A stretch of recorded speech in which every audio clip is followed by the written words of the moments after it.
Hello and welcome to a gloriously sunny Kimbolton for round one of the 2024 Ultimate Karting Championship. We're kicking off what is going to be our 5th season of competitive kart racing, and it seems year on year we are growing in driver numbers, with this opening round here attracting just over 200 driver entries. The series is open for rookie racers and experienced racers alike from ages 8 to adult, and they're all fighting out for the right to call themselves the Ultimate Karting Champion. And after only 4 years of competitive racing, we're already seeing previous champions move onwards and upwards in the world of motorsport, going from karts to cars across a wide variety of championships. This season, we're travelling up and down the country, racing at 6 different locations, all offering their own unique backdrop and challenge. So let's take a look at the 2024 race calendar, and we kick things off at round 1 at a circuit that may be new to UKC but certainly not to many of our drivers, and that's Kimbolton. From there we move to the ever popular Wilton Mill for round 2 at the end of May, beginning of June. We then return to a track that was voted Track of the Year by you in 2023, and that's Warden Law for round 3. Round 4 then, and we move across country over to Wigan and the fantastic race circuit that is Three Sisters. Round 5 then, and we're returning to the stunning North Wales setting that is GYG and the elevated circuit that they all love. Stunning backdrops continue then as we round out our season in round 6 at the fantastic Rowra. So there it is then, from kicking things off at round 1 at Kimbolton, going through Wilton Mill, Warden Law, Three Sisters, GYG, before we finish the season at round 6 at Rowra. Round 1, as we were just hearing then, is here at Kimbolton, set on the site of a former World War II United States Army Air Force base, where bombers would have been taking off and landing somewhere out there at high speed on nothing more than a wing and a prayer. And you can only imagine what that would have been like back in 1944. But what have you got to do in 2024 to get the quickest lap around what is now a very fast, very flat, driver-friendly circuit? Well, let's ride on board with Jacob Ashcroft, now running in Junior Rotax, to find out. So here we are with Jacob then, sporting those Senna-inspired race gloves as he heads down into turn 1, which is Stowe Corner. It's a right-hander. Just take a little bit of curb there and then get yourself lined up for the Willows complex, which is next. Then it's out onto the Yamitsu straight before you go into the hard left-hander of the complex, which is known as Derrick's Corner. You're through Derrick's and you're heading off and away down to the far end of the racetrack, and then we find ourselves on a famous name, the Dan Weldon Corner there. Around that one, and there's another fast straight section here, known as the TKM straight, before you hit the hard left-hander, almost 90 degrees through there. Jacob going past the back marker, through Kestrels, onto the short squirt that is Laser, then it's the right-hander of Kimbolton, and then here we are, back across the start-finish line, and the Hines straight. That is a lap of Kimbolton. Well, thanks to Jacob for sharing one of his practice laps with us there. And it's certainly going to be a very fast and busy weekend out on track, with just over 200 driver entries running across the 6 different classes from ages 8 and up.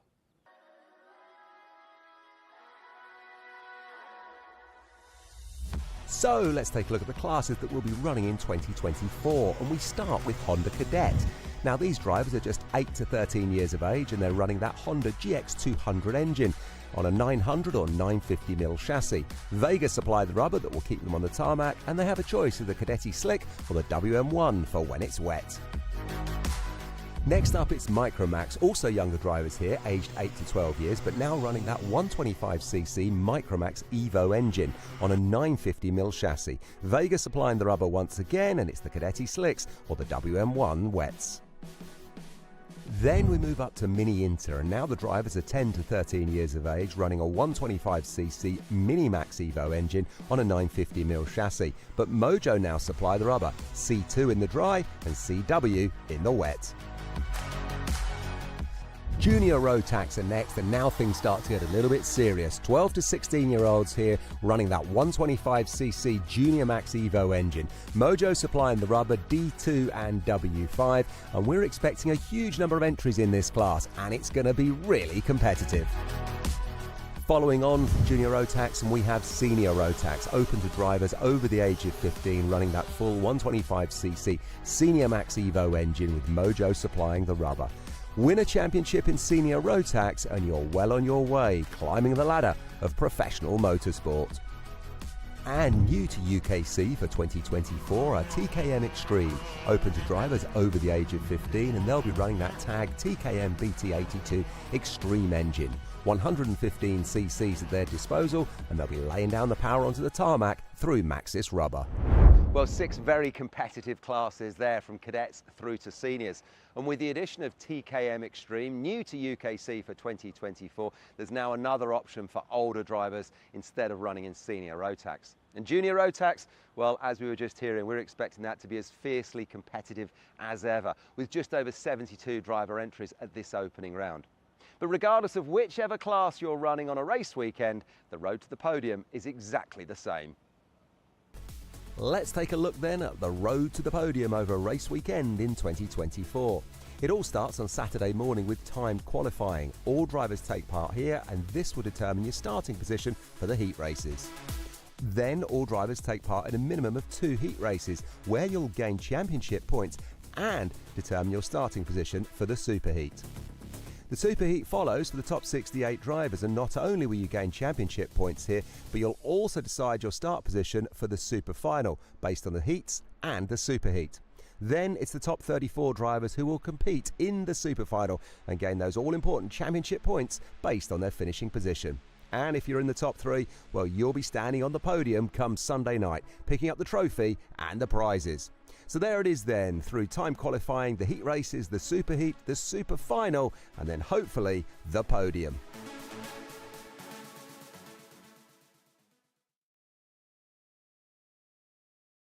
And hopefully the podium indeed. Welcome back after a short break over the winter. We're back for the fifth year, of the Ultimate Karting Championship. 6 rounds and 6 separate classes will hit the tarmac running here at the notorious World War II circuit of Kimbolton. I'm going to be Kai Bajuni. Joining me alongside for the first couple of races and the superheats is going to be Kev Harris, who you've just seen do that wonderful intro. How are you doing, Kev? Yeah, I'm all right, thanks, Kai. Just run up to join you in the commentary box for the superheats this morning. Really excited about this one. I've never been to this circuit before, and I'm thrilled to be here because it's very fast, it's very flat, the sun has come out, and I have to say, we got the best seats in the house up here in the commentary box. We can see it all. 100%, just shy of a kilometre is this circuit, as you can see on your screen. 12 turns, very little elevation, a very flat circuit, which means that the drivers are not going to be scared to carry a lot of speed around this circuit. A lot of fast and flowing corners, and it's difficult to keep up the momentum around here. Yeah, it really is, and what we're finding as well with the heat today and the heat that we've had for the last couple of days here, the tyres are getting very sticky, and I was chatting to some of the drivers yesterday. The automatic feeling is that more heat in the tyres, more grip, this is simply better, right? But some of the drivers were reporting to me yesterday that too much grip actually kind of can sort of go against them. The kart feels a little bit too sticky, it turns in a bit too much. It's not quite how they like it. So there's a balance between grip is what I was learning yesterday. Tyre pressures and overheating tyres is just going to be one of the many battles that the drivers are going to have to face today, especially with a circuit like Kimbolton. With all of the grip down on the circuit, it's all for the drivers to play with. Some of the fastest lap times that we're probably going to see of the year here at Kimbolton, just around 40 seconds for most of the classes. So a lot of high-paced racing and a lot of intensity. Yeah, it really is. A lot of intensity, a lot of high-paced racing. And just a reminder, Kai, we are kicking off today with picking up what was yesterday's schedule. We've still got some heats to get through before the super heats and before the super finals. And we're kicking off then with what was yesterday's race 17, Senior Rotax B versus C. Senior Rotax B versus C, kicking us off from the front of the grid. It's 2 hot chargers. Pearson Bullet Carter is joined alongside by Macaulay Bishop in second. From Jack Lilly and Ethan Martin, Deacon Russell and Jack Collins on row 3. Row 4 will be Brandon Klein, Nagelvor, Archie Buttle, James Dunbar and Liam Hartley round out row 5. Then it's going to be Reese Bailey, Ryan Ward, Ewan Richards and James Tester running out row 7. Row 8 is going to be Aaron McKay, Caitlin Seabrook. Then it's going to be Callum Ingry and Louis America. Then it's going to be Stephanie Hobecker. Then rounding out row 10 is going to be Rachel Robertson with Ryan Hedge and Mac McGilvery in behind. Jay Pearson and Benjamin Southgate are going to be joining them behind them.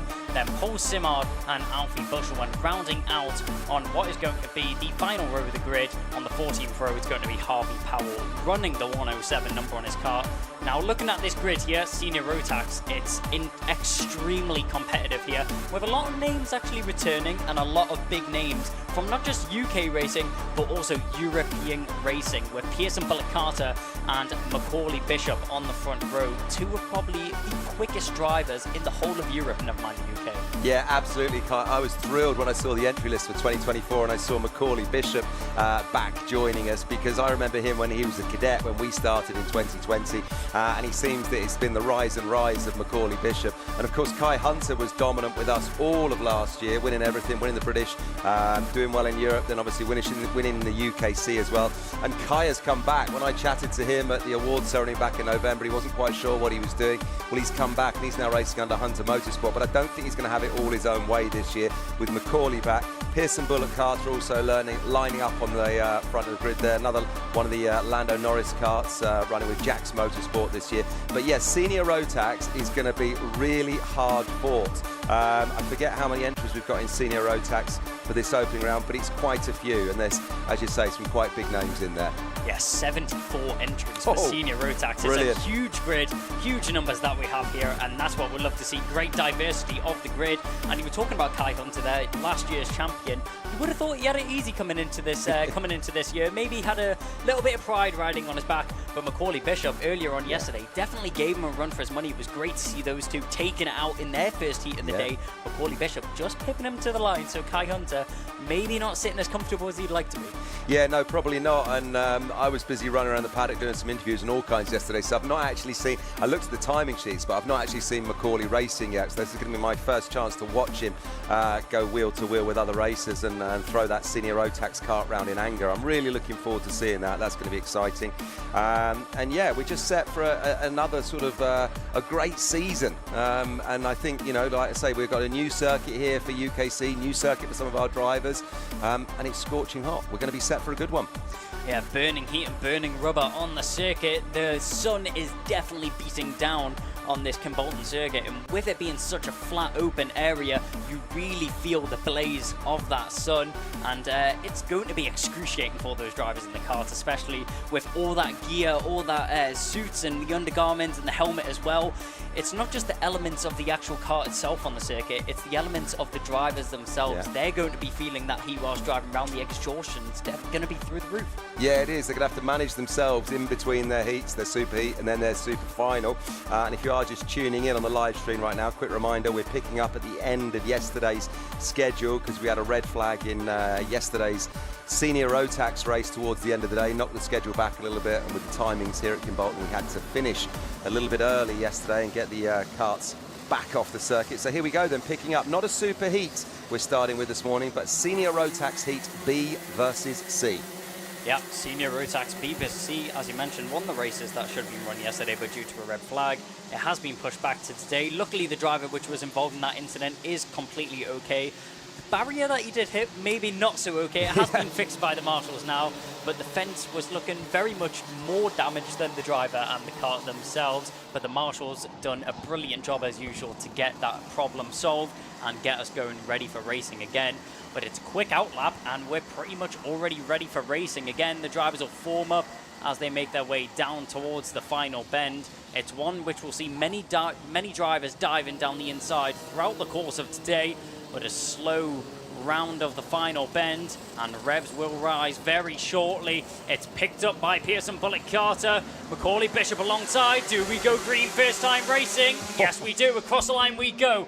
Diving down towards the first corner. A brilliant start there from Bishop as he picks up from Bullock Carter. Actually gets himself a couple kart lengths as they now go through one of the most difficult sections of the circuit. Drivers squabbling for positions all the way through.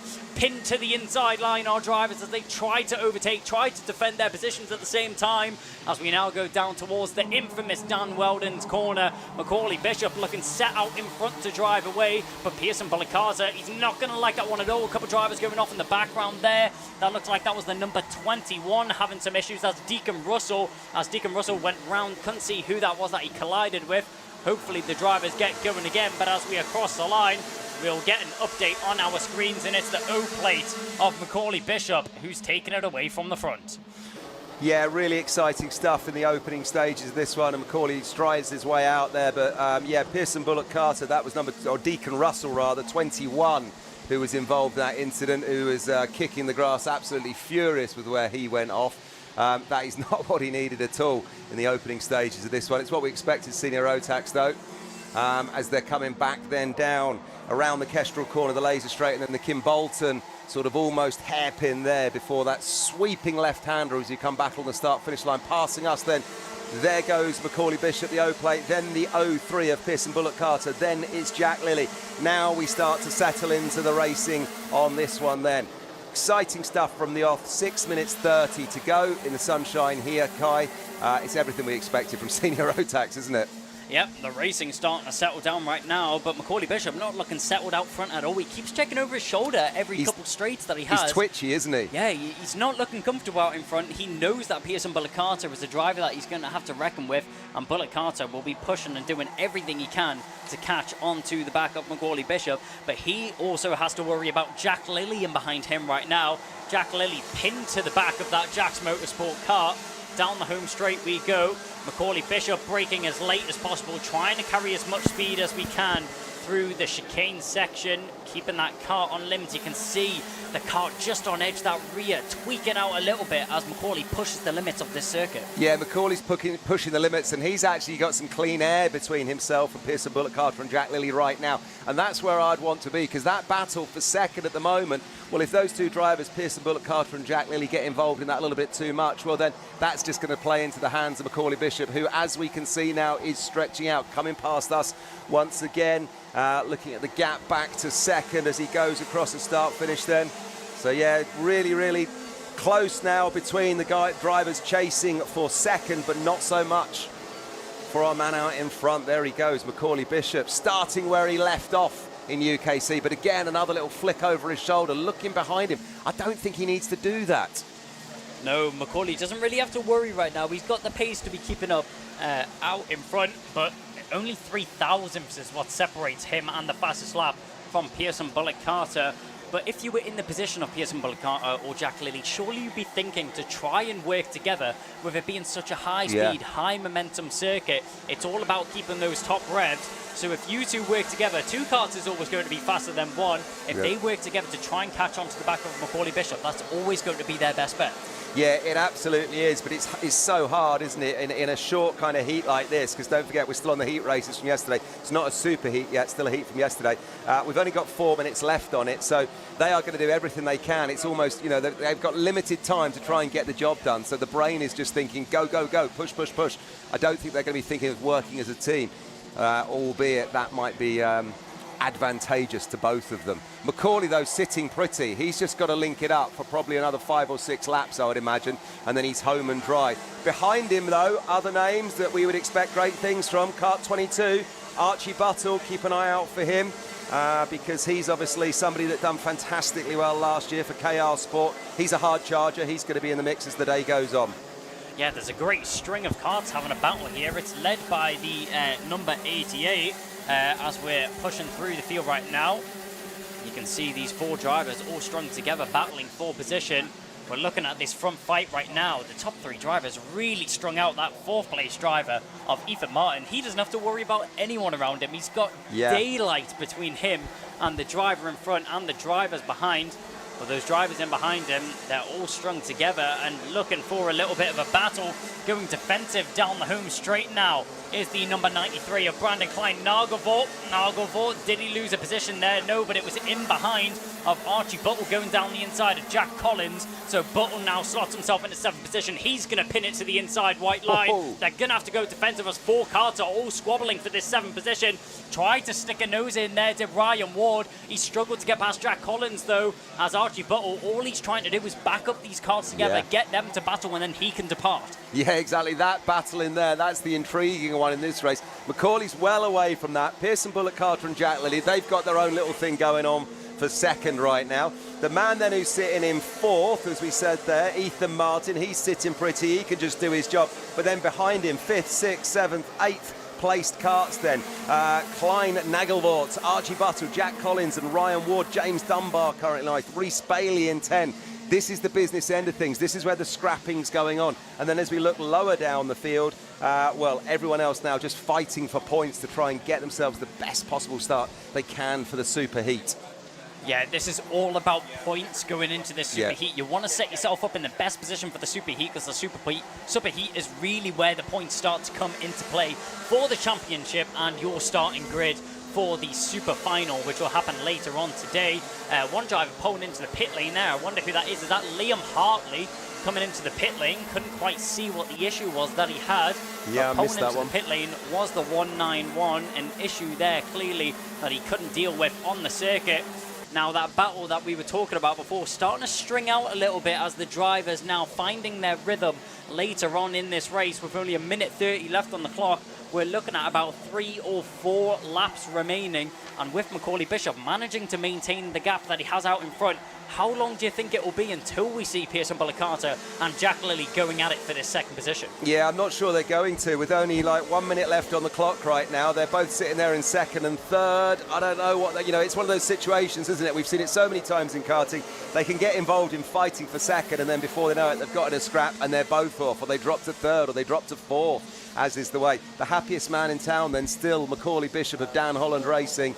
As we've already said, he's done fantastically well outside of the UK, just winning all over the place this year in the UK and Europe and last couple of seasons. But back in UKC, picking up with us where he left off then when we last saw him as a cadet or indeed junior racer. Yeah, during the gap that we had between UKC last season and the season that we now have upon us, Macaulay Bishop taking his talents out into Europe, most notoriously racing in the Rotax Max Winter Challenge, which it was an amazing event from him, finishing in 6th position out of some of the top drivers in Europe in the Rotax class. Now he's coming back into the UK Championship of the Ultimate Karting Championship. The time is now ticking down on the clock and it will very soon strike 0. Surely he has a little bit of confidence now backing him into races like this. Yeah, absolutely. Coming through this one then as the clock ticks over to 0. So there we are. This will be the last lap board coming out now. Yeah, there we can see it. One of our Kimbolton marshals here from the Hunts Kart Club doing a fantastic job. Shout out to all of the marshals and the crew here. Run completely voluntarily. A committee of members look after this fantastic track here in Kimbolton. They do a great job. Only able to run on 12 weekends a year as well. But look at the gap back. 1, 2, 3, 4. It's that battle for 5th. Here we are. Look at the battle for 5th, Kai. This is brilliant. Let's go through Derricks and up to the Dan Weldon corner. Yep, Nagelvoort, Buttle and Collins all striking it out right now, trying to battle for this 5th position. Nagelvoort, he managed to get himself into 5th a little bit earlier on, and he's looking like he's going to hold on to it for now. But going down into the final corner, you can see early on the brakes, he's going to park it on the apex, back up the drivers in behind him, so he gets a great launch off the exit and down towards the line. Nothing's going to change between that battle, but strategically played there by Nagelvoort to make sure he held on to that 5th position. But one driver, we can't do anything else but applaud Macaulay Bishop. What a race that he had. But Liam Hartley and Deacon Russell going out in the early stages of the race. What a shame it was to see them go. Yeah, Deacon Russell is going to be absolutely furious, starting right up at the front of the grid. And, you know, that incident took him off in the early stages. So he's going to be gutted. But the people who are leaving the track with the smiles then, Macaulay Bishop, Pearson Bullock-Carter, Jack Lilly, Ethan Martin, Brandon Klein, Nagelvoort, Archie Buttle, Jack Collins and Ryan Ward. Ewan Richards and James Dunbari in top 10. That battle for 5th was intriguing those last couple of laps, Kai. I really enjoyed that. Yeah, no, it was a great battle, but the thing is about Kimbolton here, it isn't always going to be the most traditional battles that you would see around car circuits, especially with the track layout that we have. The drivers are always focused on keeping the top speed as high as possible and trying to keep the minimum speed as high as possible as well, as it's such a high momentum circuit. So any sudden dives down the inside isn't just going to gain your position, but it will also impact your speed, meaning other drivers are going to be jumping onto the back of you. It's more of a strategic battle which we'll see between these drivers, and it's intriguing to see. Yeah, it really is. Chatting to all of the drivers yesterday, they all love it here. It's a driver's circuit. I said to Well, I said to, I forget who it was, one of the young cadets I was chatting to yesterday, I said, where are you thinking that you're going to get your overtakes done this weekend? And he said to me, well, everywhere. He said, I'll be trying for them everywhere. There's loads of spots to overtake. Yep. They love the overtaking opportunities here, and they love the fact that they can carry good speed throughout. Lots of nice long straight sections, as you said there. Keep your momentum up, run it clean, run it smooth, and you can carry some high average top speeds. But a really exciting one to kick us off here then at Kimbolton. Finishing up yesterday's heat races, that was Senior Rotax B versus C. And the next one going out, that I'm really looking forward to this one, race 24, as we turn our attentions, Kai, to the Honda Cadets, our youngest drivers here then. Really, really looking forward to this one, because we have a grid of about 16 of them, I think, in Honda Cadets this year. Yeah, Honda Cadets being one of the smaller grids that we have here this weekend and also last season, they did not disappoint with the racing action that we've seen at all.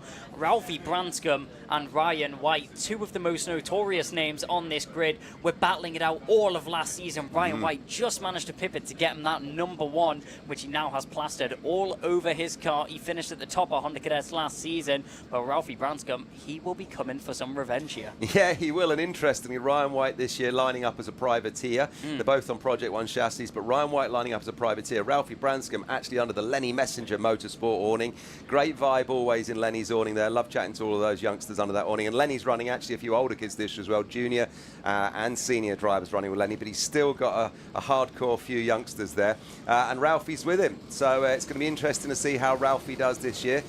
You will see Ralphie, because there he goes out in front with his bright pink new helmet. Which he was pleased to show me yesterday. Super looking helmet, so he's going to be easy to spot. The Lenny Messenger overalls. There he goes, twitching the cart left and right, trying to warm up those tyres. Oh, this is going to be great. I love the Honda Cadets. 2, 4, 6, 8, 10, 12, 14, 16 of them. Brilliant.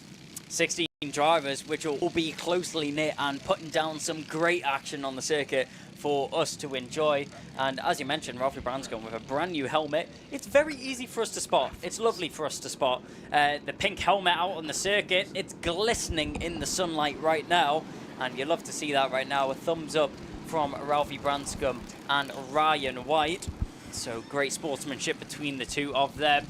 One thing to note about the Honda Cadets here is that they will have a standing start in comparison to the rest of the grid, and the rest of the running order, which will be taking a rolling start.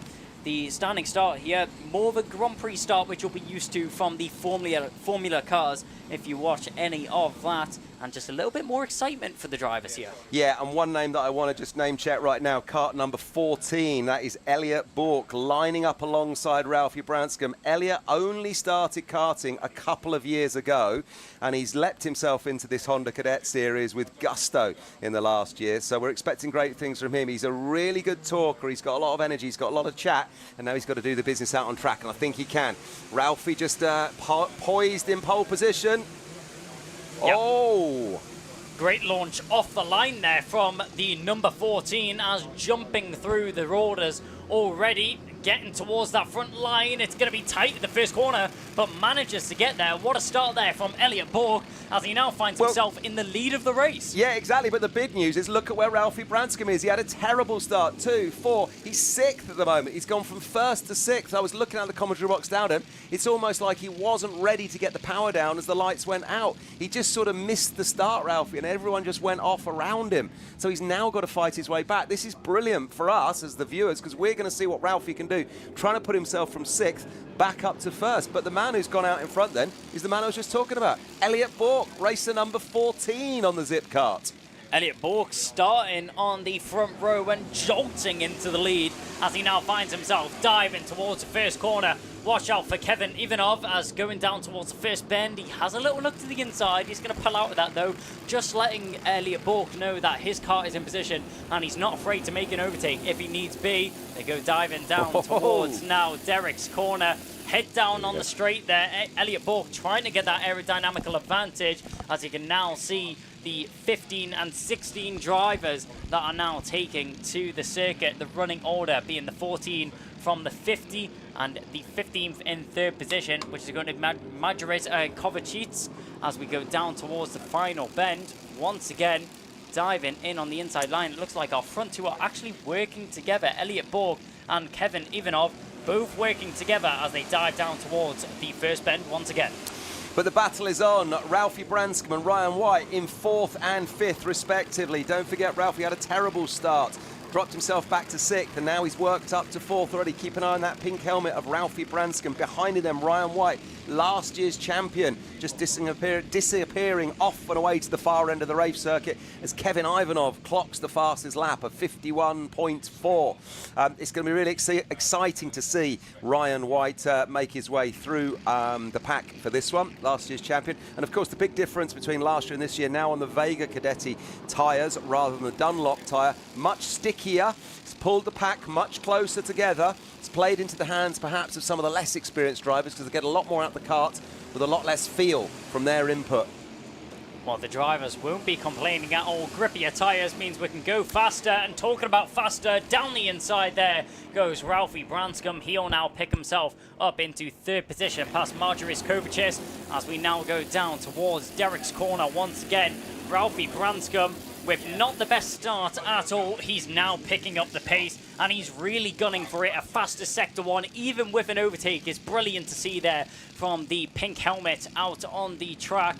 Now, as we go down the TKM straight once again, Ralphie Branscombe in a world of his own right now. He's just, I'm sure you'll be seeing red mist right now after a mistake at the start. He's definitely making up for it as charging towards the front two. It's not going to be long before his name is known between them. No, exactly, and he took Ryan White with him when he did that overtaking move. So Ryan White then now up to 4th as well. And what we have got, folks, is out in front is a youngster who's only been in the kart a couple of years, Elliot Bork from Zipkart, kart number 14, having to keep his head and concentrate here because he is getting hounded. He's getting chased down by Kevin Ivanov, who's also a fantastic young character. He's going to be a hard charger this season. I've had a little chat to him yesterday. Very confident in his abilities and what he's doing. Has Elliot, though, got the confidence to keep his head when all around him it's going on? He's leading this train at the moment as they start to close up, as they come down through Kestrels and then the Laser Straight. Then, yeah, they're closing up. Look at this, as Ryan White then is now in 4th and our man Ralphie Branscombe up to 3rd. So this is the battle out in front. Branscombe making a little bit of a mistake through that final bend there. Just means that White is able to tighten onto that rear bumper and pin himself as they now go down towards the first bend of Stowe Corner once again. The Willows, they now make their way through, the 2 Zip carts leading the way, but broken apart by Ralphie Branscombe, both checking over their shoulders right now, and they'll see the pink machine of Ralphie Branscombe. Ryan White sets the fastest lap. That just confirms our suspicions of White now making his way onto the back of Ralphie Branscombe. Initially, a little bit of a gap was associated between the two of them, but that was that was very quickly closed down there by Ryan White, as the front 3 are now pinned together down the inside. White's going to lose a position there, though. Or was that Kovacic going down the inside? Yes, it was. Kovacic tried to make that move. They're now going to go side by side down the home straight. But Ryan White's going to have to yield down the inside. Ralphie Branscombe, the name is now in 2nd. Branscombe there once again. The O plate against the number 1 plate is now what we're going to be talking about for the rest of the season. Ryan White, probably one of the quickest drivers on the circuit, is down the inside. Ralphie Branscombe, what a move that is. The O plate finds himself in the lead of the race once again after trials and tribulations from the start. But down the inside, both Zip carts will make it work as Ivanov and Bork will now associate themselves back at the front of the race. You could see there's some signaling as we went down the TKM straight. Ian Bork just saying to his teammate, we need to work together. We need to push away to get away from Branscombe. Yeah, Elliot Bork there, he's only been in the game a couple of years, but he's confidently leading this train away, wagging his finger saying, focus, let's go, move, move, move, forwards, forwards, forwards. He doesn't want to get locked in a battle with his teammate behind him because he knows if he does, then Ralphie Branscombe can overtake him. He would have been ruined that mistake where he opened the door to let Ralphie Branscombe through just as they went into Derek's on the last lap. Now he's got to concentrate and lead this train and bring the confidence that you wouldn't perhaps expect from a young driver who's only been in the game for such a short period of time as he has. But how good is Honda Cadet Racing, ladies and gentlemen? This is what it's all about. These are some of our youngest drivers, least experienced drivers, but they're giving us the most exciting racing that you could ask for. Wow, wow, wow, I love it. Yeah, amazing racing indeed. And Ralphie Branscombe, all of those tight net overtakes which he managed to do was very quickly unravelled and undone as he now finds himself back at square one where he found himself a couple of laps ago, back in 3rd position. Kevin Ivanov and Elliot Bork, the two Zipcart teammates, once again working together, trying to push away from Branscombe, Kovacic and Ryan White in behind. But are they going to manage to do so with only a minute remaining on the clock? And Branscombe not looking like he's going to budge an inch. He'll keep on the back of these front two drivers right now. Down through the most notorious corner, Dan Weldon's corner, and onto the TKM straight once again. These drivers, it looks like there's about 6 karts in this battle right now. So close together, and none of them are going to move. No, they're not, and full credit to Theo Hamilton running his Project 1 RSR kart there, staying on the back of all of this. He's in 6th at the moment. Hang on a minute, is that number 1? Wait a minute, Ryan White is in 6th. Theo Hamilton's gone up to 5th. So well done to Theo Hamilton, taking a place off last year's champion then. And I was about to say he's done so well keeping himself in the mix, and now he's got an overtake done as well, because with only 25 seconds left on this one, we know with these young Honda Cadet drivers, with a lap or two to go, it can all change. They just stay in the train, somebody has a little twitch, there's a little bit of a moment, and then before you know it, it's all changed with a lap to go or a corner to go. We've seen it before, and I'm sure we'll see it again. But out in front, that man, number 14, Elliot Bork, running for Zipcarts then, being chased down by Kevin Ivanov. That's the battle for front. Ralphie consolidating himself in 3rd at the moment as they come past us in commentary, looking over their shoulder, Kai, just checking what's going on behind them. It's exciting stuff. Look at these pictures on screen. Whoa! Yep, the two teammates now going to battle as around the outside, trying to hold on to this position. They'll go side by side through the willow section. He'll get it done indeed as Kevin Ivanov makes his way past the teammate of Elliot Bork. Having a little look on the inside was Kovacic on Branscombe. Branscombe's going to manage to hold on to that for the time being. Branscombe, the fastest driver on the circuit right now. He has the fastest lap to his name, but he's currently only in 3rd position. And fastest laps don't get you those lead points that you need, as the two teammates still striking it out as they go down towards the final couple of bends. On the last lap right now, no moves are going to be done in the final corner. So after work on the final lap, the number 50, Kevin Ivanov, what a race. Hats off to him. He'll finish right in front of his teammate of Elliot Bork. Ralphie Branscombe will come home in 3rd from Kovacic and Hamilton in 5th. And hands up over the line from Ryan White. It was interesting to see Ryan White there. He set the fastest lap earlier on in that race and then just fell off. I wonder what happened there. Maybe it was an issue with tyre pressures, maybe a bit of overheating from the car, but that pace just seemed to fall off as the race progressed. Yeah, definitely. He was much happier last season on the Dunlop tyres. I don't think he's enjoying the Vega Cadetti slicks that they're on in that one there. But that's, you know, that's the way of it. You've still got to do what you got to do with the kart that you've got, and well done to those youngsters who put themselves out in front. Brilliant racing from the guys at Zipcar. Full credit as well to that man, number 300, Theo Hamilton, who stayed within sight of the leaders throughout, and I think ended up finishing 5th there. Brilliant stuff. And as I was saying, Kai, Honda Cadets, aged 8 to 12 years old, just 8, 9, 10, 11 or 12 years old, and they're giving us racing that far exceeds their years. So exciting. I love it.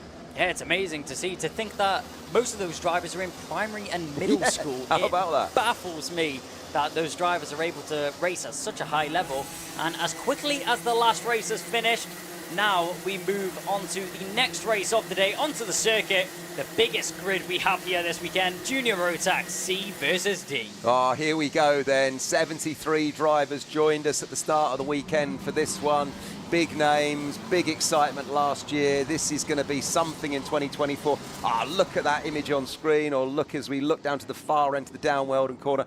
All the karts just left and right, soaring the steering wheel, just getting some heat into the tyres. Class images being brought to us then by Alpha Live Productions. Huge thanks to Alpha Live for bringing us the images. Really, really good camera work this weekend. We've got some lovely shots of these karts in the sunshine, Kai, as we're coming around for the start. Yep, and as soon as they made it out onto the track, we're ready for the start already. Down the home straight we go, and we go racing. First time round, diving towards the first corner as 30 drivers all squabble into this first bend. Will they all make it out in one piece? A couple drivers having a couple of issues going through, but everyone keeping it in the right direction. You'd love to see that. Jacob Dukes, the X-Kart graduate, now finds himself in the lead of the race, but he has pressure from Blanford. Blanford down the inside. Ex-teammates of these two drivers are now in separate teams of Ultimate R and Evolution. They'll scrap it out on the circuit right now. Lucas Blanford didn't get the start he would hope for, but now finds himself back in the lead of the race. In behind, we see a couple of drivers making some moves in the mid-pack. But out in front, Lucas Blanford, a comfortable start from him with his ex-teammate of Jacob Dukes in behind. Down the home straight we go. Cole Denham is going to be leading the pack in third position. He feels the need to go defensive. He's going to run a little bit wide, and that opens the door as we now make our way down the Yamitsu straight once again. The number 11 managed to get that move done, and that was Joshua Smith managing to get the switch back. Yellow flags as we go into Derek's corner, so no overtaking opportunities will be available for the drivers there. Out in front, Jacob Dukes has managed to cut down that gap to our leading driver of Lucas Blanford. Blanford, he's going to have his work cut out for him right now. Yeah, he is. Great to see Lucas Blanford, though, back with us in UKC. He was always a great competitor 2 or 3 years ago, and now he's back. He's continued in karting when he wasn't with us, though, and he's letting his form show here today. But that man in second is not making it easy for him. Number 34, that's Jacob Dukes running in second right now. Then it's kart number 11 of Joshua Smith from Project One, who's running in third. Once again, what we see in the first sort of 2, 3, 4 drivers stretching out, and the battle with the real kind of main group is for probably about 6th at the moment, 5th, 6th, 7th. That's where everyone else is bunching up, giving those lead drivers a chance to stretch their legs out in front. Blanford, Dukes, Smith and Denham then your top 4, with Bansal then kart number 48 running in 5th from Strawberry Racing, new to UKC for this year. Lucas Blanford holding on to it out in front right now, but Jacob Dukes looking fierce in behind. After switching teams, he's looking very fast and very pacey on that Evolution kart as he finds himself with a new team and a newfound of justice. He tries to look for the switchback in Derek's corner. That's well fended off there from Blanford as they battle going down into what is Dan Weldon's corner now, onto the TKM straight once again.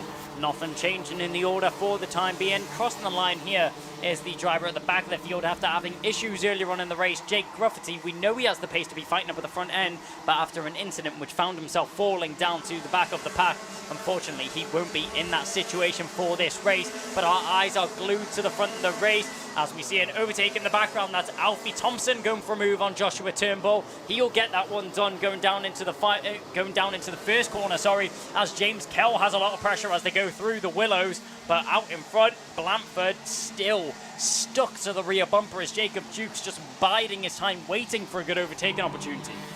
Yeah, this battle out front, and that's going to continue with 4 minutes 40 then left on the clock. The gap back to Jacob Dukes, just 0.130 between Blanford and Dukes. Then it starts to stretch out. Jacob Smith is next then, or rather Joshua Smith, apologies, from Strawberry Racing now up to third. Down the inside, there goes Jacob Dukes, his bid for the lead, but is it met from a comeback? No, it isn't. Blanford had a look at the switchback there, but then thought better of it. Joshua Smith now finds himself getting involved in this battle, and what Jacob Dukes is now going to have to find himself doing is trying to overtake the back marker of Jake Gruffity without losing any time. He'll have to go wide, and on the inside, oh, Dukes is off. Dukes has had an incident there with the back marker of Jake Gruffity, and Blanford now finds himself in the lead of the race. Jacob Dukes falling all the way down the order. All of that hard work is undone in the heartbeat there for Jacob Dukes. It's heartbreak out on the circuit. Wow, wow, wow. My eyes were just looking left at the timing screens. Next thing I know, I look right, and the far end of the circuit is all changed. So now it's Joshua Smith up to second as that man Jacob Dukes now back down in 11th. This is why kart racing is so good. In the blink of an eye, it can all change. From a spectator's point of view, it's great, but from a driver's point of view, it's awful. As Luca Blanford pushes himself out in front now, with Joshua Smith in second, Cole Denham then in third. Great to see him racing in Junior Rotax once again. And then in third, it's that man Bansal, Thompson in fifth, and Josh Turnbull, kart number 20, has been doing a great job there for DHR and his LN Lando Norris kart, keeping himself in the mix, suddenly in sixth as they cross the start-finish line under our commentary box on the live stream then, just a moment or two behind catching up. Lucas Blanford will be smiling from ear to ear in his helmet right now. Probably one of the easiest overtakes that he's had of his career to find himself in the lead of Junior Rotax C versus D. But the race is not done yet, and his work is still cut out for him as Joshua Smith is bumbling all over the rear bumper of Lucas Blanford, and Cole Denham also keeping himself in contention right now. These three drivers pinned together, Bansal waiting for any of these drivers to lunge remove, any incident to be made, and he'll pick up the scraps and find himself another position. This top four we have to keep an eye on with only 2 minutes remaining on the clock. About 5 or 6 laps left for these drivers to figure out their finishing order. Yeah, the battle still is on out front though. Lucas Blanford not having it all his own way as we see Joshua Smith closing up on him, and it's now, look, 1, 2, 3, 4 carts, and you can kind of throw a blanket over them as they go through the complex there. That is Derrick's, as now they're off and away to the far end of the circuit around that Dan Weldon corner. Blanford from Smith from Denham then. The first 3 sort of start to stretch a lead. Do they know it's still top 4 then, with Bansal in 4th at the moment where the battle is on? This is really exciting. Looking back down the order, lots of scraps going on down in sort of 8, 9, 10 as we're closing up there then in the mid-pack as well. Down the inside, there goes Denham. He's going to make his bid for second position, but snatched straight back. Joshua Smith, he's not playing around. He'll take that second position straight back. Thank you very much.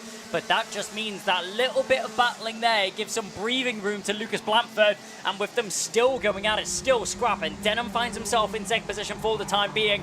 And Lucas Blanford just breaking away from this pack as they squabble for second position. Blanford will happily walk away with the win if it continues the way that it is.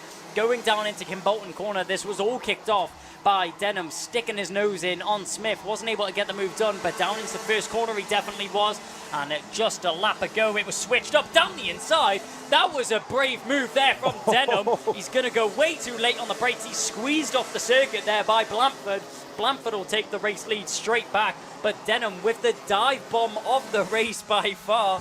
I don't think either of us were expecting that there, Kev. We weren't. Denham made a bid for the lead. Yeah, he really did. Exciting stuff. He did, like you say, he dive bombed it. Hang on, we've got to change in the front. Somebody just runs wide, is that a back marker? Up at the down Weldon, yeah, I think a back marker just running wide, letting them go through. But yeah, no, Cole Denham dive bombing down the inside, got it done, but then of course he was carrying too much speed in the next corner. You're never going to make it stick. So Lucas Blanford not troubled there, but look how close they are now as they cross the start-finish line underneath our commentary box. Yeah. Once again, they're just jockeying for positions. Now we've got 2, 4, 5 drivers you could put a blanket over. As we see another DHR driver, is it moving up to 4th? Is that our man Bansal now up to 4th? Well, Lucas Blanford out in front right now, looking like he may be struggling punching a hole in the air with the drivers in behind him right now. From what was looking like a pretty comfortable race for Blanford earlier on, just a few laps ago, he now has 5 carts applying as much pressure as possible to the back of him. And overtaking the background, that looks like that's Alfie Thompson going in on Bansal as they all squabble for position going through. Josh Smith trying to get involved and make a move on Cole Denham. And as I was saying just before, commentators cursed, Blanford was under pressure, and now he isn't. About 2 or 3 cart lengths is what's separating them right now. Yeah, final lap on this one then. Cole Denham is pushing so hard as he just went round into turn 1 on this final lap. He was sawing the steering wheel, and that has played into the hands of Lucas Blanford, who finds himself now then stretching out a bit of a lead as he goes around the down Weldon. The battle then behind him for 2nd and 3rd. If Lucas can keep his head, he's going to do it, but who will it be in 2nd, 3rd and 4th? Will it be Denham, Smith or Bansal? We're going to find out in the next few seconds as they round the final few turns here, Kai. Yeah, Denham did a great job there at defending the final corner. Smith had nothing else to do but yield for that 3rd position. Some brilliant racing there on display from the Junior Rotax in those final stages of the race. And Lucas Blanford, he may have got away with that one, but I'm sure going forwards into the superheats and the finals later on today, Blanford isn't going to have such easy work cut out for him. Yeah, don't forget, that was Junior Rotax C versus D. We've also had A versus B, so there's a whole load of other Junior Rotax names who are just as hungry and arguably just as good, so they're all going to be fighting it out come the superheat, but really exciting. And what was clever to see, actually, what was good to see from those Junior Rotax drivers, with a couple of corners to go, there was no sort of silliness from Smith, Denham or Bansal. They didn't want to take each other out. They didn't want to lose too much. They're like, okay, I'm 2nd, you're 3rd, I'm 4th. Let's just cruise. 2 corners to go. We'll get across the line. We've still got a super heat, we've still got a super final. So, but yeah, brilliant to see Lucas Blanford back in first. Haven't seen him in UKC for, well, I'm going to test my knowledge now, but maybe a couple of years, I think. But he's back, and he's doing what he did when we last saw him, winning there in Junior Rotax C versus D.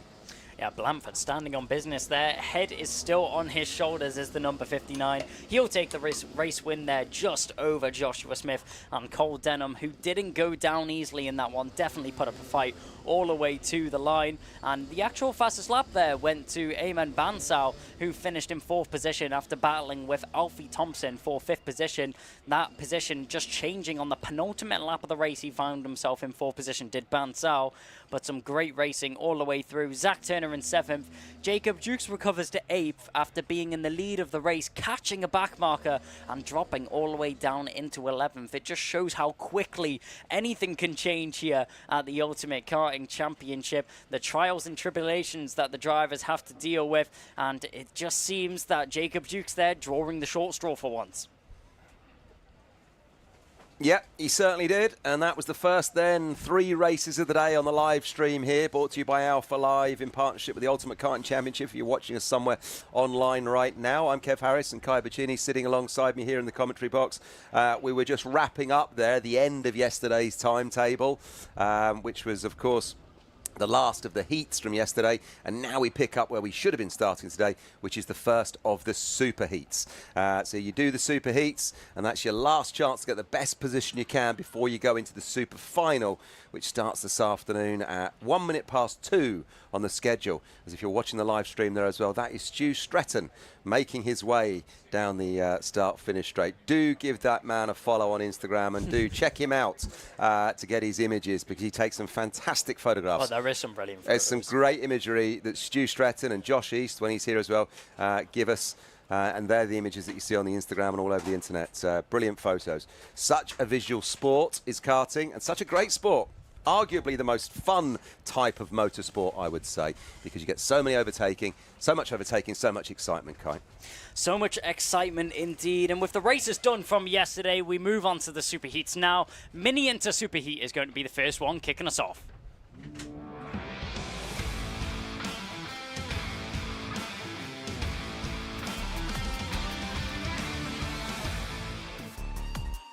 Appearing for the first time today, apart from their warm-ups, Mini Inter will take to the track to kick off this afternoon's action of the super heats to come. Emerson McAndrew-Urin will start on pole position with Edward Haynes alongside him, a returner to the championship once again.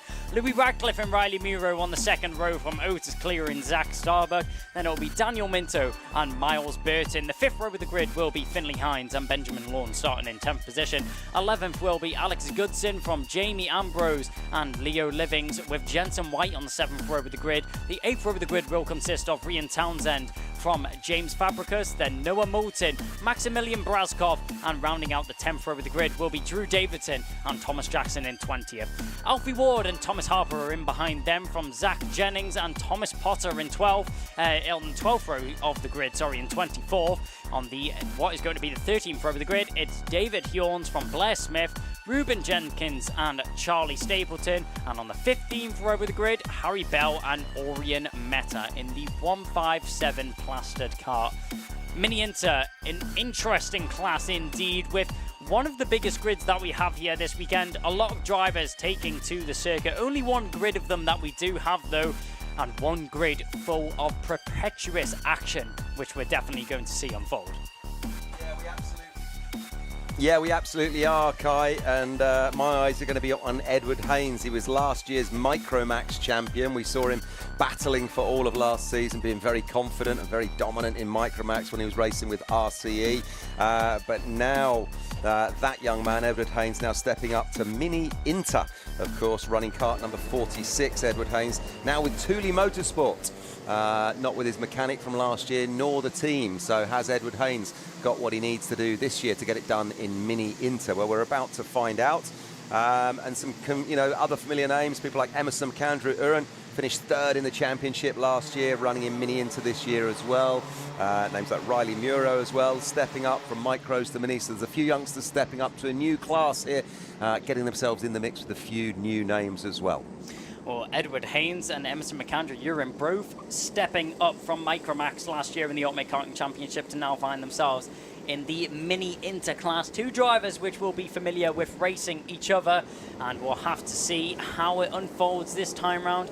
Last time it was Edward Haynes who kept the best of the two of them, but Emerson McAndrew-Urin starting on the front row as well. Down the home straight we go, and Emerson McAndrew-Urin blasting down towards the first corner, but it doesn't matter because we have a false start. So Emerson McAndrew-Urin, you'll take it away from the front row of the grid on pole position, but a false start is what we are going to see from the marshal post. So the drivers being told to just slow it down a little bit more, maybe a little bit too fast for the steward's liking and for the marshal's liking as well, as a little bit out of formation was our driver. And as you can see on our screen, that's Riley Muro, Zach Starbuck and Emerson McAndrew-Urin. It'll be interesting to see how McAndrew-Urin is able to deal with a new class fighting once again from the front row of the grid. Yeah, here we go. Just second time of asking then as they make their way around in the formation to start this one. Of course, a rolling start coming around the right-hander. That is the Kimbolton corner. And then they've got to get themselves just on the speed and cross the line and get up to speed and stay in order when they cross that start-finish line. Here we go as we're off and we're racing. Yep, down the inside, holding it tight to the white line is Emerson McAndrew-Urin. McAndrew-Urin has kept it going once again as we make our way through the willows right now. One driver being spat wide there. Couldn't quite catch who that was. That looked like the 43 of Miles Burton having a problem in the mid-pack. He now finds himself rejoining the track as we go through Derek's corner once again. The drivers keeping it tight-knit up at the front end of the grid, but nonetheless it was Emerson McAndrew-Urin up at the front end, but he's going to lose out to Riley Muro and Zach Starbuck as they dive down the inside.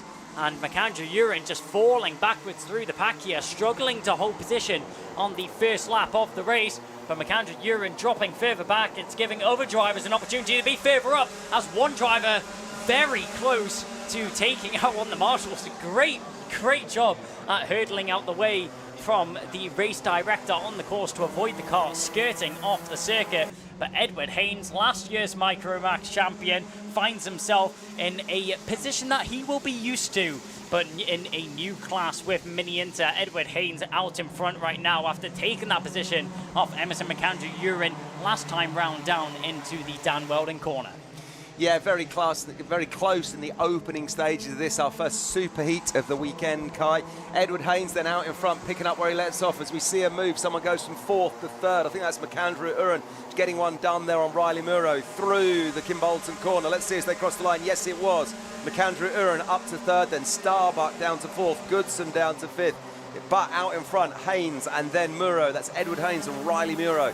Doing really well here, but very close behind them. This has got a long way to run with 7 minutes on the clock. Watch that battle for third then. Look at Edward Haynes. He finds himself in second. Is he then moving back up to first?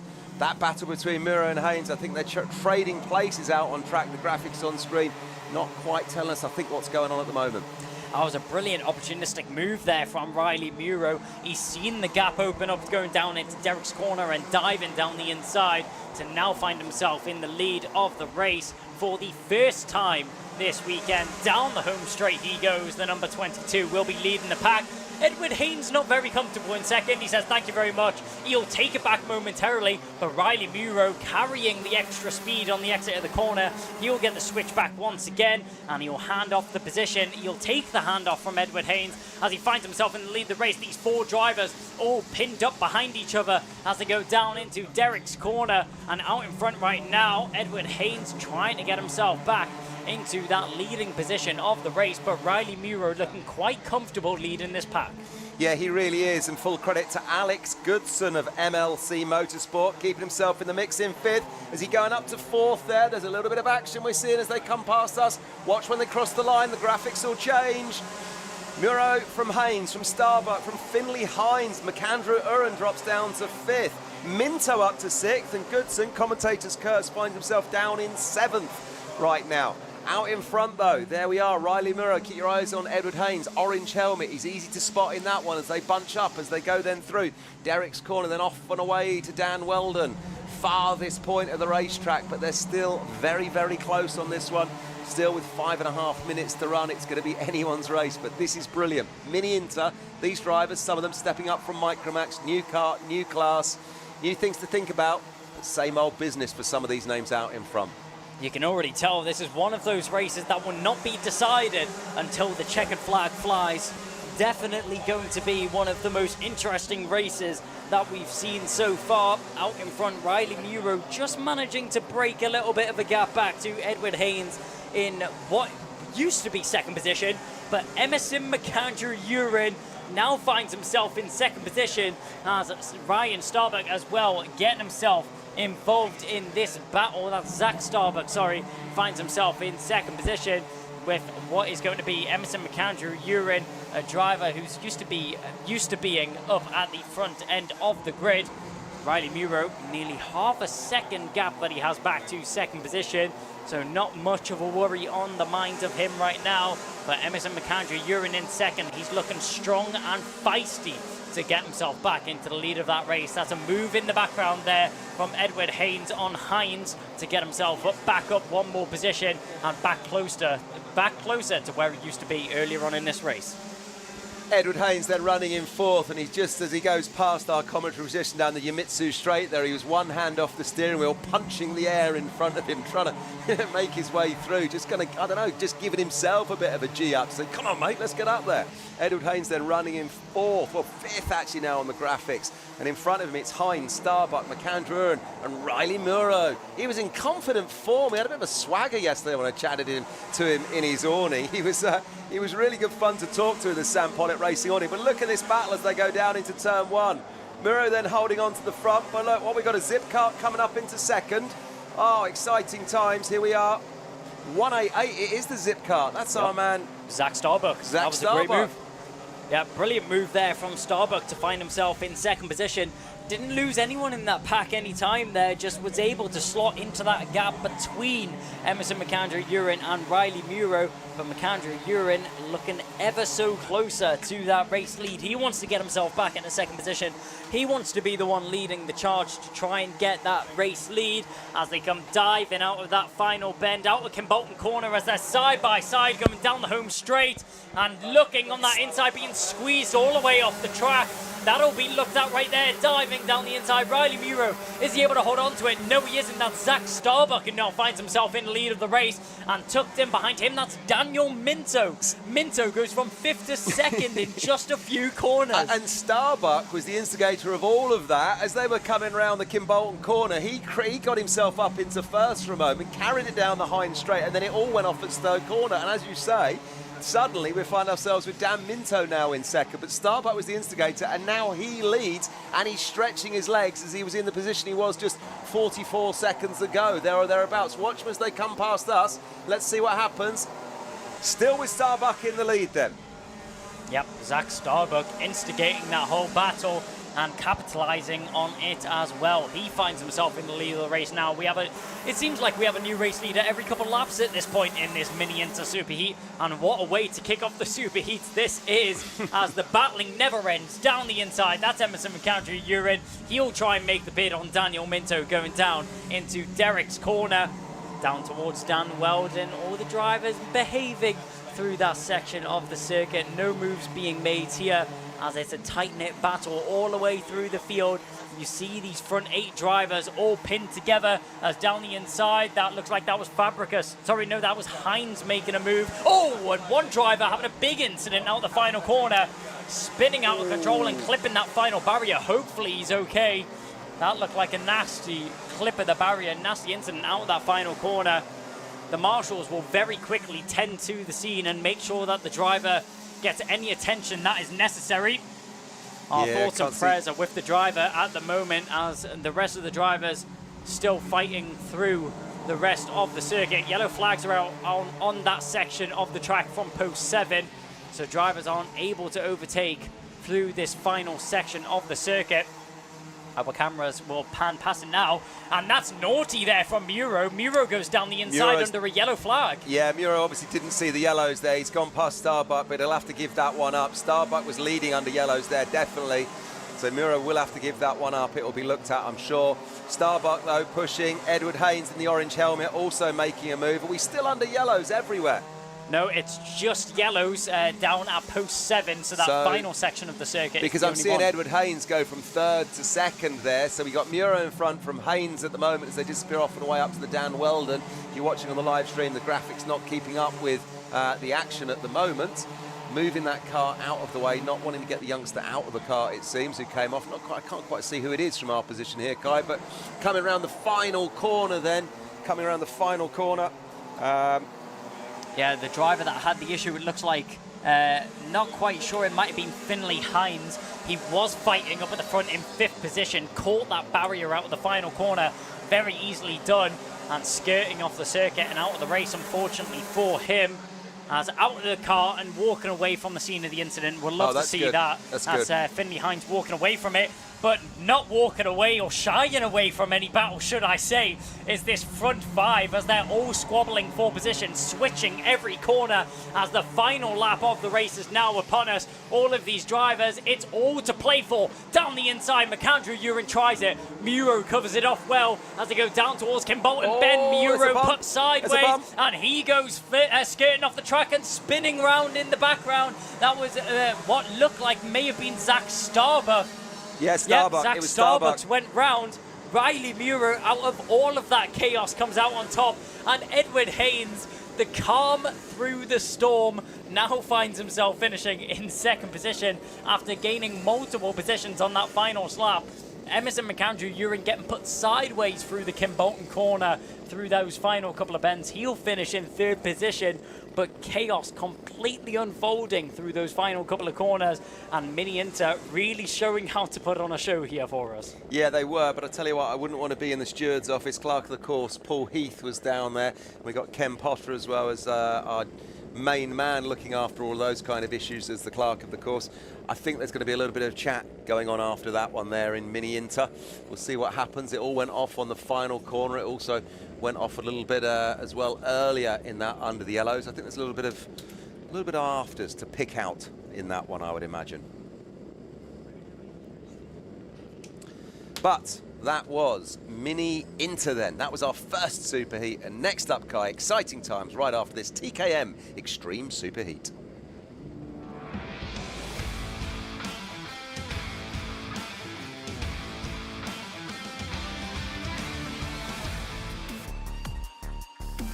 Well, thank you for that one, Kev. As you mentioned, one of the newer classes to this championship, TKM Extreme, will be enjoying some sunshine out on the circuit, and enjoying it even more is going to be Sean Abbo. He'll be starting from the front row of the grid, joined alongside by Adam Sparrow. Jehan Kalikern will start in 3rd position from James Whitaker, from Leo Robson, Christopher Whitten on the 3rd row of the grid. 4th row of the grid will be Liam Bloom and Michael Cornell. 5th row of the grid is Kyle Springfield and Luke Jarman. Then it's going to be William Bryant, Harrison Morrow. Then it's going to be Spencer Lane and Al Patterson, Jack Stewart and Jessica Fitch Hall on the 8th row of the grid. The 9th row of the grid and the 17th and final car taking to the circuit, it's the number 5 seed, Kian Bennett, who will be taking to the track from 17th position. Let's see if he stays there though. TKM Extreme, one of those classes where once again it is going to be one of the smaller grids here this weekend, but definitely going to put on a show for us here watching along. Always great battling here from the drivers in TKM Extreme, and I don't think there's one name out of the grid that stands out for me where it's going to be a drive-away drive. No, maybe not, Kai. New to me and new to UKC is TKM Extreme, but not new to many people within the world of karting. Just a quick reminder, of course, these drivers are over the age of 15, similar age to senior Rotax perhaps, but it attracts all kinds of different drivers. Drivers that have just come through and then they end up in TK Extreme, other drivers that are sort of a little bit older and coming back into it, running TKM Extreme. If you have a look at the kart, it's an easy one to spot because it doesn't have the radiator to the right of where the driver sits. You simply have the cooling fins on the top of the engine block that surround where the spark plug sits. That's an easy way to spot a TKM Extreme kart. Slightly smaller grid then than Senior Rotax. What do we got? About sort of 15 or 16 drivers lining up for this one. Keep your eyes on Yian Kalichern, former champion in TKM Extreme with that ARC chassis from Klassen Motorsport. I had a little chat to him yesterday. William Bryant, number 72, very keen competitor from PSR. And I think our only female racer in TKM Extreme this year, Jessica Fitch-Hall, a privateer, but been around karting for many, many years. Kart number 14, lining up towards the latter stages of that grid there. But she knows her way around a kart track as well. So lots of experience in this grid. But I, for one, sitting here with my UKC hat on, I'm really looking forward to watching this, learning a few names, learning what the class is all about, seeing who can do what, and maybe this first superheat in TK Extreme will be a bit of a marker and a bit of a sort of a marker for us to see what the rest of the season might, unfold, how it will unfold for us. Yeah, it's going to be an interesting one indeed. And one thing I want to put to you, Kev, which I think has been amazing this season, is the substantial increase in female representation throughout all of the classes. We've seen such a large increase in female drivers getting involved in the sport, and it's amazing to see because a lot of them are putting up a great fight to the lads and the boys out on the circuit and proving that gender doesn't make a difference out on the track. No, it's brilliant. We have got, gender is not an issue when it comes to motorsport. Yep. If you can pedal the cart or pedal the car, it doesn't matter. 100%. It doesn't matter, what gender you are, one way, shape or form. But certainly within UKC, as you walk around the paddock, female drivers are plenty across lots of the classes then. People like Lizzie Mentier, of course, in Junior Rotax, back with us now, running for DHR. Like I said there, we got Jessica running in this one, and many, many more. I'm going to have a little whiz through my list and pick out a few more. But yeah, it's really good to see. It's really good to see. UKC is certainly open to all. Motorsport is open to all, and it matters not. It's all about... You can't argue with the clock, can you? Nope. It's just the clock. That's it. If you go fast, you're going to do well. Yeah, it's definitely nice to see an increase in representation out there on the grid. But TKM Extreme, as you mentioned, 15 years of age plus, very similar to the Senior Rotax class. The main differences between these cars, it's a 115cc engine, 125cc engine for the Senior Rotax, and a little bit of a higher weight class here for TKM Extreme. Yeah. So maybe slightly slower lap times than what we would see from the Senior Rotax kart. But nonetheless, we're going to be pushing top speeds of nearly 70 miles per hour So in good. these karts, especially around a track like Kimbolton on a sunny day like this. We're going to be pushing the limits of that sound. Yeah, and we got Maxxis rubber under these TKM Extreme karts as opposed to the Mojo tyre on Senior Rotax. So we'll see what the difference is as we are getting set to go racing. Great sound from the engines on these. I like it. Yeah, lovely sound as the revs rise and the karts roar towards the start-finish line. It'll be a great start there. Everyone keeping it in order as we go diving down towards the first corner. The red and white numbers in suit as we now go through down towards Willows. Every driver keeping it in the right order, all squabbling for positions all the way through the pack.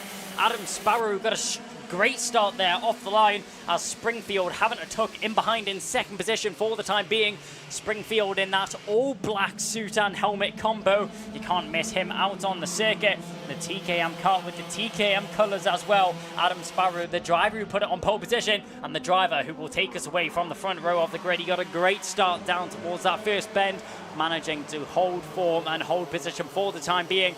Down through Kimbolton Bend and down the home straight for completing the first lap of this race. Adam Sparrow, will he be touchable this race? Well, Adam Sparrow leads them from Kai Springfield. Then we've got Kian Bennett in third, Sean Abbott in fourth. Noticing as well, look at just on the bumper, the first two, just getting in a train. Very important in these TKM Extreme karts, once again, to carry your speed and just work as a team and use the slipstream of the kart in front of you. And I noticed as well yesterday when I was watching them run, when they're on the straights, a lot more sort of ducking of the head down under the fairing, trying to make the most of that aerodynamic advantage. But there's nothing to split them after one lap, which is brilliant. No, it's such a tight-knit field here as the TKM Extreme. As down the home straight, all of the drivers tucking their heads as we go down towards the first corner. There was a thought of a move there from Kian Bennett, but he backs out of it. Kyle Springfield with some great straight line speed and a great run off that final corner means he's able to clutch on to second position for the time being. Maybe even a chance of the lead. He's actually going to push along with Adam Sparrow. Maybe those front two drivers are going to try and work together to push away from the rest of the field, but Adam Sparrow out in front, he's going to have a world of weight on his shoulders right now. Yeah, Adam Sparrow, a privateer then, running the number 19 car out in front. You can see him go there. In second behind him, we've got the Birrell Arch chassis of the privateer, Kai Springfield, that is the number 4. Then in fifth, we're looking at the moment, that's Mr. Bennett there. There he goes, Kian Bennett. Or rather, not fifth, in third, sorry, kart number 5 is in third. But it's, look, there's nothing to split them. This is really close racing. This is really, really good stuff. In fourth at the moment, who we got in fourth? Mr. Abbott there, kart number 38, Sean Abbott. We have one driver going off and round, two drivers, sorry, going off and round out of that first corner there. Maybe a little collision between the two of them. They all go spinning off into the barriers. Both drivers out of the car and walking away from the scene of the incident, so that's great to see between the two of them. Once our timing screen updates, we'll be able to see who those drivers involved in that incident were. But up at the front of the field, there's a move down the inside. He thought about it last time round, and Kian Bennett past Kyle Springfield. It's a switch up for the second position. Yeah, that was a great move. That was unfolding a couple of corners before that. Sparrow, Springfield and Bennett were sort of duking it out there. Front four then now, Sparrow, Springfield, Bennett and Abbott all battling away. We're a few minutes into this, but it's still very, very close racing. But yeah, full credit to getting that move done there from the number 5 kart, putting himself into third then. That's that man, Kian Bennett. Number 19 still out in front though, being chased down by kart number 5, Kian Springfield, or rather Kai Springfield, I do apologise. We've got Kian Bennett and Kai Springfield in this one. Yeah, and we do have confirmation now that the two drivers which had that issue at the first corner going out of the race is Spencer Lane and Harrison Morrow. So unfortunately, those two will drop all the way down the order. Spencer Lane was in 6th position, so it's a shame to see him go out so early in this race. With 5 minutes remaining on the clock, we still have more than half of this race left. And down the inside, wasting no time on the clock, is the number 5 of Kai Springfield, as he now, that's Kian Bennett now making his way into the lead of the race, as Kai Springfield still holding on in 3rd position for the time being. But Adam Sparrow, he was in a comfortable lead for pretty much the whole race so far, and it's now been switched up. The number 5 finds himself in the lead of the race, and a move in the background as well. Was that Spencer Lane making a move on Abo? No, it wasn't. It looks like that, yeah, looks like it was Leo Robinson making his way through the pack. So Leo Robinson finds himself in 3rd position right now, as trying to squabble for position all the way through the willows, as on edge battling there with what is going to be Kai Springfield and Leo Robinson, having a great battle there as they go through Derek's corner. Yeah, just looking at these on-screen graphics here, Kai, and then our timing screens in the commentary box. It looks like Kian Bennett out in front. If you're watching on the live stream, the graphics don't seem to be updating as fast as the circuit live stream. Here we got Kian Bennett out in front, Adam Sparrow in second, Leo Robinson now in third. Then that's kart 36, and Kai Springfield, kart number 4, down to 4th as our front two cross underneath us then. Kian Bennett and Adam Sparrow, Springfield up to 3rd, Robinson in 4th then. Chris Whittam finds himself in 5th, as Sean Abbott is up to 6th. The lead two then stretching their legs out in front, off and away they go. Look at this battle for first there. This is brilliant. We've got a battle for first, we've got a battle for second at the moment. I think we've just had an overtake there through Derek's. Yeah, that was Leo Robinson going back in on Kai Springfield. These two drivers have been duking it out for the past couple of laps. As you mentioned, the on-screen graphics are not quite accurate at the moment, but Kian Bennett a few laps ago made his bid for the lead on Adam Sparrow. Sparrow now finds himself in 2nd position, but down the inside, that was a move there from the number 33. That was Christopher Whitten, also making a move on Kai Springfield. So Springfield dropping down 2 positions in that previous lap of the race, so that's unfortunate for him. Leo Robinson with a little bit of breathing room in 3rd position for the time being. He's going to try and catch on to our leading 2 drivers, but does he have enough time to manage to be able to do so? His lap times are definitely up there and definitely competitive to catch on to our leading 2 drivers, but out in front, it looks like Kai Bennett and Adam Sparrow looking quite comfortable between the two of them. Sparrow not quite thinking of making a move for the lead just yet. No, that battle out in front, those two drivers are running on their own. But look, we join the battle here then between kart 36, kart 33. We're talking about Leo Robinson and Chris Whitten. That battle is fantastic there. That's the battle for third at this point in time. Is he getting a move done up the inside? Yes, he does. That's Chris Whitten just going past Leo Robinson, 33. Oh, look at this behind him now as well. Is that number 4? Kai Springfield getting in the mix. This is great.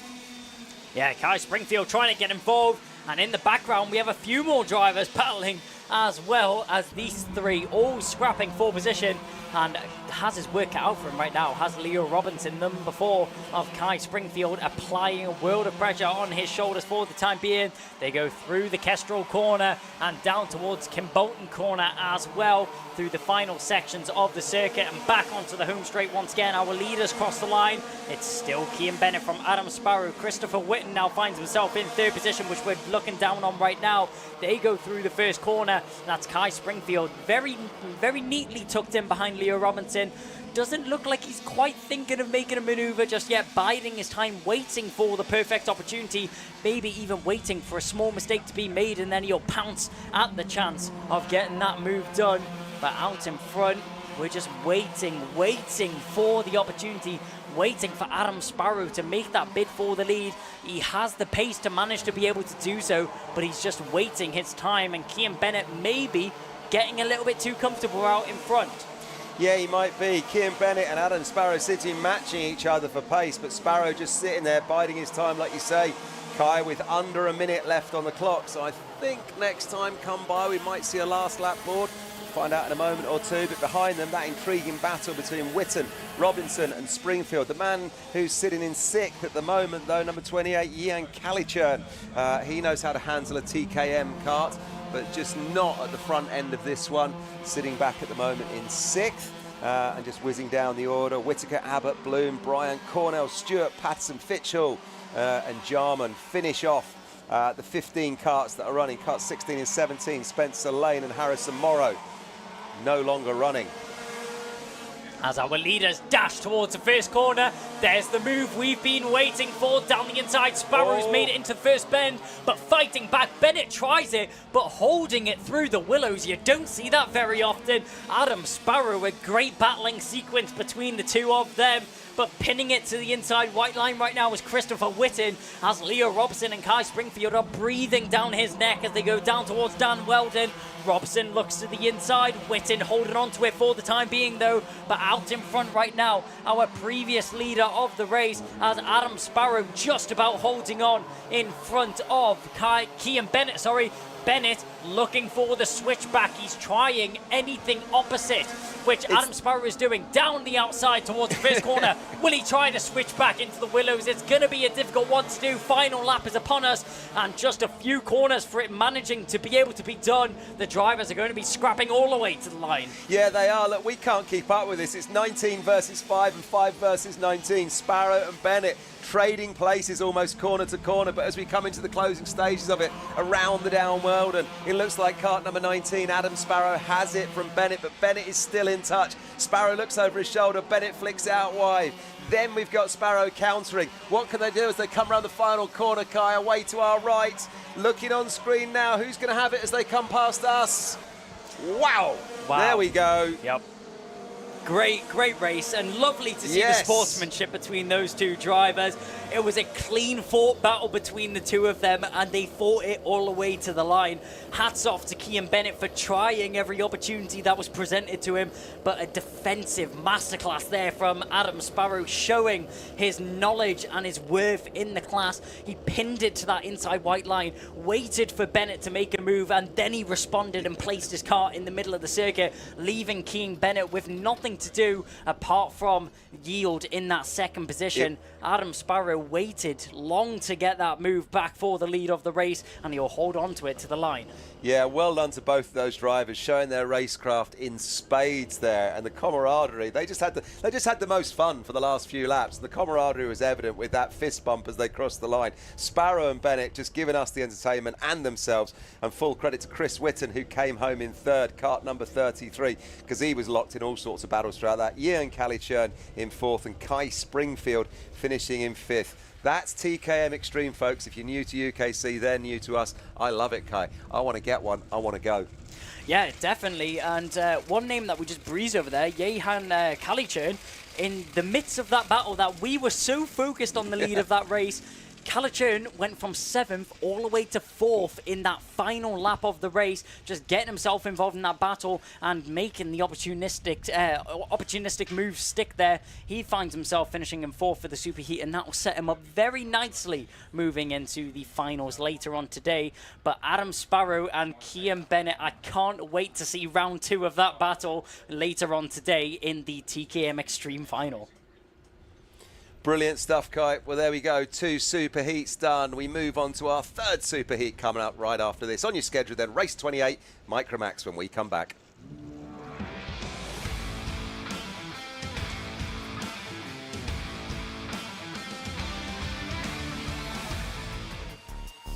So some of the youngest drivers to take to the circuit, apart from the Honda Cadets, Micromax will now be showing us how it's done. The youngsters, but definitely not to rule them out at all. Sebastian Behrman starts on pole position, joined alongside by Max Jolly. We've seen brilliant racing between the two of them over the course of the weekend so far. Maximilian Aberhart will start in 3rd from Harry Radcliffe in 4th. 3rd row of the grid is Jos Hushka, from Harris Barber. Ansel Murray and Austin Oman returning to the series once again. And on the 5th row of the grid, it's Maria Roberto from Logan Stanley Jones, with Sebastian Crawford and LBJ Stubbs from Joseph Davies, and Finley Beals rounding out in 14th position. 15th will be Yujan Liu. Then it's going to be James Devereaux from Oliver Dawson and Dean Sinj Pahal, rounding out the 18 drivers on this grid. 9 rows of drivers and 9 rows of pure action. We're going to have 9 minutes of racing here for the Micromax. Another rolling start and another start that I am eager to see get underway. From the front row of the grid, Sebastian Behrman and Max Jolly, 2 huge names in the Micromax class.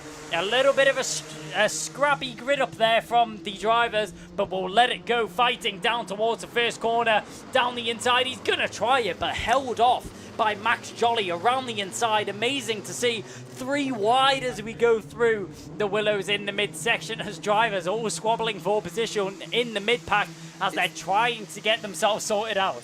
Yeah, we're trading places out at the front here, Kai. We'll see what happens when they come back through the grids. But look at this out in front then, kart 37 from kart 61. Sebastian Behrman then beating Maximum Aberhart in the early stages of this one. That's your 1 and 2. Back in 3rd then, I'm looking what we got. Kart 26 in 3rd. Harry Radcliffe finds himself in 3rd. Looking on the live stream, following it as we go. Really exciting stuff. The images being brought to us by Alpha Live. They're going to come under our commentary position now. The timing screens update, and then we're off and running. Sebastian Behrman from Maximilian Aberhart, Harry Radcliffe, and then Max Jolly in this Micromax Superheat, in the Superheat indeed, here at Kimbolton.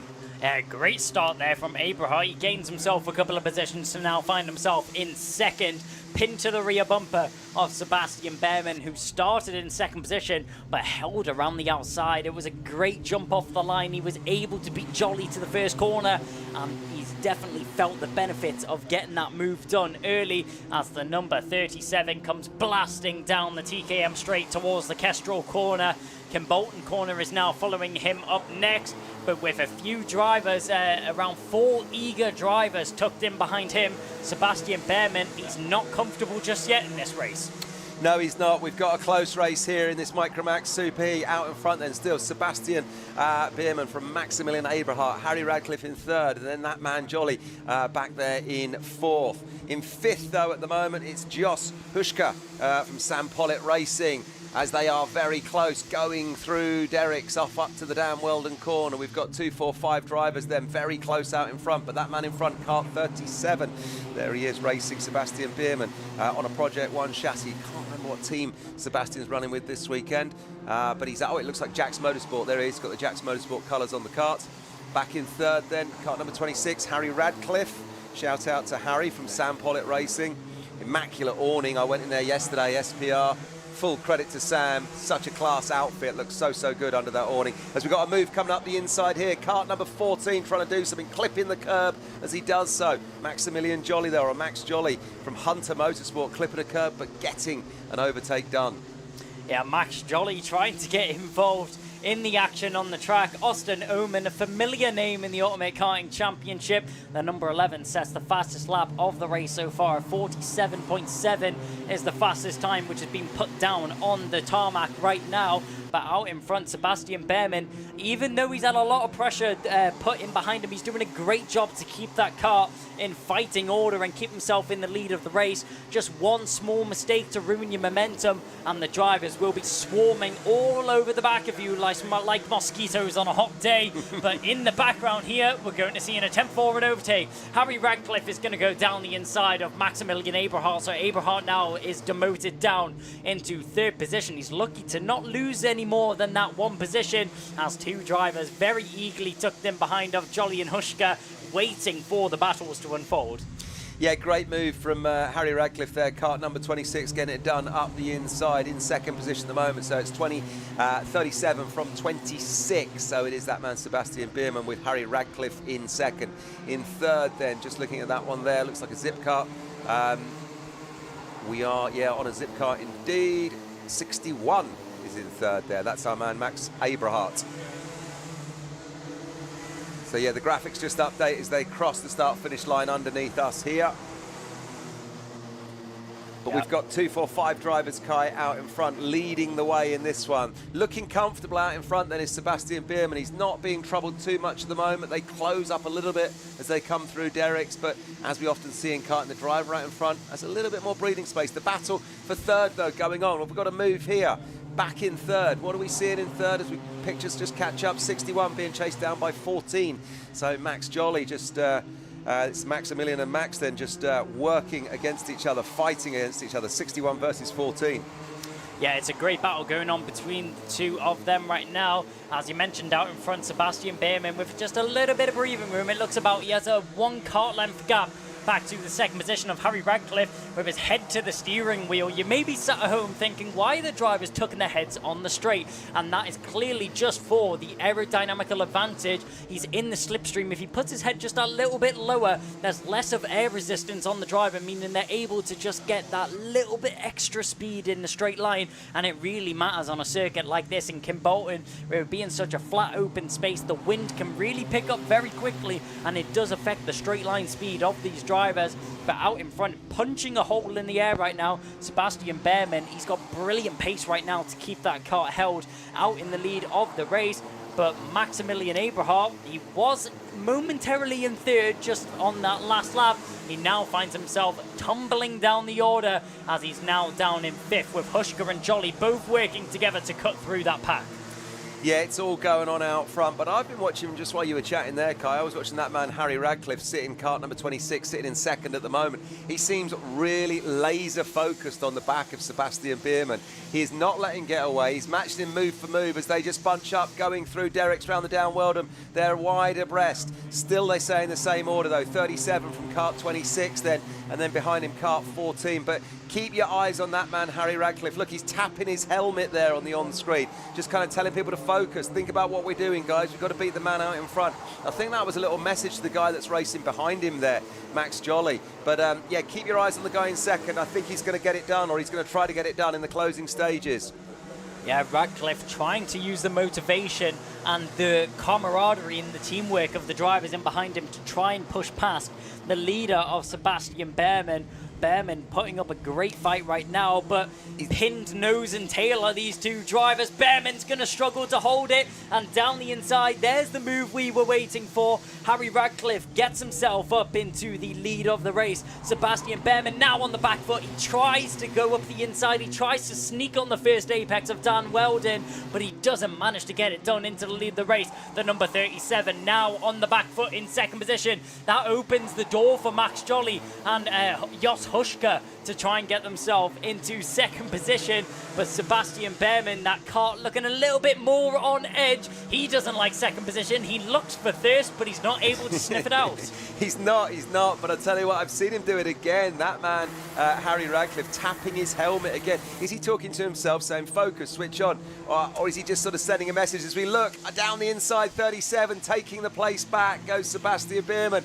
Back there from Harry Radcliffe, who I was just talking about. This one has a long way to go with 1 minute and 20 seconds on the clock. We're going to see these two trade places again, I'm sure. Harry Radcliffe laser focus. Sebastian Behrman not letting him get away with it as they go now then around the final sort of time in this lap for Kimbolton corner. Then they'll come past us in our common position.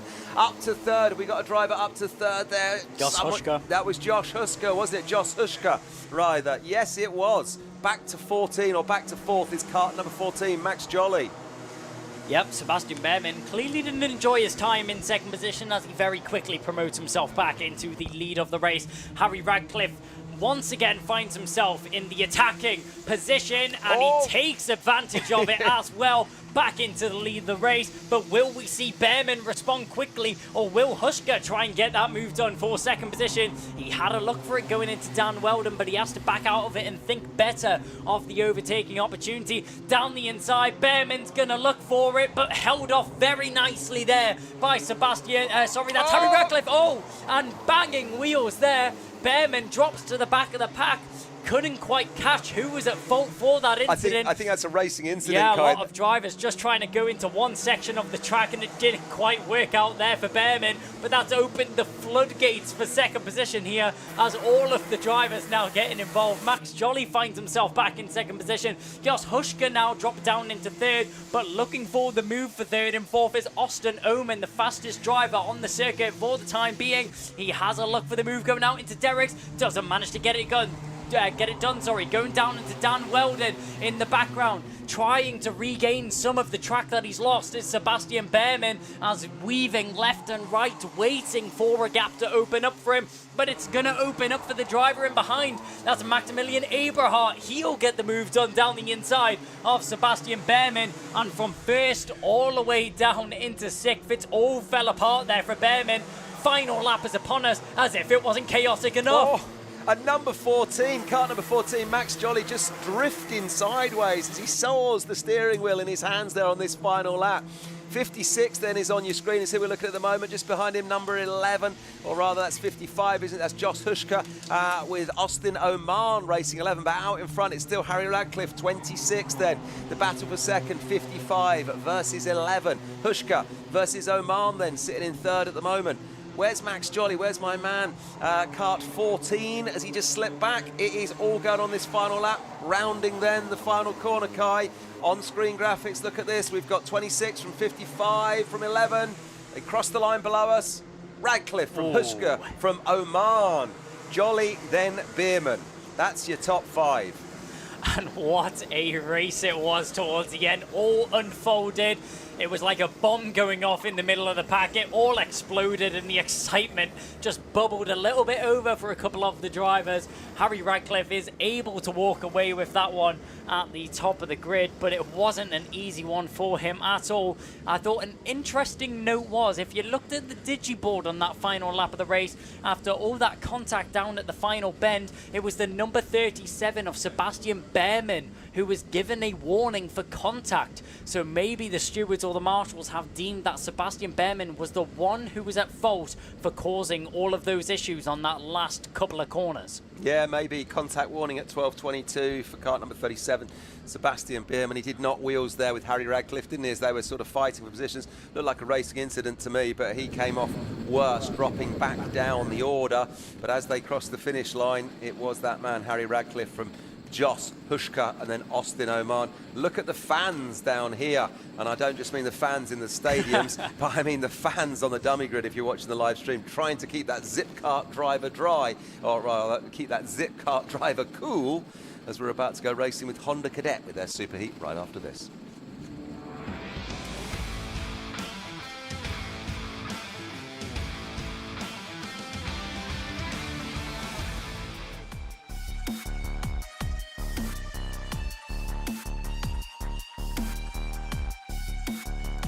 So, Honda Cadets for the second time today. It was the heat earlier on, and superheat is now about to take place.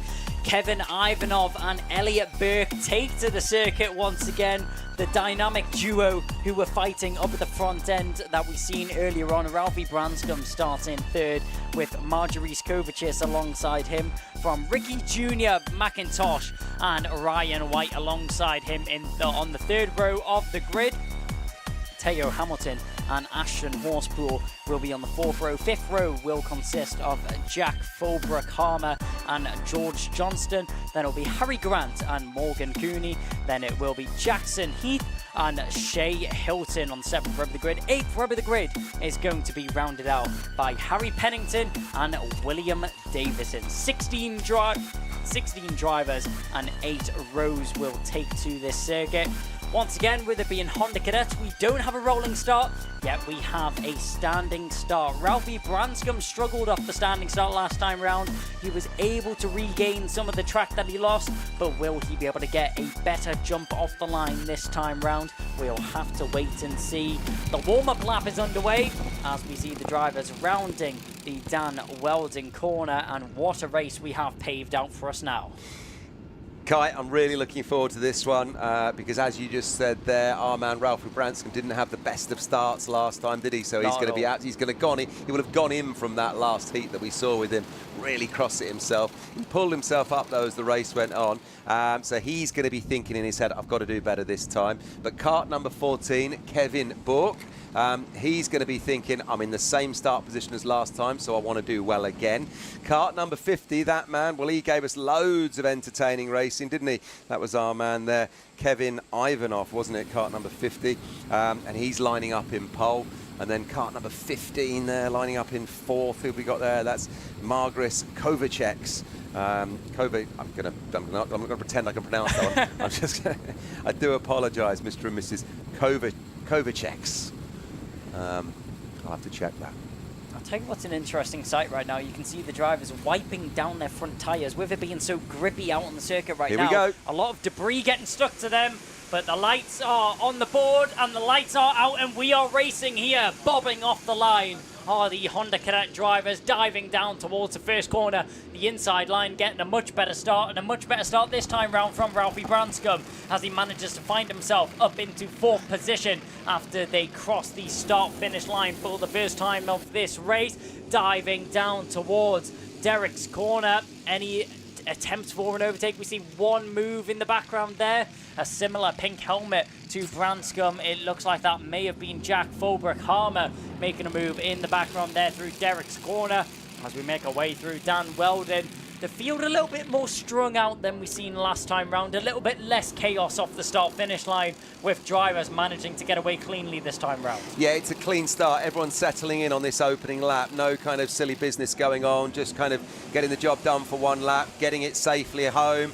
Out in front then, Kevin Ivanov from Elliot Bourke from Kovaceks. Go on, you go, Kai. I would have said Kovaceks. Kovaceks is my Kovaceks, there we go. That'll do, and I apologise in advance. Oh, look at this, though. 4 wide as we come into Derek's in, battling for 4th or 5th. Then they slot in. But out in front, the 2 lead drivers then of Ivanov and Bourke, who had a great battle in the heat that we saw earlier this morning. They're stretching out in front. So we've got that situation once again where we've got a 1 and 2, and then a battle for 3rd, 4th, 5th. Yeah, Ivanov doing a great job out in front right now. With, once again, Elliot Bourke in behind him, the 50 and the 14, the 2 zip carts, which we seen in the heat earlier on, which were battling it out. Talking about battling it out, Ryan White is having his work cut out for him as he's fighting once again for that track position, as he's currently in 5th as he dives down towards the first corner. Was able to get the move done there on Horsepool as they went down towards the first bend, and Ryan White gets it stuck and gets it done. Elliot Bourke, fastest lap around that circuit, as stuck in behind his teammate right now of Ivanov. Ivanov out in front, punching a hole in the air, using that slipstream to his advantage to gain the fastest lap. Kart number 1 then is indeed Ryan White. The picture's just showing him here, the centre of your screen, currently running in 5th at the moment. Last year's champion, there he is, leading that one away on his Project 1 chassis this year, running as a privateer. Full credit to his family who do a great job of getting him up and down the country to all these races, and he's a really nice young man, great driver, a lot of time for Ryan White, as I have all of these. But we've got a move going up the inside here then, just around that one, and I didn't see who that was. It might have been that man. No, I didn't see who that was actually making that move. But out in front then, we've got ourselves Ivanov and Bork then, 1 and 2. Behind them, Ralphie Branscombe up to 3rd. And then McIntosh, Ricky Junior McIntosh then, currently sitting in 4th at the moment. Ryan White back in 5th. The battle which we have on our screens right now, Ryan White and Kovacic both going at it. Ryan White lost out on that 5th position to Kovacic, so Kovacic now finds himself in 5th position. Ryan White dropped down into 6th, maybe dropping a wheel a little bit wide there. But looks like that was Grant and Horsepool both going at it out of that final bend. As the drivers blast past our camera and down the home straight once again, you can see the heat waves in the distance just off the track temperature that we have right now. The number 153 of Horsepool stuck in the middle of a sandwich right now, and probably in the most difficult position that you can be as a driver. He was the one that got a great move done there, so he got himself up 1 position. So can he climb higher as this one moves on? Great little move from him, well done. It was that man Kovacic who got the move done, who I couldn't quite see on the lap before, so well done to him as well. He's now running in 5th. Out in front though, Ivanov and Bork. Really impressive racing from young Elliot Bork. Did a great little interview with him yesterday. Like I say, he was confident off track, and he appears to be confident on track as well, which is good to see. Yeah, great to see there from Elliot Bork. The 2 Zip teammates clearly have been talking to each other off the track and have orchestrated this one perfectly like they did in the last heat. Both working together, using the slipstream to their advantage, as Elliot Bork and Ivanov just breaking away from the rest of the pack. 1.28 seconds is what separates those 2 drivers from Ralphie Branscombe, the O-plate in behind.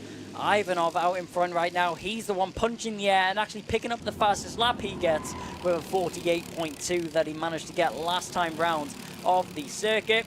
Going into the middle of the circuit there, Ivanov maybe not feeling as comfortable with his teammates as he should going around the circuit right now, diving down into Kimbolton corner once again.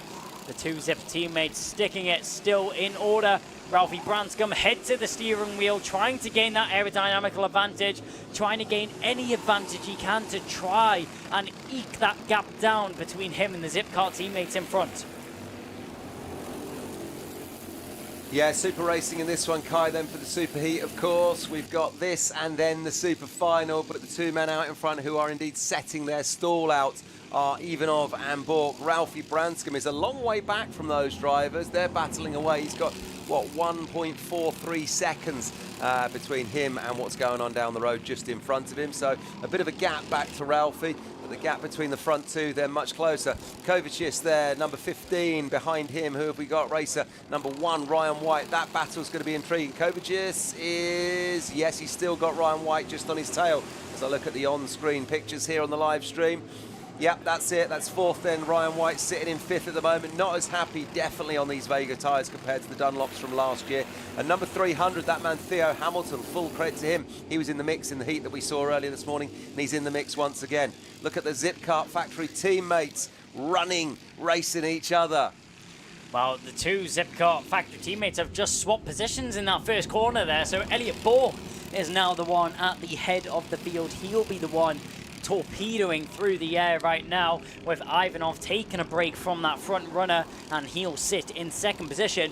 But Ralphie Branscombe, even though he has no one to work with, it does look like he's slowly breaking down that gap, maybe around a 10th a lap. It's 1.1 seconds currently, the gap between him and the teammates in front. It's now down to 1 second, so about a 10th of a lap quicker right now is Ralphie Branscombe than the 2 Zipcar teammates. But with time running out on the clock and only 2 minutes and 20 seconds left, is there going to be enough time, Kev? There might be, there might not. We'll have to find out. But I think he's going to have about another 3 laps, maybe 4 laps, something like that. We'll see. He is getting quicker, like you say. He's reeling them in, but don't forget, they're trying to stretch their wheels off and away down the road.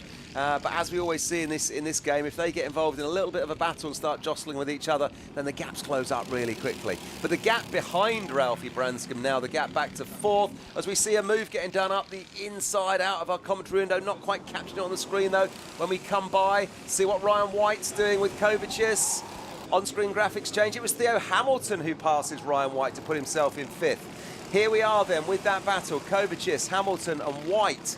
Karts 15, 301. This is the battle at the moment. A train of 4 of them, and behind White we've got Horsfall 153. We know he can overtake. Look at kart 300, Theo Hamilton up the inside then of Kovacic. There we go. Great move from him. Well done, Theo Hamilton. Brilliant overtake. But look out in front. I'm looking out of our commentary position, Kai. Is Ralphie Branscombe reeling him in a little bit? Visually, it definitely looks like he is. Currently, only 8.8 tenths is what separates Ivanov and Branscombe for the time being. And as you mentioned, once those 2 Zipkart drivers start to battle and start to squabble for that first position, that gap will very quickly diminish, as it visually is already. Probably around 6 tenths is what separates those drivers right now.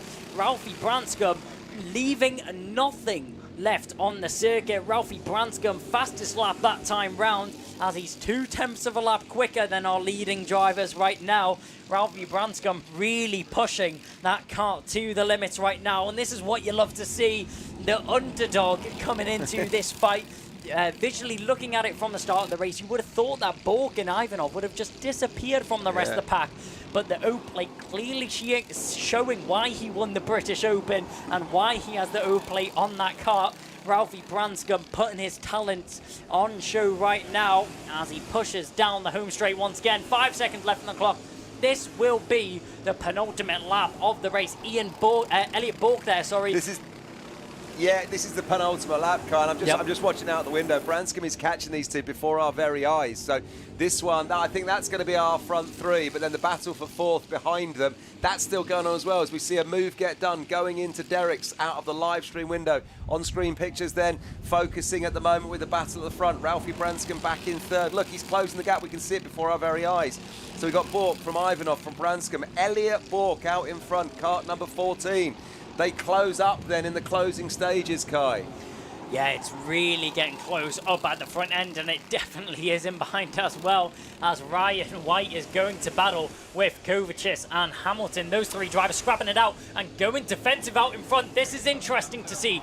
Bork goes defensive. Ivanov's there on the switchback. He's got it. And this just reels in Ralphie Branscombe into this battle. Those 2 drivers switch positions again, but watch for the bright pink helmet of the machine in 3rd position, the O-plate of Ralphie Branscombe. He's now arrived on the scene, and let's see what he's able to perfect. What is Ralphie Branscombe able to do in these closing stages of the race? It was just the 2 Zipkart teammates. It's now built up to 3 with Ralphie Branscombe popping his head in to say hello. He'll arrive on this battle just in time for the final corner. Will he be able to get anything done? He's a little bit too far back.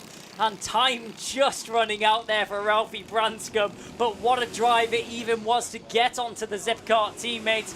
Ivanov takes it away from Bork on that final lap of the race. Wow. And in behind, Hamilton takes it from White in 4th position. Kovacic drops down into 6th from 4th. Horspool just tucked in behind once again. Yeah, that was brilliant racing there. The closing stages were great. And full credit to Ralphie Branscombe finishing just 0.18 seconds off the pace there. Earlier he had a second or more gap between him and that lead 2. So he closed that gap at the end. Really well done to him. And full credit to Kevin Ivanov, though, staying in the mix with Elliot Bork, just sitting on his rear bumper and just getting it done with, well, on that final lap, wasn't it? But well done to Elliot Bork. I mean, that was hard driving from him, having to keep his head out in front for all of those laps.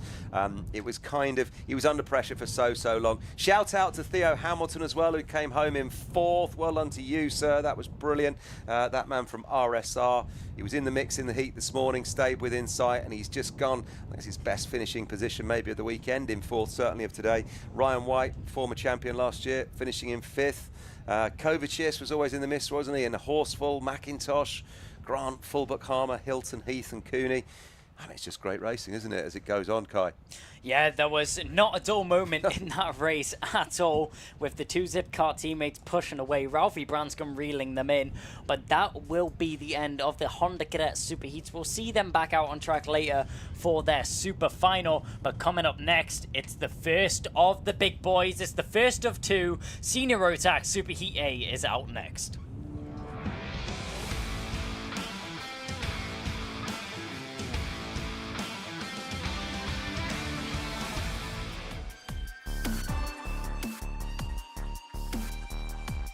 So our oldest drivers of the weekend, the most experienced and some of the fastest karts taking to the circuit.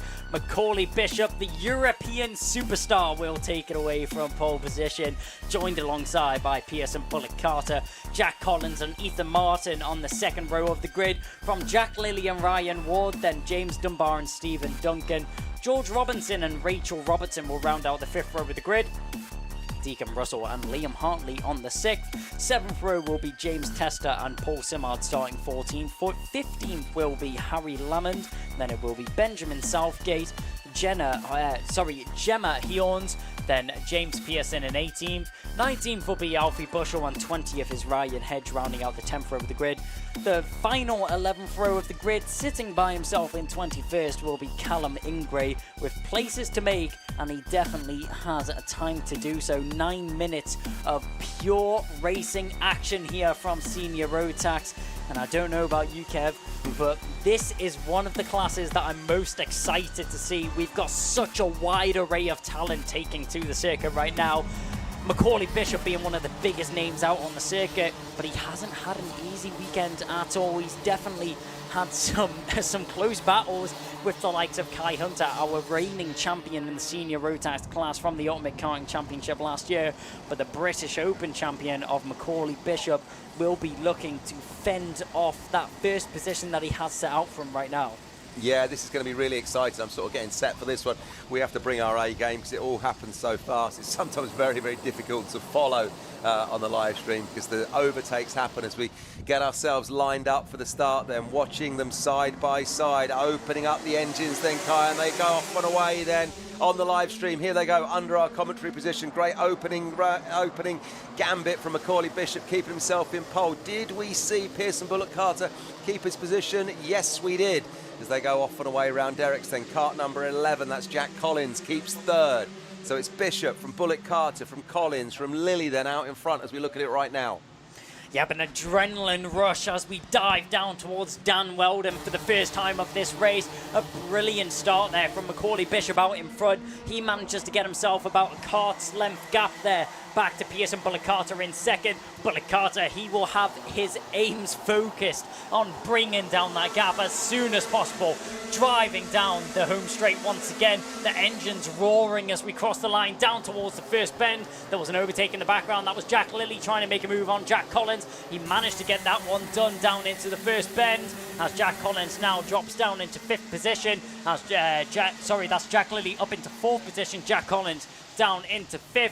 Going through Derrick's corner, a couple drivers in the back of the pack squabbling for positions, but out in front right now, Macaulay Bishop has taken an early lead and he's making a bid to run away with it. Yeah, this is where he likes to be, out in front with some clear road ahead of him, and he's not afraid of having the pressure going on behind him. He's a very experienced driver. He's been in this position many times before. So if he sits there now for the next 7 minutes and 30 seconds, well, he can do that, because we know that he can keep a clear head and he will be able to just keep his laser focus on just doing the job lap after lap, hitting the same apexes, hitting the same braking points, and he'll just be able to do it. But behind him then, talent in the form of Bullock Carter, Lilly, Collins, Martin and Ward. That's your top 6. Robinson then 7th, Dunbar 8th, Duncan 9th, and then Deacon Russell. It was Deacon Russell, our man, that went off earlier in the heat that we saw this morning. So I think Deacon Russell is going to be kart number 21, running 10th at the moment, looking to make amends. He's going to have the bit between his teeth for this one as they come under our commentary position again. The live stream picture's just a few seconds behind us if you're watching at home on the YouTube.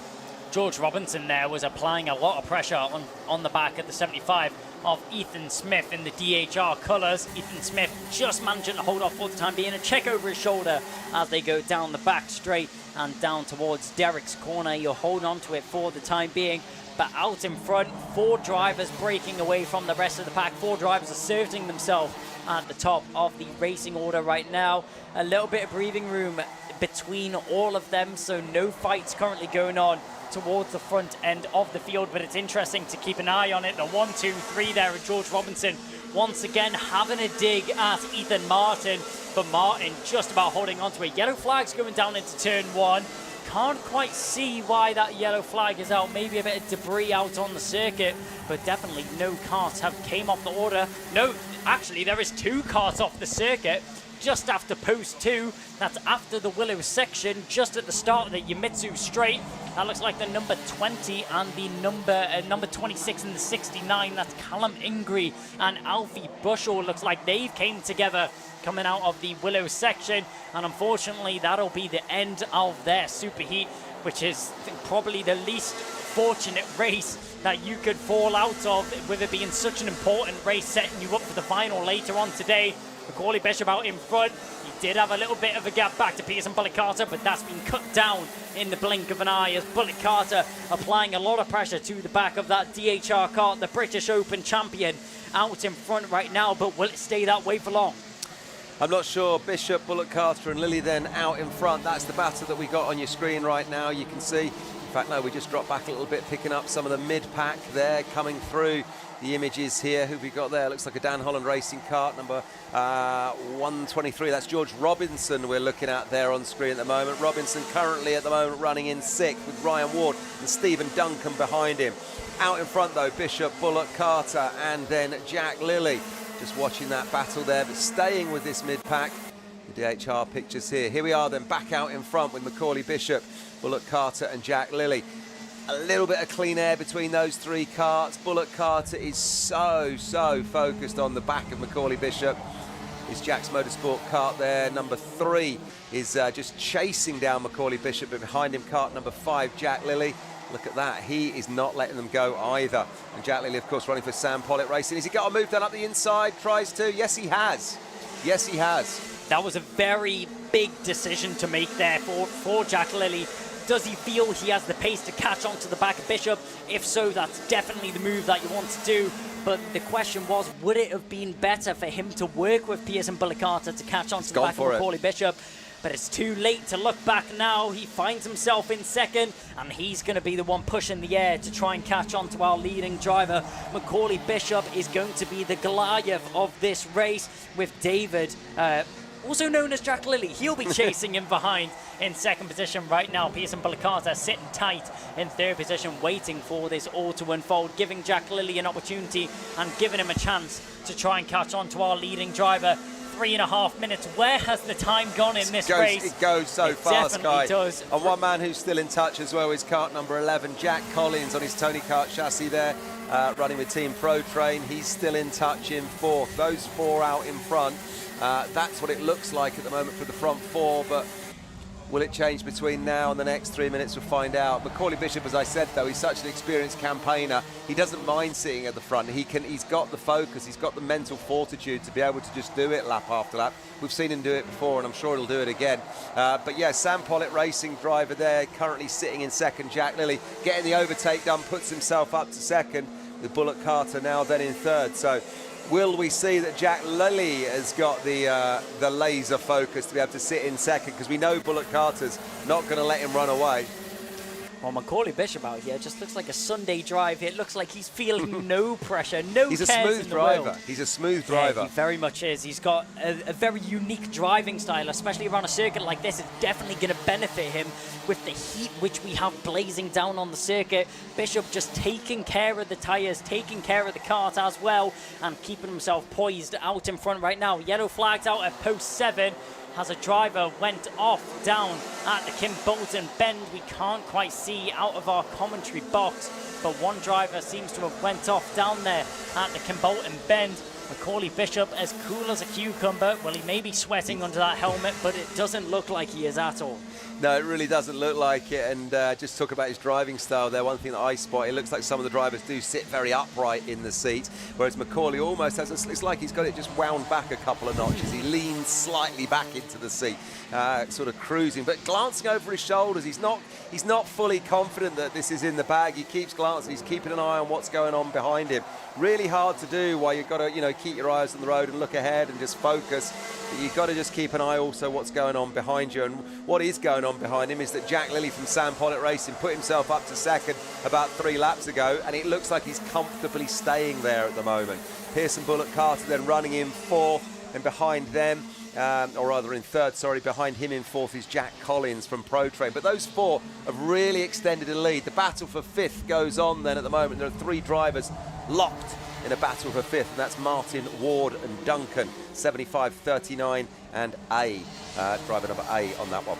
I'll tell you what, Kev, these front 4 drivers have completely disappeared from They the have gone rest down of the road. pack. It's nearly 5 seconds which separates that front 4 from the rest of the field as well. And out in front right now, as we keep driving down, out in front right now, there's currently 5 of them fighting. Out in front in 5th position, you can see Ethan Martin. He's the one in a difficult position because he knows he has so many cars parked up behind him. One driver going slow in the straight line. That looks like that was the number 27, or was that the 92?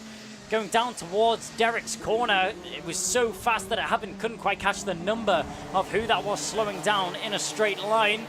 Looks like the issue may have been resolved very quickly though. Out in front, Macaulay Bishop. What a drive it's been from him. 2 seconds ticking down on the clock, meaning that we now have 2 laps remaining underneath us.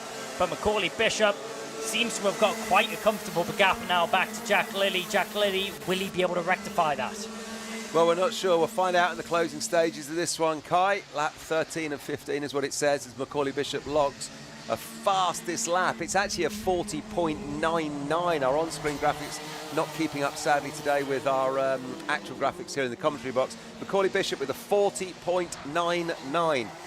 Fastest lap of the race so far. Might be fastest lap of the weekend, I'm not sure.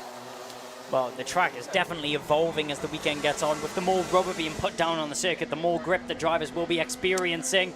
As rolling onto the final lap of the race, we now go.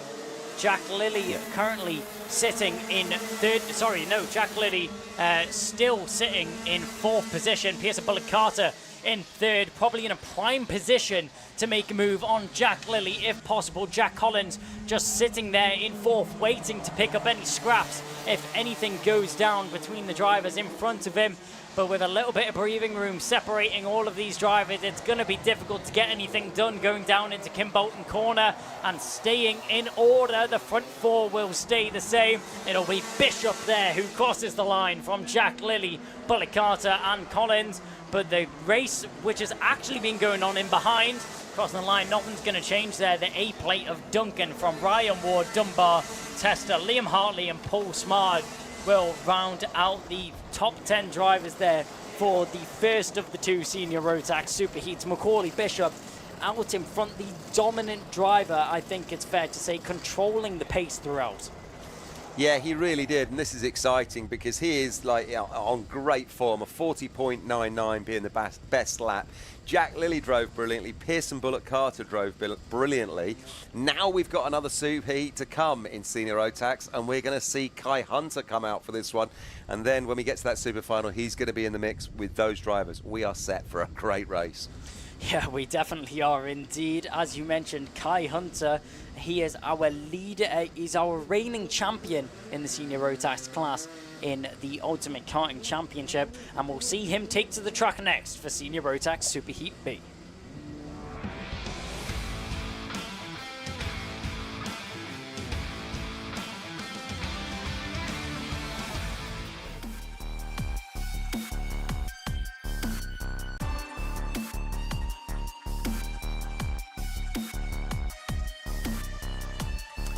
So here we go then, Senior Rotax Superheat B, and the man who I just mentioned, Kart 101, lining up on the front row of the grid in pole position, Kai Hunter. Behind him then in position 2, kart number 29, Lewis Gilbert. Gabe Fairbrother, another name back. Great to see Gabe Fairbrother here. Then kart 111, Ultimate R driver.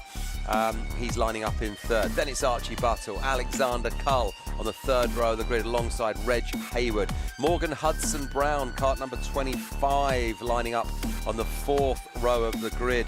Great driver from Sam Pollitt Racing, looking forward to seeing him go. Ewan Richards then next. Brandon Klein Nagelvort had a great heat, didn't he, early this morning when he went out. He was an exciting driver to watch. Aaron Mackay, Tom Pryor and Caitlin Seabrook, your next ones lining up. Then we look at the position 13, Stephanie Hobika, Reese Bailey, Presley Walker, John Brown, Mac McGilvray, just as we come to the penultimate row of the grid, Harvey Powell, and then in 19th position we got Louis Merica and Zaki Hussein lining up in 20th on the 10th row of the grid, kart number 13. 10 rows of drivers, 20 drivers on the grid which are about to take to the circuit. Multiple big names in the karting world, as you mentioned, Gabe Fairbrother and Kai Hunter on that front row of the grid. That's a front row of the grid which I would definitely be scared of as a driver going into this race, but it's one that I'm very excited for as a spectator and as a commentator going into this one. Yeah, it's going to be really exciting, this guy, and this is obviously just like, this is the precursor to what we're going to see in the final, because we've got all these big names in this superheat. We had the names that we just saw in the last superheat, and a little bit later on this afternoon they're all going to be put on the track together, and then we really are in for a treat. This is going to be quite something. So yeah, we're going to have to bring our A game. We're going to have to see if we can keep up with the speed of the karts and keep up with the speed of the overtakes that we're expecting, but maybe too close to call. Do you want to try and call it? Ooh, I'll give you the honours. I'll give you the honours, Kev. What's your predictions for this one? You can't, well, you simply can't bet against Kai Hunter. You simply can't. He did everything right for all of last season. He's come back this year. He's keen. He's kind of got nothing to prove, so he's maybe coming back from a more sort of relaxed mindset. He's under his Hunter Motorsport chassis there, his brother's team, of course. And I saw his kart yesterday, and I do apologise, I forget the name of his mechanic, but his kart just looked absolutely immaculate. There wasn't a nut or a bolt out of place. It was as tight as a nut. And there we go, kart 101, there he is. CS55 livery on that Tony Kart chassis there, running for Hunter Motorsport. Kai Hunter out in front, so look out for him. You can see the red and black with splashes of yellow on those CS55 Colosigns chassis he's got a few of actually under the Hunter Motorsport awning this year. Look at them getting the warmth in the tyres. Be interesting to see. I haven't seen much of Gabe Fairbrother this weekend as well from Ultimate Art, kart number 11. Want to see what he's going to do. Kai really backing them up. Look, as we can kind of just see here, this should be a really, really good start. He knows what he's doing. He's paying attention here. This is really exciting. Here we go, Kai. Yep, Kai Hunter taking it away from the front row of the grid, controlling the pace right now, trying to catch his competitors off guard, but Gabe Fairbrother, he's stuck to that rear bumper. Going down the home straight, it was a great start from that inside line.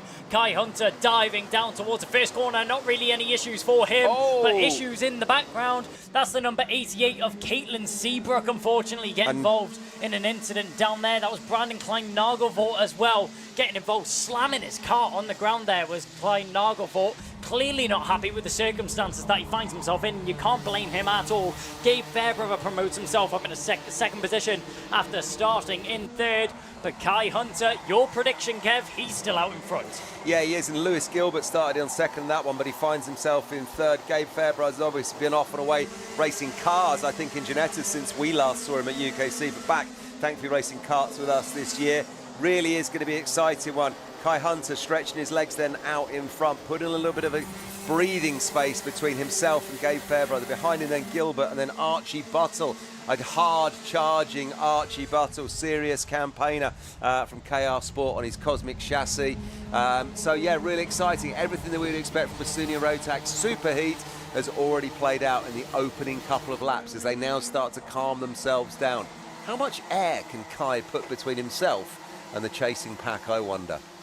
Well, it's definitely a good question because he's already managed to get himself quite a significant gap over second place. He's got about a second between him and Gabe Fairbrother. Fairbrother down the inside. It was Gilbert momentarily. Gilbert dropped down in third. Alexander Cole getting himself involved in this battle as well. He gets himself up in the fourth position. A great move there from the number 14, rocking the Scottish team colours as Alex Cole, a long way from home, but he's making himself at home out here on the Fulbeck kart circuit. It was a great move from him. He's all over the back of Gabe Fairbrother right now. Lewis Gilbert managed to get that second place back in the midst of all that going on. Fairbrother gets himself in a second position for just a small amount of time down the inside. That was Reg Haywood, as Haywood manages to get himself past Cole. Cole managed to get the switch back, but down the inside, looks like it's still going to be a fight going on between him and Buttle. Buttle manages to get it done eventually on Cole, and following through as well was that Reg Haywood. Yeah, it might well have been. Keep your eyes on Archie Buttle. Easy man to spot there in his KR Sport colours and the Cosmic chassis. He was now up to fourth, out in front though. There he is. Look at that, kart number 22, Archie Buttle.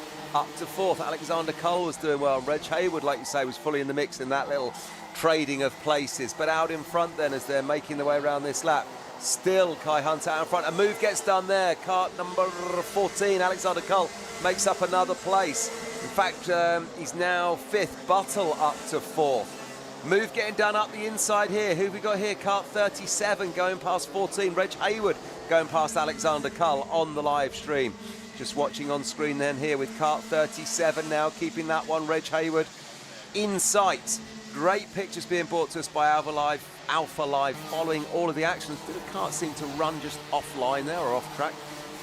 Couldn't quite see, but Kai Hunter out in front. 1.7 seconds back to Lewis Gilbert. Kart number 29 behind him. Gabe Fairbrother, 111, was in 2nd in the early stages, now in 3rd. One thing we did just see involved was Ewan Richards getting himself up past Morgan Hudson Brown. He finds himself in 7th position for the time being.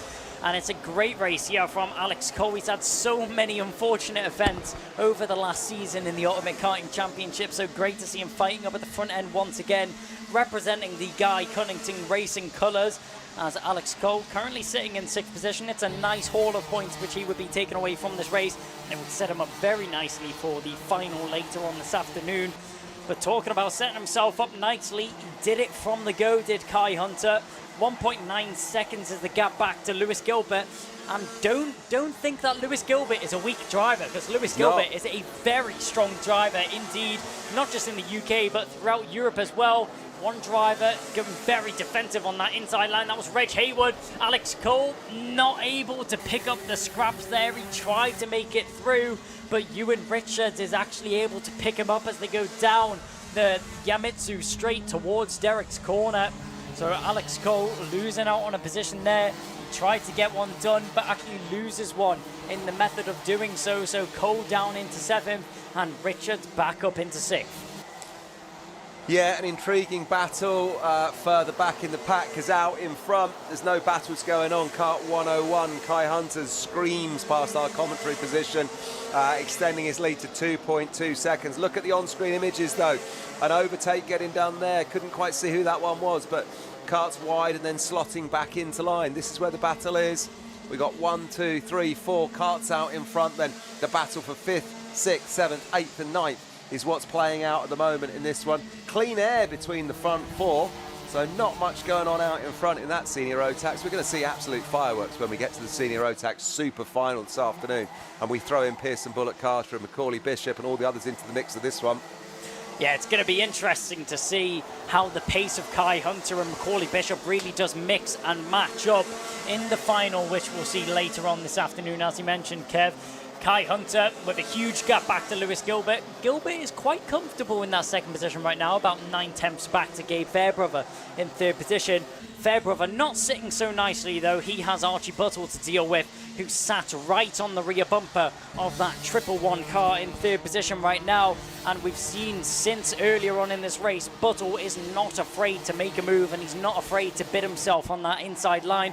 Just checking over his shoulder there was Gabe Fairbrother, making sure that he's secure, and he definitely isn't in that 3rd position of this race right now. Down the home straight we go once again.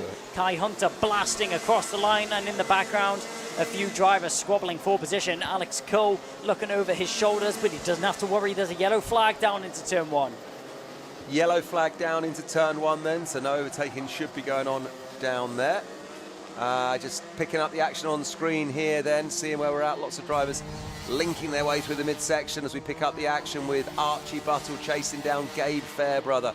That's KR Sport chasing down Ultimate R. Then we got Kart 37, Reg Hayward there. Well done to you, sir, putting in a good drive this afternoon for Coles Racing on your Red Speed chassis. There we go. Look at this up the inside. Who have we got? Kart number 14, Alexander Kull. He's been taking places for the afternoon.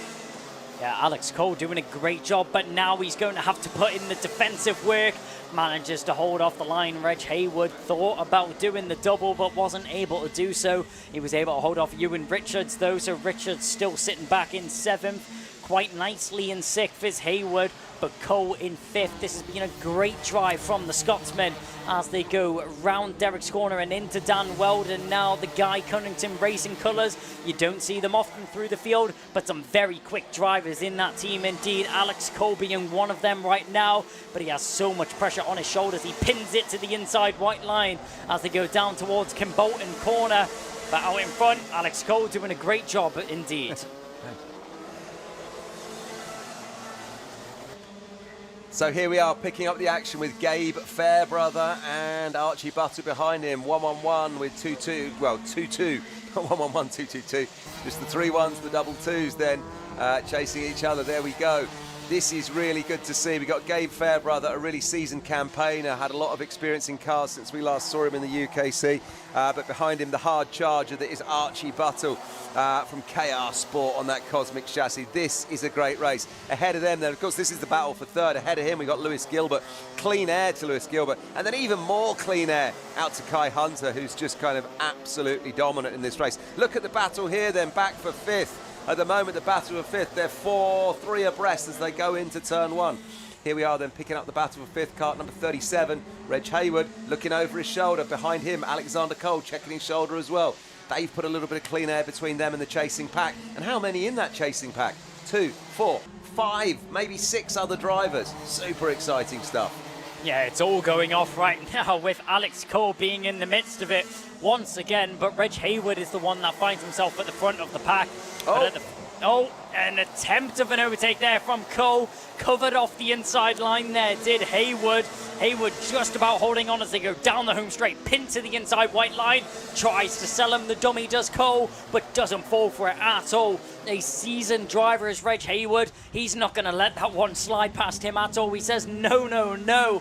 I'll hold on to that 5th position. Sorry, thank you very much. As all the drivers backing up a domino effect right now as they all slow each other down going into the Derek's corner section. Through Dan Weldon we go, all simultaneously looking over their shoulder. Reg Hayward, the one with everything to lose. Yeah, this is brilliant. Hayward from Cole, from Richards, from Pryor. This battle then for 5th that's playing out behind the clean air that's on the clean road that's ahead of them. This is really good. Look, we're having another look here. Who's flicking it wide back there? That would be that man Richards, I think, there. Kart 71. No, that was Pryor flicking it wide, having a little look, but he's never going to get past Hayward, Cull and Richards and Pryor, or rather Hayward, Cull and Richards. Just watching this one then. Here we go, back with Archie Buttle and Gabe Fairbrother. They're locked bumper to bumper. Kart 22 and Kart 111, KR Sport and Ultimate Art. The battle going off. Both season pack campaigners, both experienced drivers. Really, really going well here today. There's Lewis Gilbert as we have finished the race. In all of that excitement, I was so busy. Watching that battle for 4th, Kai. I completely missed the last lap board and the checkered flag. Yeah, so was I. I mean, there was so much going on in that race. Kai Hunter, just a little bit of a testing session for him. Just testing the waters of his competitors. 2.9 seconds. That's big gap. Such a large gap, especially on such a short circuit like Kimbolton. Kai Hunter eking out that gap over Lewis Gilbert, just building it up over the course of the race.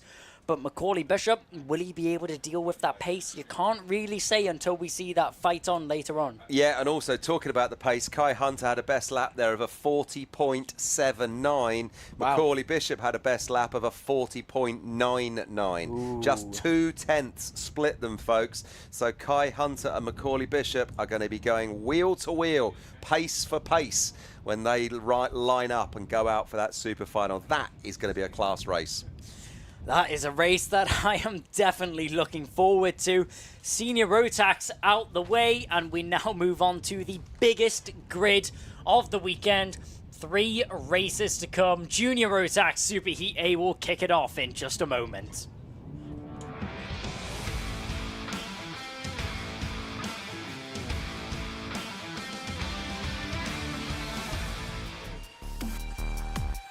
Junior Rotax Super E Heat A kick it off for the last of the Super Heats to take to the circuit. Jacob Ashcroft and Joshua Smith take it away from the front row of the grid from Lewis Goff and Jack West. Then Cameron Nelson and Mikey Walker from Joshua Turnbull, Miles Roby and Vlad Tomanchuk. Then Owen Wallace rounding out the 5th row of the grid. 6th row is kicked off by Benjamin Baker and Shane Chandaria from Kian Bernard and Jared Fox Whiteley. Zach McKay and Zane Quaker from Elliot Surtees and Amy Peacock.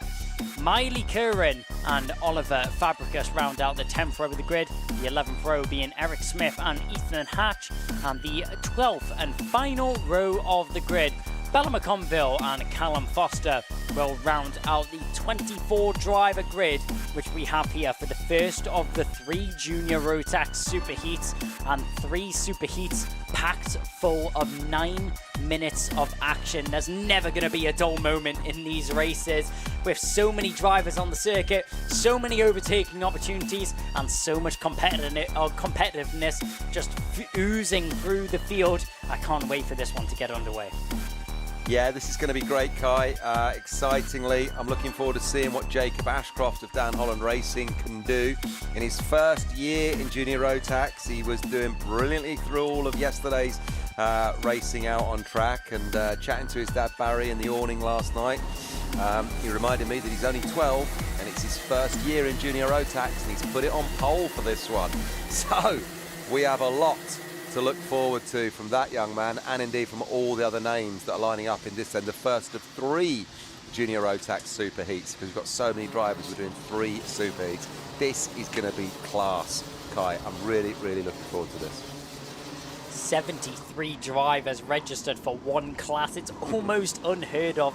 Nearly record numbers here for the Ultimate Karting Championship, and we'll love to see it unfold in such a sunny and beautiful day here at Kimbolton. The weather really turned up for the first round of the Ultimate Karting Championship, and the drivers have come out to play. Across the line we go. Jacob Ashcroft and Jack West fighting down towards this first corner, but who's going to get there? Ashcroft manages to get to the apex first. We go through the willows, all of the drivers squabbling for position, just about keeping it tight, keeping it nice and clean as we go through. And down through Derek's corner we now go. Jacob Ashcroft out in front, a textbook start. You couldn't have asked for any more from him. No, not at all. And I tell you what, full credit to all of these Junior Rotax drivers. That was one of the cleanest first opening few corners that I think we've ever seen. Very easy to get locked in battles and, you know, send yourself off in the early stages, but their experience showing, clever thinking showing as they disappear out of view from us in the tower around Kimbolton corner. But picking up the live stream pictures then, Jacob Ashcroft leading as they cross the line from Joshua Smith, kart number 11 in second. Then it's that man Jack West, kart 92 in third then.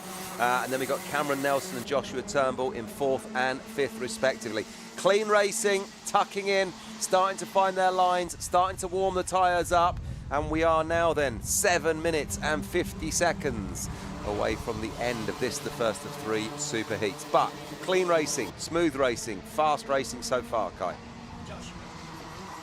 Joshua Smith probably being in, nonetheless, one of the most pressurised positions. One driver going off and around, manages to get back going on the circuit though, so no issues being caused. Down the home straight we go. 4 tenths is what separates Jacob Ashcroft and Joshua Smith. Smith with drivers tucked in behind him, and we're cut out in front of him to try and catch on to the back of Jacob Ashcroft. It's going to be a difficult race indeed for Joshua Smith, but it's another one of the Joshuas. Joshua Turnbull is the one who picks up the fastest lap of the race going that time round. 7 minutes of action still to unfold with only 2 laps completed. The drivers all still so bunched up together and raring to get themselves up into higher positions if possible. That's a dive down the inside, and a great move there from Joshua Turnbull, holding the fastest lap of the race and gaining himself another position on the circuit. Yeah, great move from young Turnbull there, and I think that's the first overtake that we've seen in this race after the first lap. Everyone seemed to slot in and start just, slipstreaming each other, getting themselves in a procession, but good to see the first of, I'm sure, many overtakes getting done. But out in front, Jacob Ashcroft keeping his head, as just under our commentary position goes kart number 19, I think that was. That was, who we got there? Eric Smith from Ultimate R. Sound like his muffler's come off the back of his exhaust there. So he's gone and made his way into the pit, but out in front, Jacob Ashcroft then leading from Joshua Smith, and then Cam Nelson, well done to you. And then it's kart number 92, West, leading Turnbull, kart 20. Great on-screen images here, then showing the heat rising up off the tarmac. as they round their way through turn 1. Business as usual for our lead drivers with 6 minutes left on the clock. Ashcroft actually putting daylight between himself and the driver in second, who is indeed Joshua Smith. He has slotted into this junior Rotax car just so well. Really good racing from him, but I'm seeing a yellow flag being waved here, Kai, just as they come around. Yeah, not just a yellow flag, but a slippery surface flag, which I would not be expecting to see today. Well, that'll be to do with kart number 19, obviously, who just went off. The radiator. Yeah, coming from the radiator. Yeah, could well be.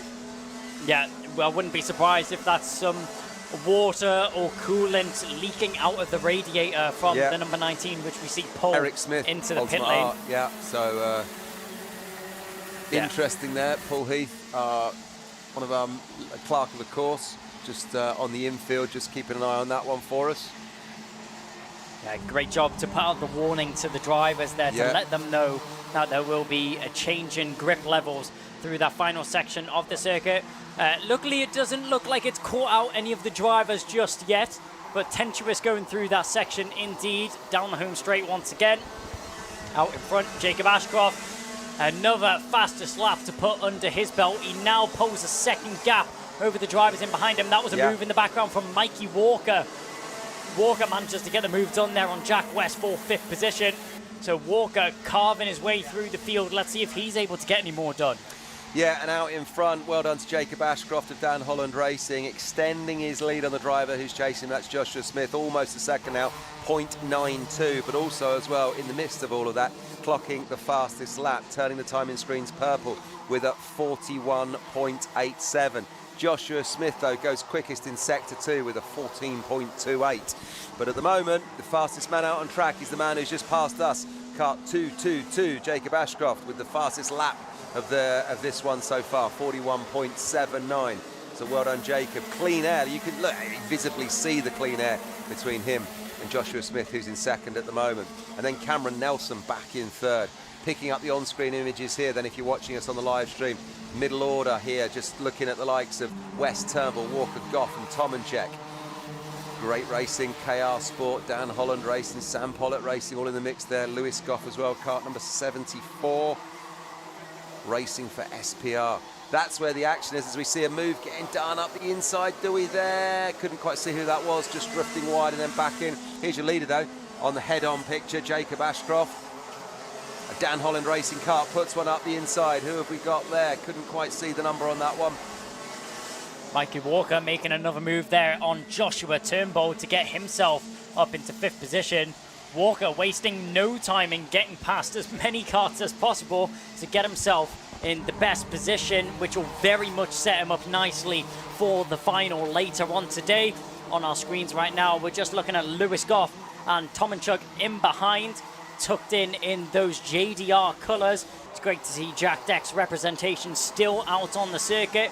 A very family and tight-knit team right there. Jack Deck's running a great organisation, and that's very well shown off there by Walker as well. The double three with the 2 on the end, 332 tucked in behind Lewis Goff right now. He's trying to gain that position back. He lost it just a lap ago, but the 74, will he be able to hold on to it? He's giving number 74 there, Lewis Goff, a torrid time. He's not letting him go. This is a great battle. Full credit to you, sir, Mr. Walker there. Really exciting racing from you. Really good to see the 332 of Mikey Walker, JDR, just putting the hammer down, just pressurising Lewis Goff, the driver who's ahead of him. As we re-pick up our pictures here, seeing Jacob Ashcroft nose on, crossing the start-finish line. The gap behind him now back to the second place driver, Joshua Smith. Now 1.88 seconds. This is just great driving from Jacob in his first year in Junior Rotax. Full credit to you, sir. The gap between second and third, much tighter, just a tenth of a second, and that's between Smith and Nelson. Joshua Smith, Cameron Nelson. Getting a bit tighter up at the front end between those second, third, and 4th position drivers. In behind, you can see 5th, 6th, and 7th all going at it. That's the battle that includes the JDR driver of Mikey Walker. Walker getting himself involved in the middle of that battle as well. But one driver that hasn't had to bother with a battle all race, Jacob Ashcroft out in front, now extends his lead once again with another fastest lap 2.1 seconds is the benefit that he has going his way in this superheat right here in Junior Rotax Superheat A. Still Jacob Ashcroft leading from Joshua Smith in second, with a little bit of breathing room back to Cameron Nelson and Jack West, who are both nailed together, front bumper and rear bumper. That's the number 41 and the number 92 on your screen there. Nelson and West. This is for second, third and fourth. All of these drivers have been battling out all the way throughout this race. As we cross the line with just shy of 40 seconds on the clock, this should be the penultimate lap of the race. Yeah, it should be. What a great battle that is there between Smith, Nelson and West, just behind Jacob Ashcroft, who extends his lead again, 2.47 seconds, almost 2.5 seconds. He's putting clean air between him and what's going on behind him. That battle for second then. Great stuff. Smith, Nelson, West, car 11, 41 and 92. Great images on the screen here, thanks to the guys at Alpha Timing showing us what's going on. Looking over his shoulder there, kart number 11, Joshua Smith, just checking in what's going on behind him. Joshua Smith from Project One Racing. Then we got kart 42, 41 rather, Cameron Nelson. I do apologise, tripped myself up there. Cameron Nelson is 41. Shout out though to kart 42, Jared Fox-Whiteley of Jack's Motorsport. But yeah, this battle really exciting. 11, 41, 92. Smith, Nelson, West. Just a little bit of a gap have we seen there between Smith and Nelson maybe. Nelson then just doing everything he can to keep on the bumper of the driver ahead of him, but not quite reeling him in. No, we've seen over the course of this race the number 11 of Joshua Smith just maintaining a little bit of breathing room between him and his competitors in behind. Having to go defensive there. We see Nelson. He's really starting to feel the pressure from Jack West in behind him. They're sideways across the line and the checker flag is out. That was such a close one there to the line between Smith and Nelson. Just 0.01 of a second. That's 1,000th of a second. That separates the two drivers. The updates on the screen not quite keeping up with the order that we have in front of us.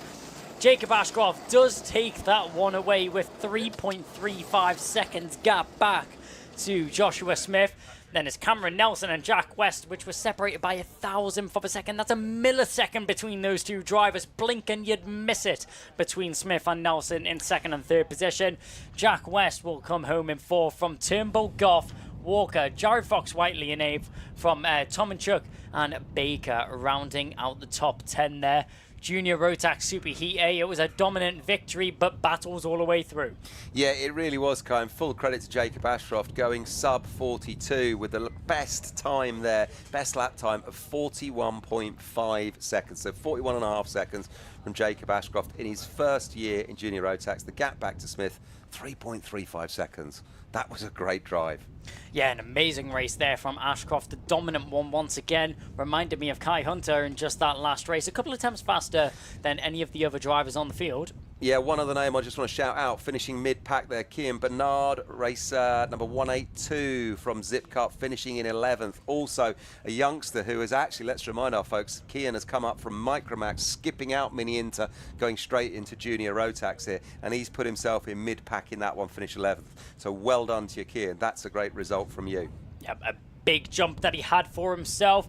But talking about jumps, we're going to hop off this one and move straight on to the second of the Junior Rotax Superheats. That's Junior Rotax Superheat B.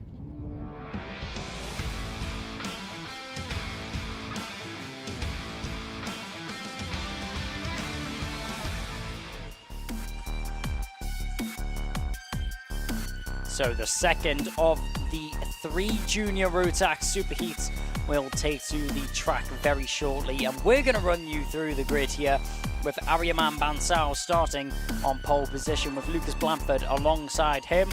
Alfie Thompson and Kai Verteach will start in 4th, then Lizzie Mentia, a returning driver from last year, 4th in the championship last year, starts 5th on the grid. From Finley Buck, Charlie Neve and Elliot Powell in 8th. 9th and 10th will be James Kell and Oliver White rounding out the 5th row of the grid. Then it's going to be Logan Launder from Joel Dixon Cohen. Then it's going to be Noah Barham, Sebastian Lurch, Charlie Benson, John Richardson. Then it's going to be James Philip King from Emily Cooper, Alessio Lamalfa. Then it's going to be Ben Horner rounding out the 20th driver on the grid. 4 more drivers to go, and that is Michael Dalton, Oliver Vox, then it's going to be Matthew Clark and Thomas Behrman, rounding out the 24 drivers on the grid. And if you don't recognise that name, let me remind you, Thomas Behrman, he competed in Junior Rotax in the Ultimate Karting Championship last year, finished 6th in the overall championship. But most notably, his brother, Oliver Behrman, does that ring a bell? Yes, it may do. The Formula 2 driver who in the first round of the Formula 1 Championship at Jeddah made the step up to the Formula 1 grid, had an amazing race and finished in P7, still 12th in the driver standings, Oliver Behrman. It's great to see the Behrman family both competing well. Yeah, it really is. Big names here then at UKC, Kai, right across all of the heats. But Super Heat B then, the second of 3 that we've got here today. We've had Heat A, but Heat B now right after this, and obviously Heat C seem to be running really well at the moment, certainly running to time. Don't forget that when we get to what should be 1 minute past 2, we're going to have the first of our Super Finals then. Mini Inter Super Final should be kicking off at 1 minute past 2. 2 to go then in these Super Heats though. Junior Rotax Super Heat B, Super Heat C. And we have a little bit, hopefully we're going to try for the Super Finals today to do something a little bit different. We might have time to do a little bit of a grid walk. Driver's going to take the karts out onto track and drop them into their grid positions off the dummy grid onto the main track. So we might have time for a little bit of pre-grid, maybe some pre-grid interviews to see anything on how the timings work out.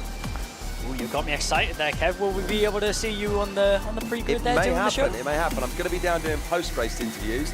Then we'll see how it plays out before the start of the next one, if I can then leg it and get onto the grid and have a chat with someone before they start. Oh, look, somebody on the grass on a warm-up lap, just looking out the window. Can't quite see who that is.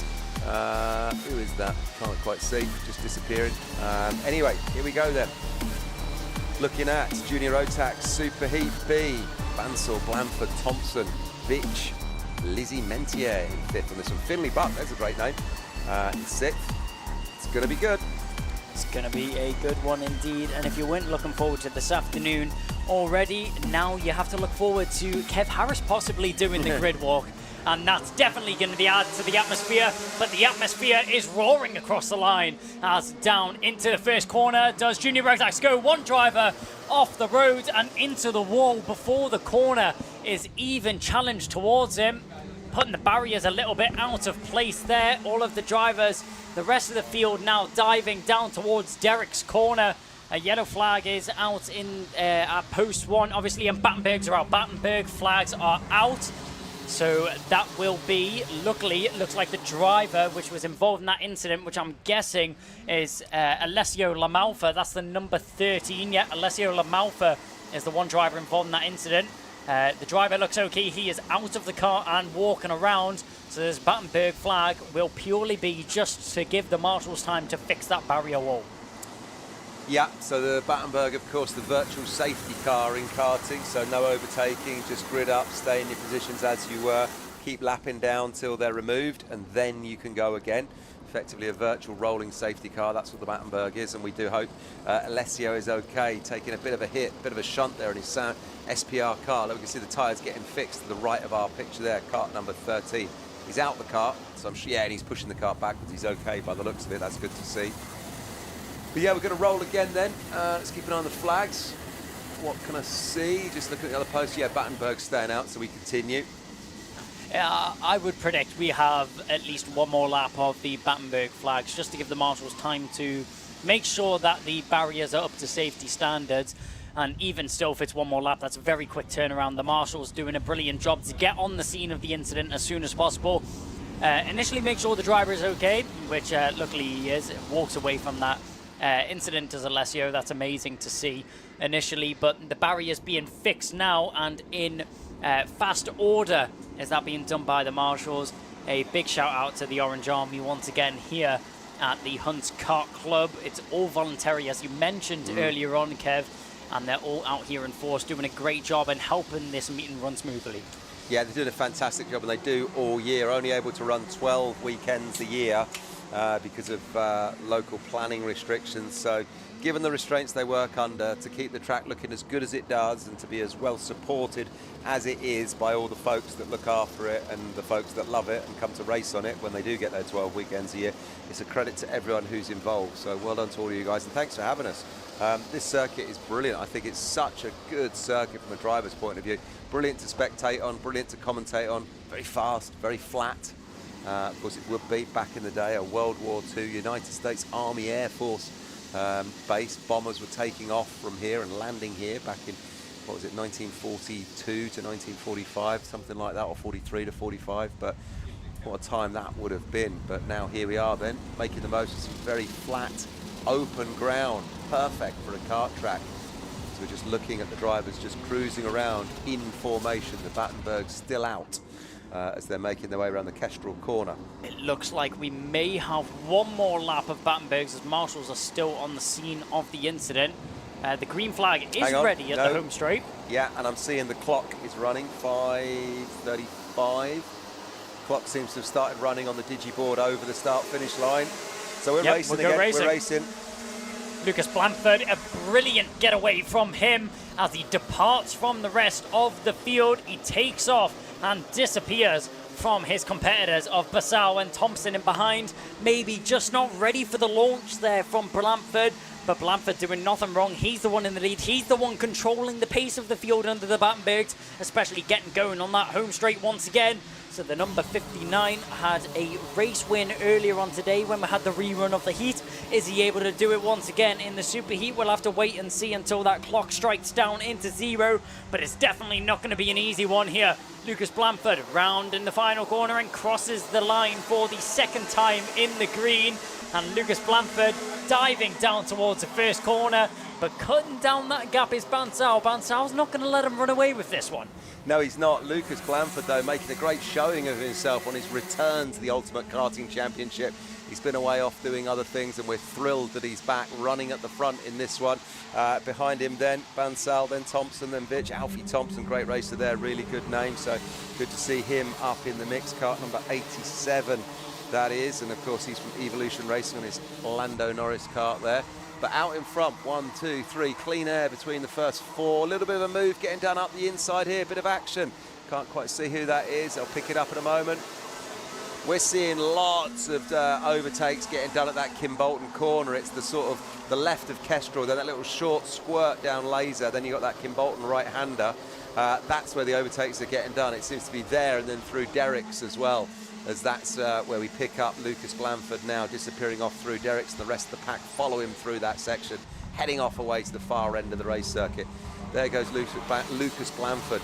Then we see a KR Sport chassis of number 75, Kai Vetch, I think that is there. Blanford still sitting comfortably out in front right now. Bansal applying a little bit more pressure than he was just a couple laps ago.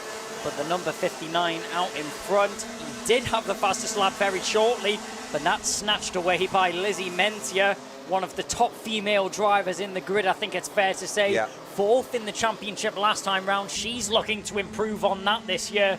And with the pace that she's putting down on the circuit, I would not be surprised if that's the case. Did have the fastest sector one once again. That's snatched away by Noah Barham by just 1,000th of a second. But Mentia really proving that gender does not make a difference out here on the race circuit, and it's brilliant to see.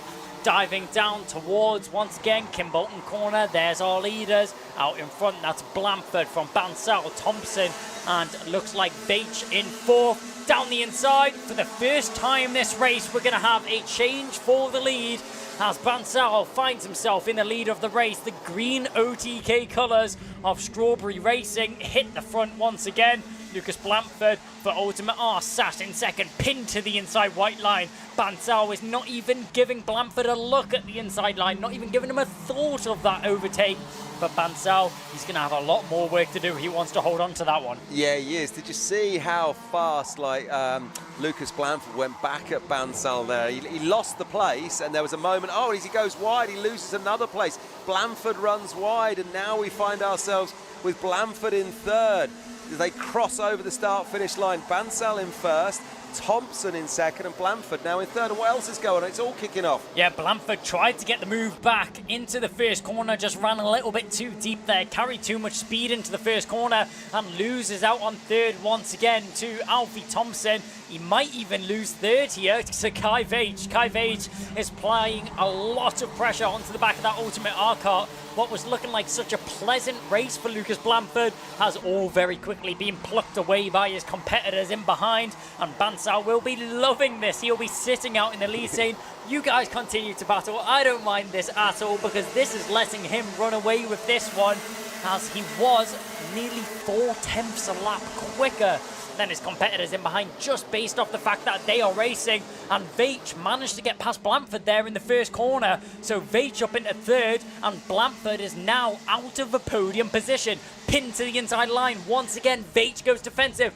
Blanford tried to go the long way round, but has he given up another position to his Ultimate R teammate? He nearly did. Finley Buck's trying to get involved in this battle. The number 9 seed from last year is now applying a lot of pressure onto his teammate. But with both of these two drivers being teammates, do they now work together to try and push forwards? No, that's going to be broken up by your DHR car. As diving down the inside, Lizzie Mentia, our number 4 seed from last year, now gets herself into 5th to split the two Ultimate R teammates. And it's all kicking off here for the second Junior Rotax race of the day. This is absolutely outstanding racing. Lucas Blanford, like you say, was out in front thinking, well, I'm all right here. But then suddenly in the course of about, what, a lap, 2 laps maximum, he's down much lower in the order than he would like, down in 4th at the moment. Full credit to Lizzie Mentier, who got the jump there on Finley Buck, up into 5th at the moment. Finley Buck then is 6th. Kai Vetch and Alfie Thompson then 2nd and 3rd. These are the names that are all jockeying at the front. It's happening so quickly as we see drivers just coming down to that bottom corner again, which is the Kimbolton corner. Look, 3 bumper to bumper then here. Out in front though, Strawberry Racing it is from Ariane Man Bransell, there he is. And then we just see more action. Who have we got here? We've got an overtake, another overtake. Yeah, Blanford's just lost 2 positions in the first corner, going overly defensive maybe did Blanford, as Mentia and Buck managed to squeak past. Buck managing to get the switch back on Mentia, so Buck manages to find himself in 4th position now. Mentia stays in 5th after all that, but Blanford demoted down into 6th. It's all falling apart here for the 59 of Blanford as we go down into the final couple corners of the race. Is he going to lose another one? Checkered flag is out over the straight. Mentia's gonna try and get the switch back to the line, not able to do so, but out in front, Bansal takes it from Thompson, side by side to the line, but nothing changes. What a brilliant restart there off that Battenberg. It all kicked things off. Bansal takes the race lead. Not the race lead, sorry. He takes the race win here in Superheat B for the Junior Rotax. Alfie Thompson brings it home in 2nd from Kai Vage. And Finley Buck in 4th. Lizzie Mentia, what a drive back from her to recover to 5th position. Some great racing on display from her, from Lucas Blanford. It all just seemed to fall apart after that Battenberg flag was lowered. He got such a good restart, but what happened there, Kev? Do you know, I don't know. I almost lost my way with that race because there seemed to be so much going on with that top 5. Like I said, Blanford seemed to have it all wrapped up in the early stages. We had the Battenberg, and then he led off the restart of that. But then Bansal was like, nope, I'm not giving you that. And he went off and away. And then it was almost like Lucas's head was sort of so focused, I think, oh, I've lost my position, that then suddenly he lost a couple more, and everyone else, it was all going on around him, wasn't it? But great to see Lizzie Mentier up there in 5th, running for Dan Holland Racing this year. Great images on screen, lots of blue, yellow and white from DHR we can see on the live stream right now. She's put herself in 5th by the looks of it. But yeah, a really exciting one. Let's remind ourselves, what were we at there? That was Junior Rotax Superheat B. We've still got Superheat C, and then they're all going to get put into the melting pot for a super final, which is going to be nuts. Wow. Let's face it. Well, there's going to be a lot of cutting down to do in terms of the grid. Quite a few drivers, unfortunately, won't be making it to that super final, but we're about to find out who's up at the front for the final of the Junior Rotax Superheats. That's going to be Superheat C coming up next.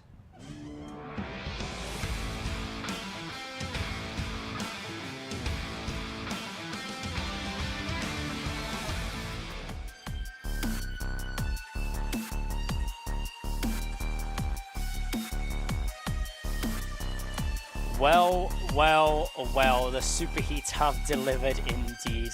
And some amazing action that we've seen out on the circuit. Some surprise races, some surprise victory, and amazing racing from everyone out there on the circuit. But to round out the superheats, it's none the less than the junior Rotax. Cole Denham starts on pole position with Harry Bartle, the O-plate, alongside him. Jacob Dukes, with some issues in the heat earlier on today, he starts in third position with Charlie Wolfett alongside him. Zach Turner and Charlie Cox will be on the third row of the grid from Zach McDonald and Oakley Garthwaite from William Antrobus and Ollie Wise in 10th position. Ryan Gandor from Henry Cameron and Addison Smith with Samir Paul rounding out the 7th row of the grid. 8th row of the grid will be Jack Thompson from William Webb, then Alex Lynn and Alfie McBain from Jack Gruffity and Jensen Hinchcliffe rounding out the 10th row of the grid. 11th row will consist of Rachel Turnbull and Freddie Hammond, and the 23rd and final driver on the grid, but nonetheless is Stanley Clark starting down there in 23rd. A lot of big names in this race, and one name that stands out to me, it may be a little bit biased, is the name Zach McDonald. So another young driver who's getting into the broadcast industry. One driver who's making a name for himself, notably presenting on the Formula One Kids channel for Sky Sports. So paving his way in the motorsport world, not just racing on the circuit, but also in the broadcast industry as well. It's amazing to see him this weekend, and I'm personally cheering on for him as one of my commentary partners for that race. It's great to see him starting so high in 7th position. That's Zach McDonald. Well, good luck to Zach McDonald. He can do it off the track. He's now got to do it on the track then as well. But a name that I was looking at there as well as we were looking at that start order for this, our final Junior Rotax Super Heat, is Charlie Wolfett. Don't forget that last year he was battling out round by round with Jacob Ashcroft in Mini Inter. They both made the jump up, and we've just seen Jacob Ashcroft be absolutely dominant in his heat. What can Charlie Wolfett do in his? Lining up, I think, in third or fourth on the grid on the second row, I think he was. So good to see previous champions getting into their new class, but still running at the front. So good luck to Charlie, good luck to all of them. Let's see what they can do as they set off and away around the Dan Weldon corner then, getting some warmth into the tyres, Kai. Then they'll come round, and this is the last of our super heats before the super final. Yeah, Ashcroft's form clearly not being knocked at all with him moving up classes. None. The dominant form in Mini Inter continues on into Junior Rotax, and he's not worried with the challenge at all. Up at the front end, we have a Strawberry OTK kart and a DHR taking it away from the front row, and across the line we go. Racing is underway. Cole Denham's gonna fight it to the first corner and to the apex. Who makes it there first? It looks like it may have been the 62 of Cole Denham, with a little bit of squabbling in the mid-pack. Just means that breaking away at the front is Cole Denham. Gets himself some breathing room early on in this race, trying to make a move down in the mid-pack. That was Charlie Cox going at Zach McDonald. McDonald just falling down a little bit at that start there as we go down through what looks like Dan Weldon corner. I say falling down is Zach McDonald, but he now finds himself in what looks like first, second, third, fourth position. It's been a great start there from McDonald.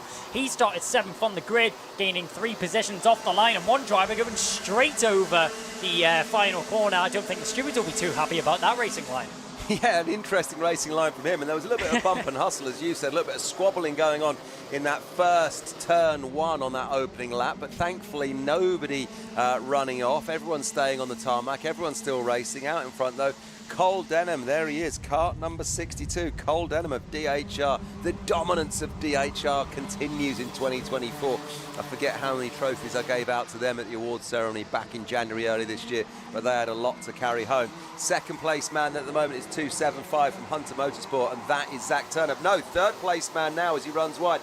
Up into second goes, looks like the 195 of that man Charlie Wolfett, is it? As they cross the line, yes it is. There goes Charlie Wolfett into second, but it's changing again, it's changing again. What's happening here before our eyes, Kai? That was McDonald down the inside there to gain himself another position. So McDonald now up into third position. A brilliant start from him. But don't forget about Jacob Dukes. He followed through on that overtake We know Dukes is a ruthless driver. He won't wait to make an overtake if the opportunity arises for him. He's all over the bumper of that Strawberry Racing car. But up at the front end, Denham, after pulling a little bit of an early lead, he's not been able to drive away like he would have hoped to. Harry Bartle, a terrible start from him, I think it's fair to say. I was about to say, where's Harry Bartle Down in gone? fifth. He's down in 5th, but he's, well, he had the fastest lap. He's lost the fastest lap. That now goes to Charlie Wolfett. 42.03 from that man, Charlie Wolfett. Mini Inter, vice champion last year. Well done to him. Fully in the mix in Junior Rotax. It's great to see. This is super. I cannot wait for the super final of this Junior Rotax. It's going to be absolutely nuts. This is just a dip in the water in comparison to what we're set up to see later on this afternoon. All of the 3 heats combined into one. It's the best of all worlds. And we love to see it as the drivers blast down the straight once again on the inside. That's an attempt of an overtake there from Charlie Cox and Ollie Wise. He'll try and get that done into first corner. Not able to do so. Ollie Wise is able to hold on to that one. Out in front though, Cole Denham just about holding on that second position car of Charlie Wolfett, not going anywhere. McDonald breaking away from that front 3 though. He's now dropping off a little bit in 3rd position. And will he fall into the clutches of Jacob Dukes though? I don't know, but out in front, pictures on screen then. Cole Denham, number 62, Dan Holland Racing leading this one, 195. Charlie Wolfett is just behind him there. They're only 0.2 of a second back to him. Zach McDonald running third at the moment. That's car 80 as they cross under our commentary position here, live at Kimbolton in the sunshine then. Dan Holland Racing. Then we have number 195, Charlie Wolfett. Well done to you, sir, holding that second place position. And he, of course, is running on that Cosmic chassis this year. I think with MLC as well. I've got him down as a privateer, but I think he's with MLC. So good work, fella. This is really, really exciting. Love to see this out in front. Cole Denham looking very calm indeed. And we were talking about Zach McDonald. Will he fall into the clutches of Dukes? And he has. Dukes has found himself into that 3rd position spot now as the Strawberry Racing car falling down another position, and he's going to fall victim to the teammate of Harry Bartle. Jacobs Dukes as well. We just made up a place there that I missed, so apologies, sir, but you have got the fastest lap of 41.7 at the moment from Jacob Dukes. He's, of course, kart number 34. So well done to you running there, kart 34, Jacobs Dukes from Evolution Racing. Fastest lap as it sits at the moment, but out in front, following the live images here, thanks to Alpha Live and Alpha Timing. Out in front, Dan Holland Racing, Cole Denham from Charlie Wolfett, ducking down behind the fairing, just trying to get a little bit of speed on the straight section before they flick it left. And then we have that sort of right-hander and then the big sweep down what is the Hines Straight as they come past us in our commentary position. Great front end shot here, showing you low down. Really, really exciting racing here at Kimbolton then, as we see some green and white flashes there of what look like Tony Kart or Strawberry Racing colours. Yeah, the 2 Tony Kart Strawberry Racing drivers. That's Harry Bartle backed by McDonald in behind him. Bartle, a European powerhouse, as he finds himself back in the UK, his home country once again, to take the racing to another level. But out in front, Cole Denham, there was a little peek to the inside there from Wolfett, showing his nose, just letting Denham know that Wolfett is a competitive driver and ready to make an overtake when the opportunity arises to him. Jacob Dukes has cut down this gap considerably. So quickly has the number 34 found himself onto the back of our leading 2 drivers right now.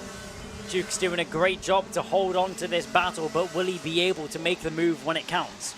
Pictures on screen then showing us the battle out front, first, second, third. We're talking about Denham, Wolfett and Dukes. But just a moment or two, we had some great shots of Ryan Gandor, the battle for 7th then from KR Sport, because there's a few karts bunching up in that part of the pack as well. That battle's going to close up. There we go, look, 1, 2, 3, 4, 5, 6 karts there. But look at this, there we are then, you can see it. Hunter Motorsport, a 275 kart I'm seeing there. That's Zach Turner. That's the battle then for 7th. Gandor, Turner, Garthwaite, Wise and Cox. Look at this then, going cup 2 abreast as they make their way around into turn 1. This is that battle that we're talking about then, the battle for 7th. That's the next bunch of karts that we're seeing on screen. A lot of battling going on right now in the mid-pack. And a look to the inside there from the 256. That's Ollie Wise thinking of the overtake. Not able to get it done just yet. But with just 2 minutes remaining on this clock, we look back up at the front end. Has anything changed as they appear back into our vision? Not just yet. The battle in behind, McDonald falling off the back of this pack. Was in third position just moments ago, now finds himself in sixth. But Harry Bartle, after a difficult start, Kev, he's now pushing towards the front again. Yeah, well done to you, Harry Bartle. The O-plate there now running in fourth as I look at the timing screen. And Charlie Wolfett clocking another fastest lap. On your screen it says 41.8. But in the time that we've got that up on the screen, the actual timing screen that we've also got in front of us suddenly goes 41.63, so he's going quicker and quicker, is that man Charlie Wolfett. So well done to you. He's putting the hammer down on Cole Denham. Cole's going to have to keep his head in the heat here at Kimbolton. Third place man though, Jacobs Dukes, also not letting them run away with it. Kart number 34, that is. Evolution Racing on his Lando Norris chassis there. Brilliant racing, great stuff here from Junior Rotax, so good in the third of 3 Junior Rotax heat. Look at this is our lead group then. Here we go, first, second, third. It's 62, 195 and 34, and you could throw a blanket over them. Yeah, you really could, but you definitely wouldn't want that because the heat will get a little bit too warm there. And these drivers out in front though, Cole Denham, he's done a great job at just controlling the pace, keeping it calm, not worrying about the drivers in behind him and not making any rash maneuvers that he doesn't have to. But out in front, he's still managing to hold on to this somehow. 36 seconds left on the clock as our drivers cross the line, meaning this is the penultimate lap of the race, and this is where it will start to unfold. Yeah. Charlie Wolfett getting more eager and eager by the second. A long look over his shoulder there from Denholm. He's really starting to feel the pressure mount up on his shoulders from Wolfett, and Dukes in behind. Dukes really the sideliner in this situation, just abiding his time, waiting for everything to unfold in front of him, and when it does, he'll be like a cat on a mouse. He'll pounce at that straight away. He will. Jacob Dukes, that's the position that I would want to be in right now. 100%. If he can stay in sight of these two, there's every chance he can jump 1, maybe 2 positions. Charlie Wolfett has been in this position before as well. Look, here goes Jacob Dukes. What have we got now? Oh, they're running wide. He's gone past. He's got past Wolfett. Dukes goes past Wolfett, I think. Yes, he does. Wow. Yes, he does. But Wolfett's not going to stand for that on the final lap then. This is played into the hands brilliantly of Cole Denham, who now has clean air between him and the other two. This is what we see. This is what we see in kart racing. Look, here's the battle on screen. This is it. 34 now ahead of 195, but ahead of them is Cole Denham in clean air as they come into the closing stages. Kai, I think this is what's happening. Final corner. Final corner. Down the inside, there's a late dive there from Charlie Wolfett. Dukes just about holds on to it as he has to ride the curb on the exit and try and avoid those barriers. But a late dive there from Charlie Wolfett nearly sends a haymaker into the final corner. Tries to get into second position. Jacob Dukes just about holds on to it there. A great battle between those two on that final lap. But Cole Denham would have looked over his shoulders and smiled to himself, knowing those two were battling. That just means he was able to depart and easily brings home the win there in Superheat C. Jacob Dukes comes home in second position, just over Charlie Wolfett. From William Antrobus in fourth, from Harry Bartle, a good recovery drive from him to finish in fifth. From Zach McDonald, Ryan Gandor, then Zach Turner, Oakley Cartwright and Charlie Cox, rounding out the top 10. Yeah, and I tell you what, one name that we've got to give full kudos and credit to, William Antrobus, kart number 57 of Sam Pollitt Racing, taking the fastest lap of 41.57. And in all of that excitement that we were shouting about in the closing stages, I didn't see him creeping up the order to take fourth, just off the podium there in that one, but a fastest lap. Brilliant drive. Well done, Will Antrobus from SPR with a 41.57. Yeah, great lap there from William Antrobus indeed. And Kev, thank you so much for joining me in the commentary box this morning. It's been amazing to have you alongside me. Hopefully we'll see more of you later. Yeah, maybe. We'll have to see what happens, because I've now got to bob down to the scrutiny area where we'll be doing the winners' interviews. Yep. And then depending on how that plays out, we'll have winners' interviews and then maybe some grid walks. But we'll just see how the timing runs this afternoon. But definitely I'll be down in the winners' enclosure, grabbing them as they come off after those super finals. Well, multi-talented Kev is going to switch over to doing the pit lane reporting after some brilliant commentary this morning. But that's going to be it for racing this morning. Superheats are out the way, and we now turn our attention to the main attraction. It will be kicked off very shortly. You can see the drivers making their way onto the grid now. Mini Inter Final is up next.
Is finally here. Mini Inter Final is about to be underway, and what a final it is about to be. Emerson McAndrew-Urin starts on pole position, joined alongside by Riley Muro, Alex Goodson and Edward Haynes on the second row of the grid from Zach Starbuck and Miles Burton. Benjamin Lawn and Leo Livings will be on the fourth row of the grid. Then it'll be Drew Davidson and Otis Cleary rounding out the top 10.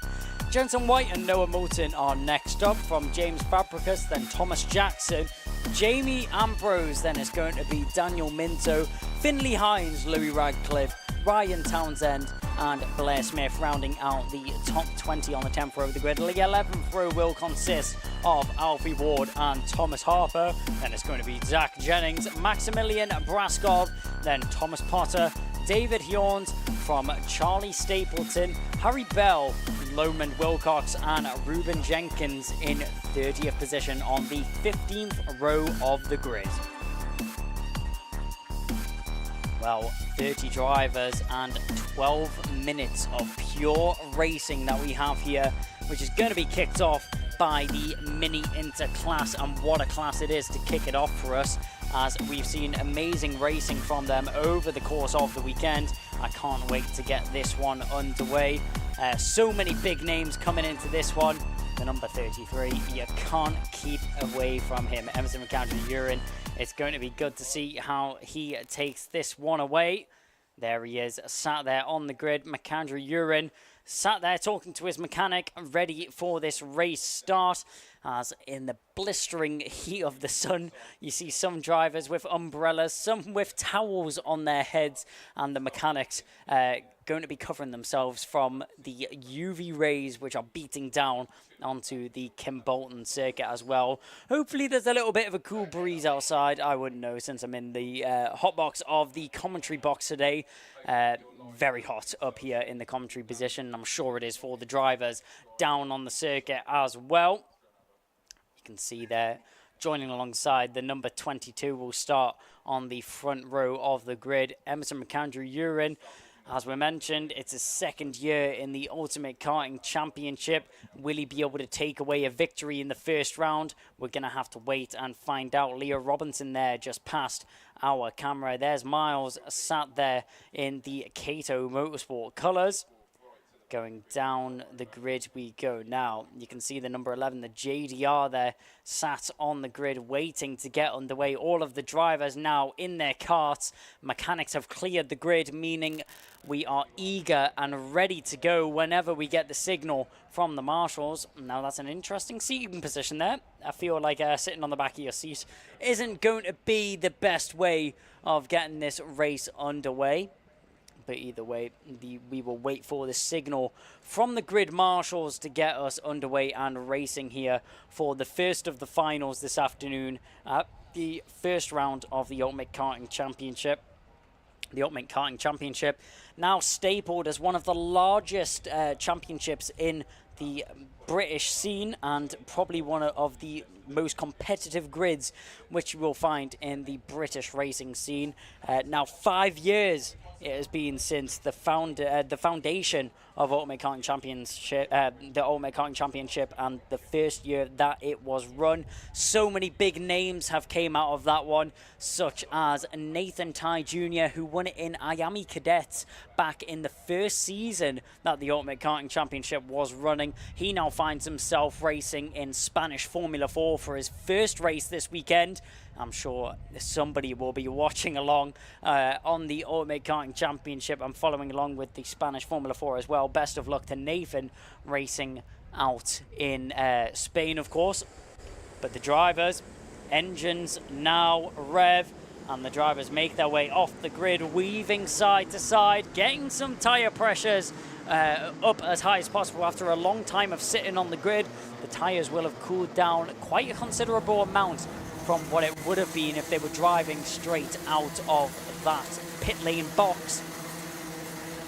But only one formation lap is going to be given to these drivers to get themselves prepared and ready for the action and to unfold here at the Kimbolton Hunt's Kart Club. Down the Kimbolton, not down the Kimbolton Straight, sorry, down the TKM Straight we go now. Gridding up at the front, Emerson McAndrew-Urin, joined alongside by Riley Muro and Emerson McAndrew-Urin. It's going to be interesting to see who's able to get the jump into the first corner. We've seen that Muro is capable of holding it from that inside line down into turn one. Will he be able to replicate that from earlier on in the day, or will it be that inside line with the double three taking it down into the first corner? Only time will tell, and it's not long until it does. Down towards the first bend we go. A brilliant start there from Emerson McAndrew-Urin on the inside line as he dives down into turn one. He gets the lead initially, but fighting all the way through the Willows section. He's going to have some... Ooh, going up and over there goes Riley Muro, finds himself on the slip road. He'll rejoin the circuit just before he makes it into Derek's corner, avoiding any more contact But Riley Muro, a less than ideal start for him, going up and over the back of one of his competitors, manages to get it under control and under racing conditions again. All of the drivers still squabbling for position, getting themselves back into running order as we go down through the Kimbolton corner onto the home straight for the first time. Emerson McAndrew-Uren still leading the way from Zach Starbuck in second. A late dive there from the 85 of Benjamin Lord. Maybe goes a little bit too deep into the braking zone, meaning that he drops down a couple of positions because he went a little bit far into the corner, and the switchback is very heavy off that first corner, as we've seen time and time again by drivers displaying that throughout their racecraft. We're having a look at the number 26 there of Alex Goodson, currently sat up in third position. Timings is now on your screen. 10 minutes and 30 seconds of pure racing action, and it's all still to unfold side by side down the home straight.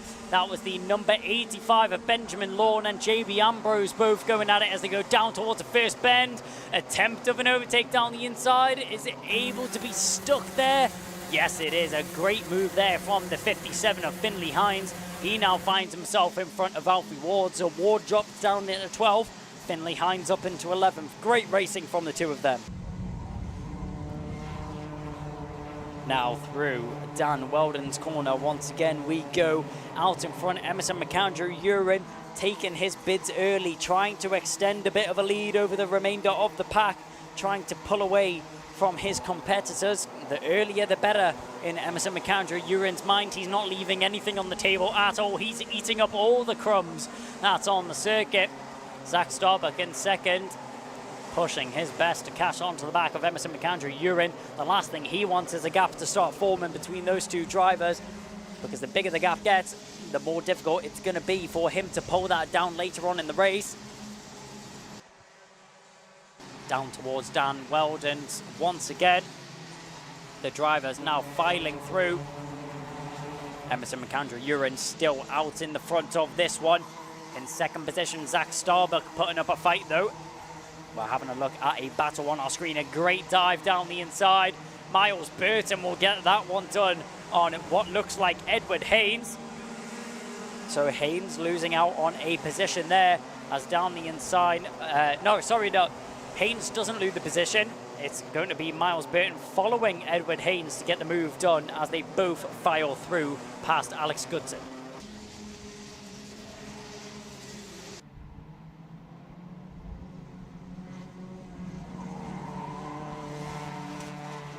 As they make their way back down the TKM straight. Still out in front, Emerson McAndrew-Uren has a lot of work to do if he wants to secure this one in the bag, but it's looking hopeful for him going forwards if he manages to keep doing so.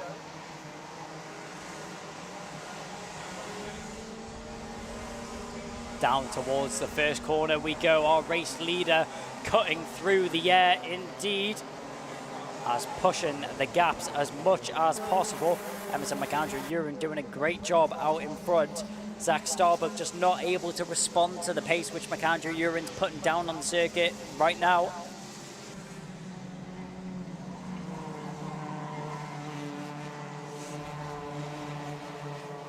Out in front, we're having a look at this battle on your screens right now, as once again the number 26 of Alex Goodson putting up a good fight to the remainder of the field. We've seen him going for opportunistic move after move with Miles Burton asserted in front of him. I'm sure it's not long before he attempts to go for an overtake. Fastest lap goes the way of Emerson McAndrew-Uren. A 44.36 is the time he's able to put on the board. Down the Yamitsu straight we stride, going down towards Derek's corner once again. We're still keeping an eye on this battle between Miles Burton and Edward Haynes. Alex Goodson just sticking in behind, waiting for something to unfold between these two drivers in front of him. 7 minutes remaining on the clock, 5 minutes completed.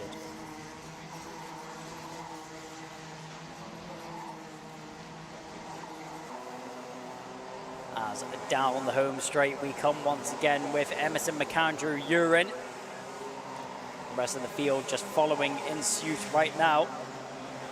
Head down on the straight from multiple drivers as they try to gain the aerodynamical advantage over their competitors. A great switchback move there from the 154. The 154 there being Noah Moulton. He'll get the move done on Alfie Ward, but Alfie Ward not letting that one go down easily. He tries to get the switchback there from Derek, and he's actually going to lose another position as Drew Davidson sticking his nose in there on the exit of Derek's corner, trying to get that move done if possible. Can't quite see in the background if he managed to get that one done. No, he didn't. He definitely had a look at the overtake, but wasn't able to manage to make it stick. Still battling through. There is the 177 as Noah Moulton manages to make his way back through past Alfie Ward. Down at the first corner, the two teammates battling at it. That was the number 82, it looked like. Yep, that is the number 82 squabbling for position. That's Louis Radcliffe.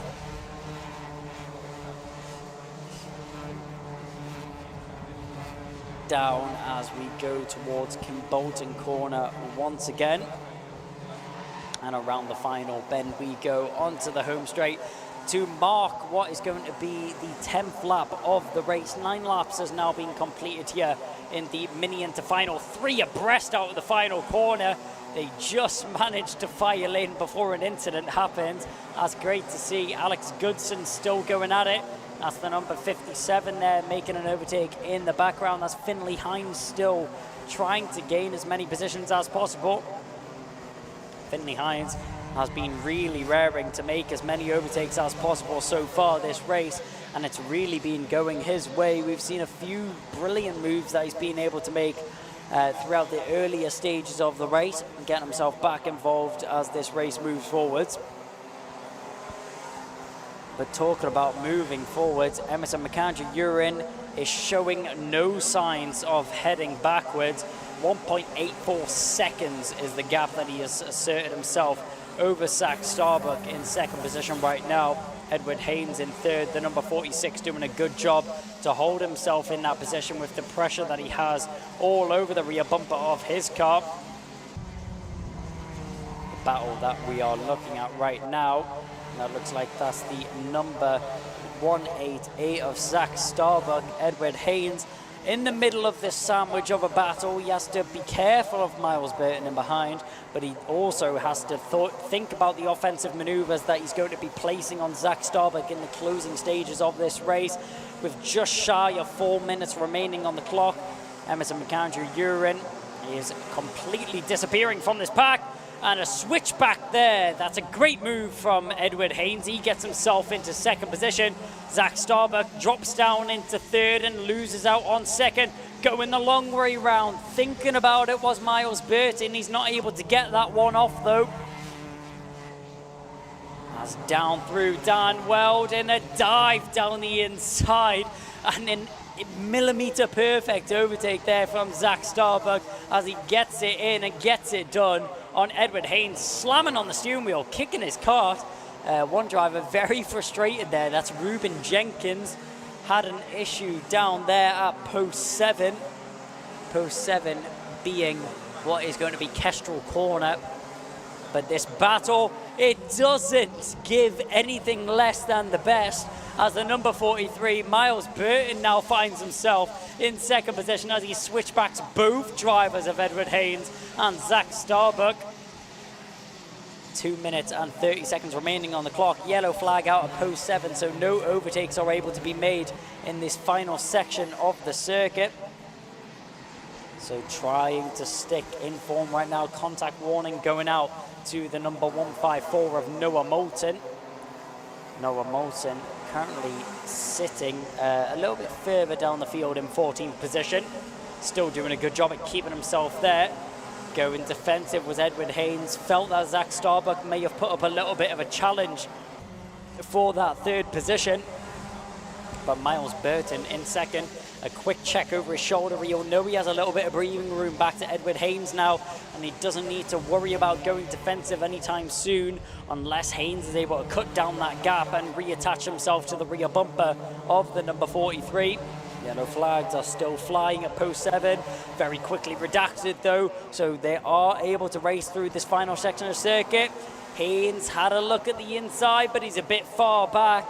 positioned his car in the middle of the track and had a look down the inside. Wasn't able to get that one done though. Feels the need to go a little bit defensive going down into the first corner. But all that is really hindering his chances at going for this second position here, as Miles Burton not having to go defensive at all at the moment. Edward Haynes feels middle of the track is where his car needs to be positioned. Talking about positions, Emerson McAndrew, you're in, unless something drastic happens, he's secured his. 4 seconds is the gap that he has back to second position of Miles Burton right now. The fastest lap still in the hands of Miles Burton. Let's see if any drivers are able to challenge him for that in the final couple of laps of the race. Crossing the line, looks like we will have 3 more laps of racing. Plenty of time for Haynes to get himself into that second position to promote himself up 1 more place. Those extra championship points are nothing but crucial, as there is only 6 rounds of the Ultimate Karting Championship, so every point counts from the start until the end of the season. We've seen that last year and we'll see it again this year, I'm pretty sure of it. Emerson McAndrew, you're in, still just extending his gap out in front right now. 4.15 seconds is the gap that he's extended over Miles Burton in second. And we were saying, did Miles Burton get any competition for the fastest lap? McAndrew Urin says, well, I may as well already have 4.5 seconds gap over you in second position, but I'll take your fastest lap as well for an extra point. Emerson McAndrew Urin snatches up that fastest lap, puts an extra point to his name. And with this clock now striking 0, this will be the penultimate lap of the race. Emerson McAndrew Urin not having to push at all at this stage in the race. All he has to do, keep it clean, keep it calm, keep it collected, and most of all, keep it on the circuit. Emerson McAndrew Urin driving out of the final corner and down the home straight now, as yellow flags out at post 2. As one driver has had an incident coming out of the willows. You can see the car in the wall there. The driver is out of the car and has walked away from the incident, so that's great to see. Both the drivers seemingly okay and walking away from the scene of the incident. The tyre wall not left in such a great state. The marshals once again very quick onto the scene to fix and resolve any issues. Edward Haynes, Miles Burton and Zach Starbuck, the names on everyone's lips right now. Into the final corner and across the line there goes Emerson McAndrew Urin, and across the line Miles Burton. Hats off to him with the world of pressure on his shoulders. The whole race there in second position, manages to hold on and takes it across the line. Emerson McAndrew Urin, a landslide victory for him. Miles Burton will come home in second position after just fending off the great bid of Edward Haynes in third. Zach Starbuck comes home in fourth, who was originally second earlier on in this race. Alex Goodson will round out the top 5. Benjamin Lawn from Riley Muro, Otis Cleary in eighth from Louis Radcliffe and Leo Livings, the top novice, and also rounding out the top 10. Wow, wow, wow. What a race there from the Mini Inter to kick off the finals this afternoon and to start the racing going. Emerson McAndrew Urin, first round of this season, and he's back to his winning form, which we were used to last season. We've seen it time again, and we see it once more. Emerson McAndrew Urin, number 33, comes across the line first. You can see the medics just checking over the driver that was involved in that incident earlier on in the race, making sure that he gets any attention necessary and making sure that everything is all right with the driver before continuing on with the racing order. But with the Mini Inter now being finished and done underway, the Mini Inter final is done. Next up, we're going to be seeing the TKM Extreme make their way onto the circuit, but the karts will very quickly be retrieved from the track, and soon enough we'll be moving on to that next final. So Emerson McAndrew Urin just still up at the front end. It was a great race from him. You couldn't ask for any more from Emerson McAndrew Urin. Miles Burton comes home in second after so much pressure on his shoulders. You'd be surprised that he holds on to that second position, but proving that his racecraft is up there with the best. There's the car being retrieved from the incident. That looked like the number 39 of Ruben Jenkins. We've seen him go off earlier in the race, kicking his car in frustration. Unfortunately, you hate to see that type of emotion from the drivers, but emotions and adrenaline definitely runs high in races like this, especially it being the main final here at the Ultimate Karting Championship. After checkered flag has been flown, though, green flags is out at the remainder of the circuit, and very shortly we will be cutting down to Kev Harris, who will be interviewing our drivers who finished up at the top of the order. We'll shortly be getting those words from him. But we have a little bit of a race down the home straight. The two drivers with the mechanics on their cart as they push them down towards the pit lane. May have not crossed the finish line in the actual race itself, but their carts do cross the finish line indeed.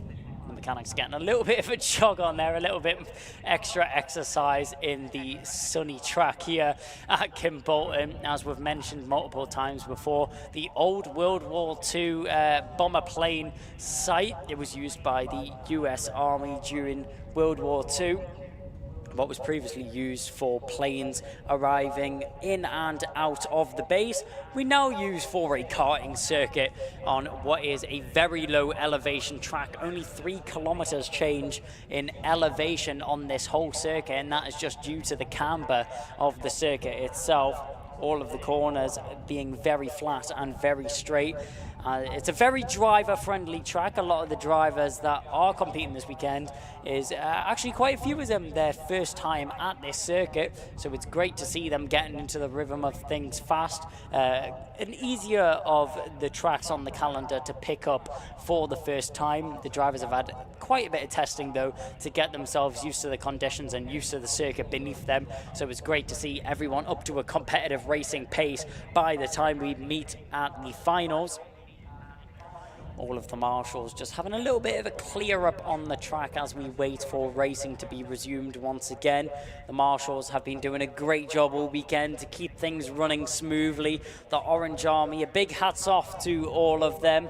Volunteers here this weekend always do a brilliant job here at Hunt's Kart Club, and it's always a pleasure to be down here for one of the 12 race meetings that they have in the year.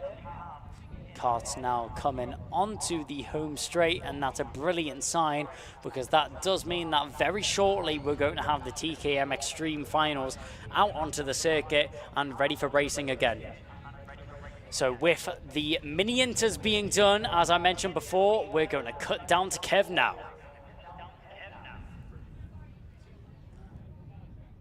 Got your second place man, Miles Burton from Cadet Motorsport. Miles, talk us through that one. First super final in 2024 and you're on the podium. You must be thrilled. Yeah, so I got a good start and then I just pushed away with Haynes, caught up to Starbuck, overtook both of them, got the switch back, and then, yeah. It sounds like a very methodical final from you there. It was like you planned it from the off, was it? Yeah, I tried to, yeah.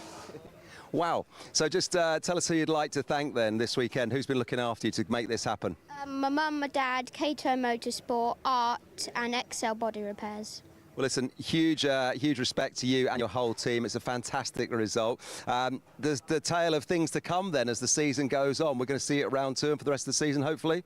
Yeah, definitely. So we're expecting you, hopefully, to be pushing for a championship. Have you thought about how you're going to get on as the season works out? Yep, hopefully go for the win.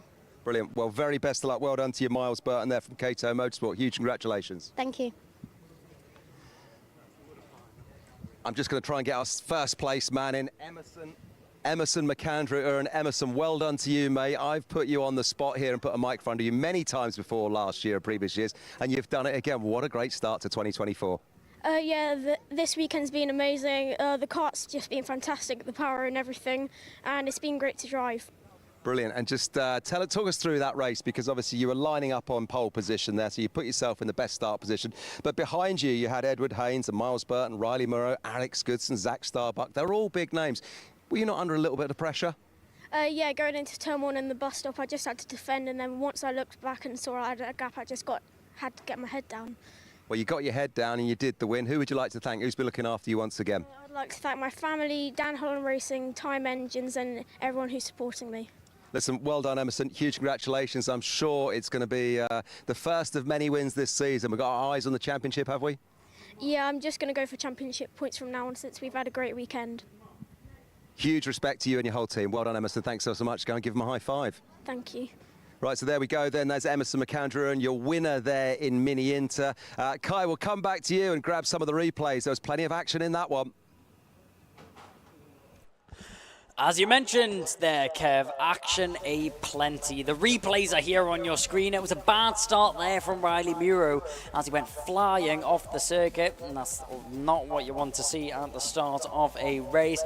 Fighting all the way through the orders as we see drivers squabbling for positions time and time again. Just on our screen there, that's Jamie Ambrose as he's battling for position, the number 55 on the circuit. Out in front, Emerson McAndrew Urine. It was a textbook race for him, and nothing the less that you would have expected from his winning form that we seen last year. Was able to drive away from the rest of the grid. 2 SPR drivers going at it. That was the 22 and the 85 of Riley Muro and Benjamin Lawn. Muro struggled at the start, got squeezed off the circuit, manages to recover for a decent position though, as drivers squabbling for positions all the way through the field. We see a couple moves down the inside there as the Thule car getting involved in the battles here. That was the number 46 of Edward Haynes. New colours and new stickers for this weekend. The big show of emotion there from Ruben Jenkins, retiring from the race early. The last thing you want as a racing driver. But the first thing that you want as a racing driver is what Emerson McAndrew Urine had. A landslide victory and nothing you couldn't put past him. What a race from McAndrew Urine.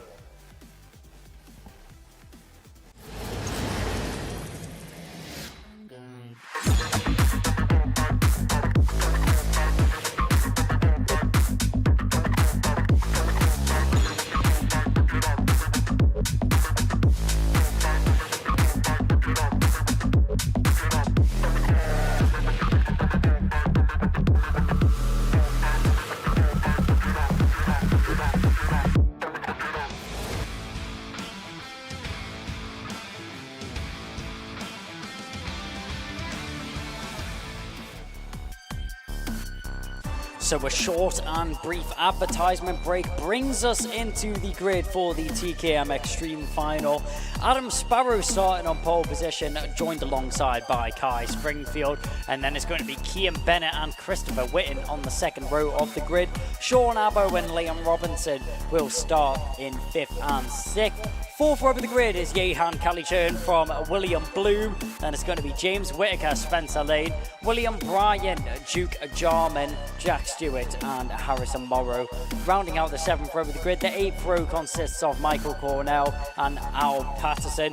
Rounding out the 17th row, 17th driver grid, is Jessica Fetch Hall. Well, it's going to be one of the smaller grids that we see this weekend once again, competing with the smaller grid of the Honda Cadet. But as displayed earlier on in the Superheat, it was some brilliant racing displayed by the TKM Extreme drivers. The heaviest weight class that we have here this weekend, and nonetheless some great action that we see between them. 115cc engines that we have. So let's see what they are able to display out on the circuit. Coming into the finals here, 12 minutes of action and 12 minutes of pure racing between them. As if you're looking on the live stream here, you can just see the heat waves coming off the circuit, coming off the surface of the circuit here. I'm sure the circuit surface temps are through the roofs. Air temps currently being around 24 and 25 degrees Celsius. Some lovely British weather, a great switch up for what we've been seeing over the winter, and it's about time we have some sunshine here in the United Kingdom. A little bit windy though. There is a good breeze outside, so that will be cooling down the mechanics and the drivers that are currently sitting on the grid. They'll be sitting waiting for the marshals to give them the signal that they can go racing again and get underway, battling for these top positions. Gaining points early in the championship is just as important as getting them later on in the championship. The signal is given from the marshals, the green flag is waved, and our rolling lap here is now going to get underway for the TKM Extreme. I am so excited for this one to get underway.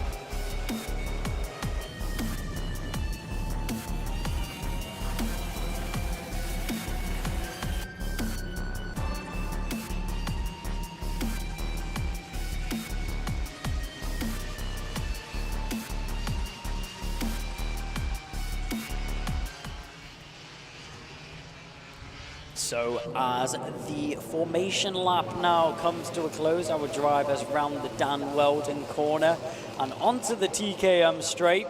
We get ready for the start here with the TKM Extreme Racing. We had a great display of action earlier on in the superheats. Let's hope we see something similar here in the super final, and I expect nonetheless. Round in the Kimbolton corner we go for the final time today for TKM Extreme. Down the home straight we go, and we are racing. Down towards the first bend, we all blast down, hoping to get up into a better position. All the drivers swabbling, but keeping it just tidy as they make their way through the willows. Everyone facing the right way, which is what we love to see. Some great clean racing between them. Now, as they make their way through Derek's corner and down towards Dan Weldon, up at the front end, Adam Sparrow and Kai Springfield. We've seen some great racing between them and also Kian Bennett earlier on in the superheat previous this morning. But we round for the first time this race, Kimbolton corner, and onto the home straight we find ourselves. One of the loudest karts that we have here with us this weekend. Adam Sparrow doing a good job at controlling the pace out in front, though. He can't shake off Kian Bennett. Bennett glued to the rear bumper of those TKM colours. Thinks about a move going into Derek's corner, but doesn't quite dive for it just yet. Kian Bennett doing a good job at holding that car in second possession. The question is, will he go for an early move for the lead in this race, or will he sit in behind and work together with Adam Sparrow to try and pull away from the likes of Kai Springfield and Sean Abbo following in behind? Down the home straight we go, heads tucked to the steering wheel and pedals to the metal. Down the home straight, diving down towards the first corner once again. Adam Sparrow still leads the way from Kian Bennett. Only a tenth is what separates those two. James Whitaker proving he's the fastest driver on the circuit. May he not be in the top three. A dive down the inside in the background. That looked like it was Jehan Kalichern trying to make a move on Sean Abbo. Down the back end of the circuit and round Dan Weldon we go. These top four drivers all pinned and glued together. Adam Sparrow, Kian Bennett, Kai Springfield and Sean Abbo all battling together, and down the inside it was sooner rather than later, and three drivers in one go past our previous leader of Adam Sparrow. Sparrow goes from P1 all the way down to P4 in the blink of an eye in just one corner. Bennett set off the domino effect by diving down the inside into Kimbolton corner. Springfield and Abbo followed in suit, now finding themselves P1, 2 and 3. Kian Bennett, as I mentioned, out in front. We've seen him have some amazing racing with Adam Sparrow in the superheat earlier on, but those two drivers separated by quite a few karts between them this time round. Down into Kimbolton corner, thinking about an overtake is Christopher Whitten on Adam Sparrow. He's all over the rear bumper of the number 19, James Whitaker, now being the driver on the back of Adam Sparrow. Sparrow went back down the inside there of what looks like the number 38. Now it will be Sean Abbo, so Sean Abbo losing a couple of positions there as making his way through and regaining the positions that he's previously lost is Adam Sparrow. Sparrow just fell down the field a little bit previously, now able to gain back a few of those positions. Through Kimbolton corner we go once again, and onto the home straight, flying past our commentary box. Cian Bennett leads the way from Kai Springfield. Charlie Whitten now finds himself in third, and Adam Sparrow has recovered to fourth. Oh, one driver pulling off the circuit there. That looked like the number 38. I hope that was not Sean Abo. Sean Abo was in 5th position. Wasn't him that pulled off the circuit. No, it was the 36, not the 38. Sorry if I got anyone's heart rate racing there. Leo Robinson is the one driver to pull off the circuit and into the pit lane. Not quite sure what the issue there was for Liam Robinson, but Robinson pulls off the circuit nonetheless, and that will be the end of his bid in the TKM Extreme Final, unfortunately.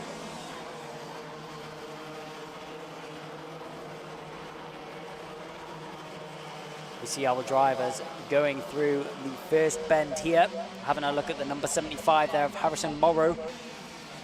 Harrison Morrow doing a good job, currently in 12th position, trying to battle for 11th and catch on to the back of Spencer Lane if possible. Cian Bennett still in the lead for the time being. Charlie Whitten in second right now. Whitten is the one that holds the fastest lap of the race so far. Let's see if Bennett is able to turn that around and put the odds in his favour. I was completely wrong there. Cian Bennett is not the one that picked up the fastest lap. It's actually Adam Sparrow, our previous leader of the race and our winner of the Superheat. He'll pick himself up the fastest lap after losing a few positions earlier on in this race. He's trying to recover the time that he lost, and it looks like he's doing so in a timely manner as well, as gaining positions as fast as possible, carving his way through the field. Right now is Adam Sparrow. With just about half of the race now being completed, Adam Sparrow is still trying to catch on to our leading two drivers. Has a little bit of work to do if he wants to manage to do that though. First, if he wants to find himself on our leading driver, he has to make his way past Charlie Whitten. So Charlie Whitten in second position right now, number 33, with a lot of pressure on his shoulders from Adam Sparrow. Sparrow all over the back as we go through Derek's corner after the Yamitsu straight. Heading down towards Dan Weldon's corner once again. Will he get that move done? The question is, when and where?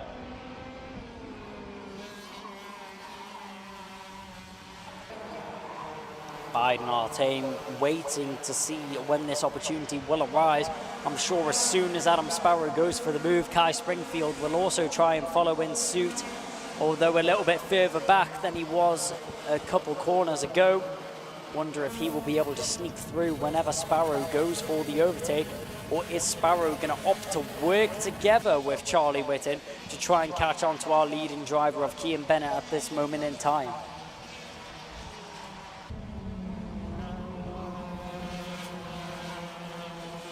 It's going to be interesting to see how the strategical element of this race will unfold, with Cian Bennett still leading the way from Charlie Whitten at the moment. But Adam Sparrow riding the rear bumper of Charlie Whitten here, just waiting for his chance to arise, or is he really pushing together and working with the number 33 in front of him? Only time will tell on that matter. Head to the steering wheel there from the number 33. Whitten has taken no chances. He's not going to put anything up in the air for Sparrow to snatch up. 4 minutes and 20 seconds has just ticked past on the clock there, so not long left for these drivers in this race. As rounding the final corner, our leader is now and about to make his way down the home straight. Here he goes past our commentary box. The gap is just extending now, and Adam Sparrow can see that as he now goes for the move into second position, trying to follow through is Springfield. They're going to go side by side, and he'll get it done. great move there from Springfield as he challenged as they made their way through the willows onto the Yamitsu straight. He found himself in third position though, following through on the on what was initially instigated by Adam Sparrow, diving for that second position. Charlie Whitten now finds himself down in fourth position, with Springfield jumping up into third as well. The podium positions here are really up for grabs, with Adam Sparrow now the one in charge of trying to catch on to the back of Kian Bennett with it. But with all that sequence unfolding and all that battling going on between those drivers, that just means that Kian Bennett has been able to extend a little bit more of a gap than these drivers would have been hoping for. Down the inside, there's the move from Charlie Whitten to respond on Kyle Springfield. So Kai Springfield drops back down into fourth position. Charlie Whitten now finds himself in third once again, down towards what is Kimbolton corner. We're just looking at the camera on the exit of Dan Weldon's corner there, but out of the final corner, we say, there's the number 44 of Springfield, who is now being overtaken by what is our previous P3 driver of Sean Abbo, who now finds himself fourth in the race after dropping back a few positions. He's been on a charge all the way back through the field to try and gain back as many positions as possible. Through Dan Weldon's corner we go, nose and tail of the 33 and the 19. Adam Sparrow, after taking on the ordeal of trying to catch our driver in the lead, he's the one with all the pressure on his shoulders, and a move in the background there. Kai Springfield gets himself up into fourth position past Sean Abbo. So Abbo gained a couple of positions back, but that was short-lived. The number 4 responds very quickly, says, no, no, no, that's my fourth position, thank you very much. The number 4 in that righteous fourth position. On the stream, though, we are having a look at Adam Sparrow and Charlie Whitten. Just moments ago in this race, these drivers would have been reversed. It was Whitten the one punching the hole in the air, trying to catch onto the back of Bennett. The hopes and dreams of catching on to that number 5 car are slowly diminishing as the time ticks down the clock, though. Adam Sparrow, Charlie Whitten. Who's going to be the one that comes victorious in this battle, victorious in this race? I think it may be painted already, but it'll be interesting to see. Going defensive just ever so slightly there as Adam Sparrow felt the need to cover off that inside line initially. As soon as he's seen Whitten move over to that outside line, he covers it off. Whitten not feeling like selling the dummy just yet on Sparrow, waiting for the best opportunity possible, maybe waiting for the last couple of laps to come into his clutches. Through the last couple of corners we go. Kimbolton corner is now where our race leader finds himself. Down the home straight for the penultimate time this race. He'll cross the line. The number 4 and 38 side by side. Springfield and Abbo still going at it. But down the home straight, Sparrow, Whitten, and it is also Abbo and Springfield who are both battling out for position. So we have 3 cars all battling for fourth position, and Sparrow and Whitten still going at it for that second position. The penultimate lap of the race, the gloves are off, and it's everyone's fair game here. Out in front, Kian Bennett must be loving himself. A beautiful Sunday drive for him. Kept himself out of trouble, kept himself out of the battles that are going on in behind him, and just departed from the rest of the field. Checked out. It's a signed, sealed and delivered race win for him. Last lap on the digiboard. You'll see that and it'll be a sigh of relief, but it won't be for Adam Sparrow. His heart rate is racing, and so is the 33 of Whitten, diving down the inside, tried to get the move done, wasn't able to though. Adam Sparrow just about holding on for the time being. He was able to slow down Whitten enough that he backs himself into the group in behind, meaning that Whitten's now at the clutches of Abbo. Springfield still thinking of battling for that fourth position, and Jehan Kalichern now arriving onto the back of this battle as well. The number 28 trying to get himself involved as they all dive down towards Kimbolton corner. Will anything change? A couple of looks on the inside, but as they come out the final corner, they're still in suit, and it's still going to be uniform to the line.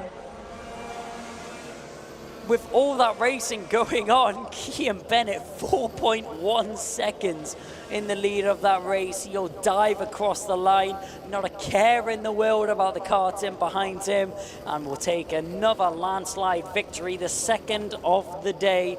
Adam Sparrow finishes in second position after a great recovery drive to get himself back up the order after falling short earlier on. Christopher Whitten in third position managed to fend off Sean Abo. Kai Springfield and Jehan Kalichurn just a little bit late onto the back of that battle to gain himself any positions. William Bloom comes home in seventh. Eighth is James Whitaker. Ninth being William Bryant. And 10th is Luke Jarman. Well, that rounds out the end there for the TKM Extreme Final, and it was definitely some extreme heat happening on that circuit and surrounding us as well. But we're going to go down to Kev for the post-race interviews. Well, how about that then? Our top three drivers, 33, 19 and 5. Chris Whitten, Adam Sparrow and Kian Bennett high-fiving each other, congratulating each other. What a race that was. Kian Bennett then, kart number 5, seemed to have clean air between him and all of the other drivers, but behind him, Adam Sparrow and Chris Whitten. Well, oh boy, what a race that was. Let's get Chris straight up on the spot if we can. Chris, come on round, mate. Come on to the spot. Chris, come and join me. Let's have a quick word because that was quite some race. Put yourself on the X marks the spot round there, mate. Well done. So, Chris, what a great race there. That battle for second, it was going on, but you just couldn't quite get it done at the end. No, not quite. I mean, there's a bit of a gap to the leader, so it was always going to be hard to pull in at the end. Just talk us through this class, because you're new to us here at UKC, but you guys have been around karting for quite some time, and I'll tell you what, it's a really exciting class to watch. Yeah, it's a great class to be in. It's all quite close. The TKM thing, and like sort of the other classes, a little bit easier to drive, so it definitely shortens the grid a lot more. In the closing stages of that, the battles between yourself and Adam Sparrow, were you thinking though that you could get him, because you were trading blows there for quite a few laps? Yeah, we were quite close, to be fair. With it's always quite fair with Adam, so enjoy racing him. So. Who's been looking after this weekend? Who are you with? Who'd you like to thank? I'd like to thank my mum and dad for everything they do for being here, and then Craig, my mechanic. Fantastic stuff. Well done, Chris. Huge congratulations. Let's get Adam up on the spot. Adam, where are you? Where's my man who came home in second? Adam Sparrow.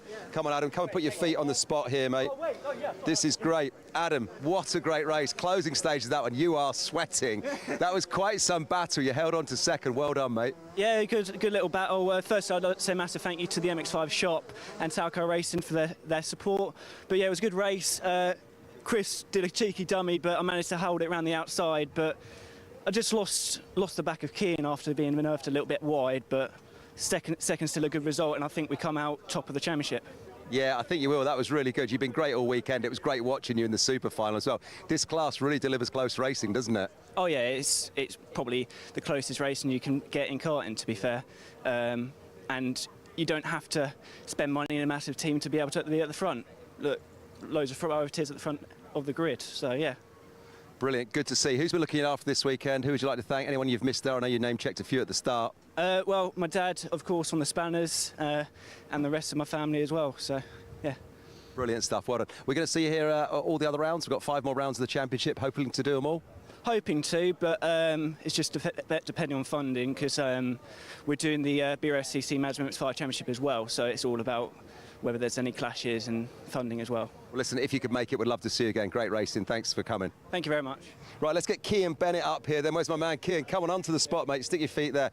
What a race that was, and what a weekend. You got clean air between yourself and the guys in second and third, and then just a case of keeping your head, was it? Yeah, I mean, it was a difficult race, especially in like the weather conditions. So just to keep going, and I was a bit scared to look behind just in case they were chasing me down, but you know, I've got someone standing last corner telling me like gaps and stuff, so yeah, I haven't really got many words at the minute. I'm just a bit lost. Your gap back to second was over 4 seconds, 4.1 seconds. That's pretty good. Lots of clean air there. Nothing to worry about. Yeah, definitely. I mean, we've had pretty good pace all weekend. We had a bit of a setback in qualifying, obviously, with a mistake on our part, and the rules are the rules. So, but the fight back's been, you know, it's been really enjoyable challenge. So, yeah, great. Brilliant. And who's been looking after this weekend? Who'd you like to thank? My mum, as always. She's, you know, since I started as a kid, she's always been here. So, big thank you to her. And Robsaw Racing as well, always been by my side, and then also the incredible support from under the awning, so yeah, thank you very much. It's really good because, I mean, you're new to UKC with TKM Extreme, but already in what I've watched of this weekend, it's a brilliant class. You deliver some close results, don't you? Yeah, definitely. It's like the field is so close and you get some of the best racing. Like, generally, when you watch it, it's just exciting. There's something going on everywhere on the track. So, yeah, great class. Brilliant stuff, Kean. Thanks ever so much. Go and join your team. Congratulations. Hopefully see you for round 2. Right, so there you go. TKM Extreme, Kai. Done and dusted down here as Kean goes off to high-five his team. Lots to pick out of that one. Let's have a look at some replays then. Oh, and plenty of great replays there is here for us to watch, as there was so much chopping and changing throughout that race there, as battling all the way through. We've seen so many drivers fighting up at the front end. There's where we've seen Leo Robinson pull off there. I wonder what was the problem with that car. Unfortunate to see the number 36 go so early. Kai Springfield, what a race it was from him. He had a lot of work cut out for him as he was chopping and changing up the orders. As you can see just in front there, Springfield trying to keep that one on the circuit and keep it in a finishing order.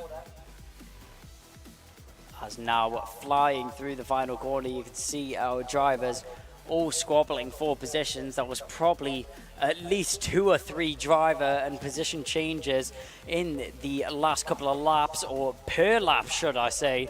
The drivers were very much getting at it and not holding off at all. It was a great race win. Moving on.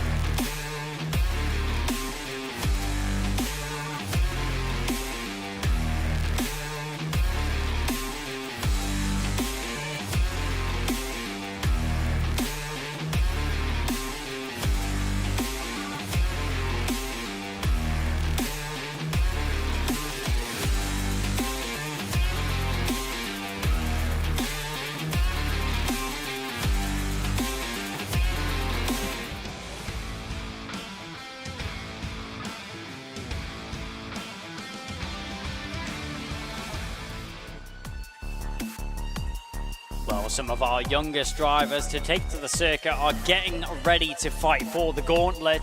Starting on the front row of the grid is going to be Sebastian Behrman, with Harry Radcliffe alongside him from Max Jolly and Maximilian Eberhardt. Austin Oman and Jos Huchka are on the third row of the grid, from Harris Barber and Ansel Murray on the fourth. Then it's going to be Mario Roberto and Logan Stanley Jones rounding out the 10th on the grid. Then it's going to be Sebastian Crawford, Joseph Davies from Alibi J Stubbs, then James Devereaux, Finley Beals and Dian Sinj Pahal rounding out the 8th row of the grid. The 9th and final row of the grid is Yujan Liu and Oliver Dawson in the number 95. Well, as I mentioned before, Micro Max being some of the youngest drivers which we'll see take to the circuit this weekend. And probably some of the most focused drivers I've seen. All of the drivers already in their karts and ready for the racing to be underway. A lot of them with their mechanics alongside them. A couple familiar faces on the grid as well. Throughout the order, there's a great picture. You can see the heat waves on the circuit with a few drivers with their mechanics. I say a few drivers. All of the drivers with their mechanics alongside them. And a couple of the drivers have mechanics that are notable to myself. A good handshake there from mechanic Kieran with his mechanic expertise taken to the SPR team this weekend, as he gave a couple of high fives there to Harry Radcliffe, who's starting up at the front end of the grid. All of the drivers are now released from the starting grid and ready to push forwards in this race. Sebastian Behrman, as we mentioned, starting up at that front end of the grid, the number 37 in the Jax Motorsport colours. Will be interesting to see how he's able to tackle this one head on. You'll notice the drivers weaving side to side, warming up their tyres, notably done by a lot of karting drivers throughout their formation lap, especially after sitting on a grid for so long. The tyre carcass and surface temperatures will just deplete very, very quickly. So you need to gain as much heat and as much pressure build-up in those tyres as possible before the start of the race as a driver. Now going down into Kimbolton corner. Get ready for the start of this race. Micro Max to kick off their final. Out of the final bend we go. Down the home straight. It's kicked off by Sebastian Behrman. A good start from him, but on the outside line, the number 26, Harry Radcliffe, taking a challenge to him. One driver going skirting off, and that's Behrman. Sebastian Behrman goes flying off the circuit from pole position all the way down to last. It's heartbreak there for the number 37. He will have a lot of work to do if he wants to find himself in a notable position. And throughout the remainder of this race, he'll have to carve his way all the way through the field. But up at the front end, it's an SPR kart cutting their way through the air. Harry Radcliffe sees himself near the front end. He got a great start off the line, had that collision with the number 37, and both jolted them back in the field. Sebastian Behrman definitely coming off the worst of those two drivers, but it is an SPR out in front for the time being. It's Jos Huška, the number 55, has a 2/10 gap back to Max Jolly, and behind Austin Oman, the number 11. You can't count him out at all. He's in third position, and he's not going to be for long, as down the inside he goes, up into second. Great move there from Oman. Initially has to fight a little bit to make sure that the move sticks, but nothing too complicated for him. No issues there for Oman. Manages to get the move done and sank into second position is the number 11 right now. Two karts spinning round in the background. One driver also spinning off in what is the Kestrel corner. Couldn't quite catch who those drivers were though. I'm sure we'll see as they cross the timing beam. It was Dian Sinch-Bahal, Yujan Liu, and Albie J. Stubbs. Shame to see those three drivers going off the circuit. Heartbreak for all of them and their team's mechanics as well. Austin Oman, still fighting up at the front end, was briefly in the lead right now. That's switched up. Max Jolly finds himself hitting the front. Jos Huška is demoted down into second position, and Austin Oman has to bide his time in third for the time being. Number 26 of Harry Radcliffe, after coming in contact with the number 37 of Sebastian Behrman in the first corner, he's fought his way back through the field, has Radcliffe. He's now back up in a fourth. Another driver pulling off the right-hand side of the circuit. That's the number 73. What's happened there for the number 73? A slam at the steering wheel, maybe a technical issue. But coming off the circuit is Logan Stanley Jones. Not sure what's happened there with the car, but he'll exit the scene of the incident and move to a safe space. But back out in front, Jos Huška has managed to get himself in the lead whilst we were focused on that incident. In behind is still the 11 of Austin Oman from Max Jolly, who was in the lead just one lap ago. He's got Harry Radcliffe all over the rear end of him. 26 of Radcliffe, proving why he started on the front row of the grid and proving that he has the pace, but they can't go for a move into the first corner. Yellow flags are out. Contact warning actually goes out to the 26 and the 14, that being Harry Radcliffe and Max Jolly, both drivers that are battling up at the front end of the field. Not quite sure what those contact warnings are for or what the incident was that they were involved in. But down at the back end of the circuit, through Dan Weldon corner we go once again. Sebastian Behrman setting the fastest lap of the race. The man on a mission after being spun out at the first corner. He's already recovered the 10th. Let's see where he can pull himself up to. Round the final bend we go, and down the home straight. Up at the front end, Austin Oman sitting pretty with Jos Huška in behind from Harry Radcliffe. Max Jolly and Harris Barber all tucked in behind.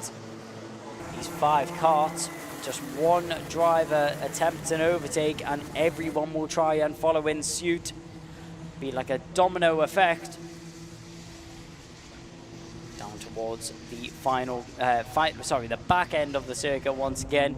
The most notorious corner and probably one of the trickiest corners on this circuit to master. Dan Weldon corner, a triple apex where these drivers have to hit all three, or you're going to lose a lot of time and a lot of momentum as well. It's all about keeping the minimum speed as high as possible and carrying that speed through the bend. And the number 61 there making an overtake, that's Maximilian Eberhardt.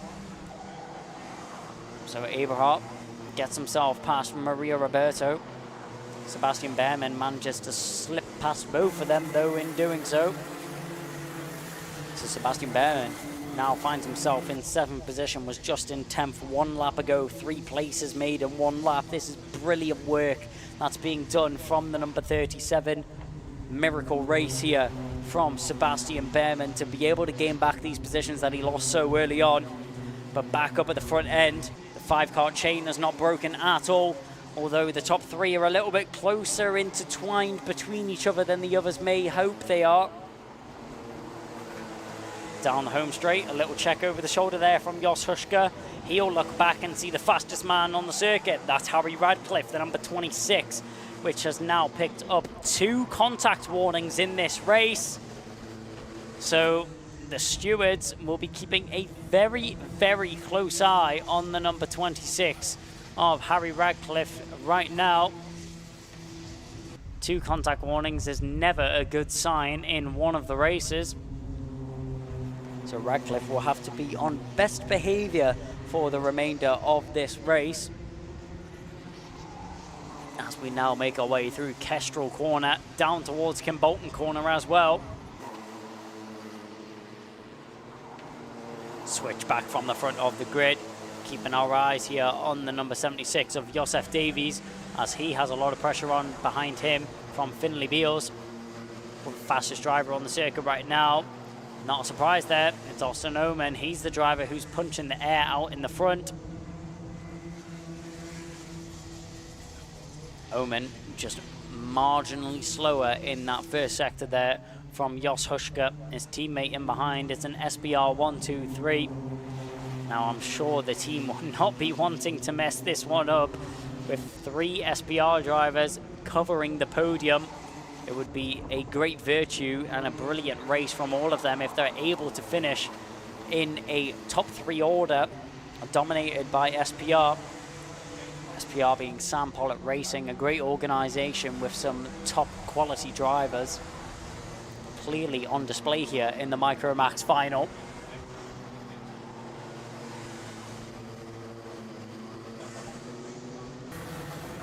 Down towards what looks like that was going to be Derek's corner there. Having a little look on the inside, Harry Radcliffe sizing up his teammate for order. Jos Huschka maybe not going to be so safe in that 2nd position for much longer, as Harry Radcliffe was very much debating if he was going to make an overtake for that 2nd position. Thinks better of it though, tucks in behind his teammate. They continue working together, pushing down into Kimbolton Bend. Out of the final corner we go, down the Hines Straight once again. 3 minutes and, just shy of 4 minutes there on the clock. Max Jolly, fastest driver on the circuit. He's the odd one out in the top 4, 3 SPR. And then there is Max Jolly, but he's the fastest out of them. All of the 3 SPR drivers looking to be quite friendly with each other, working together right now, trying to push away from Max Jolly. They won't know that Max Jolly is the fastest driver on the circuit, but they do know that he's fast enough to keep onto the back of him. You can see Harry Radcliffe, he'll be the one who's in the most difficult position because he is in an overtake or be overtaken situation. Harry Radcliffe, he'll continue working with his teammates for the time being, but soon enough he may encounter himself coming into a situation where he has to make an overtake on his teammate and sacrifice Jos Huschka to the driver in 4th position, putting him at danger of Max Jolly. Or does Harry Radcliffe take one for the team and try and fend off Max Jolly? That's the question, which I'm sure will be answered very shortly.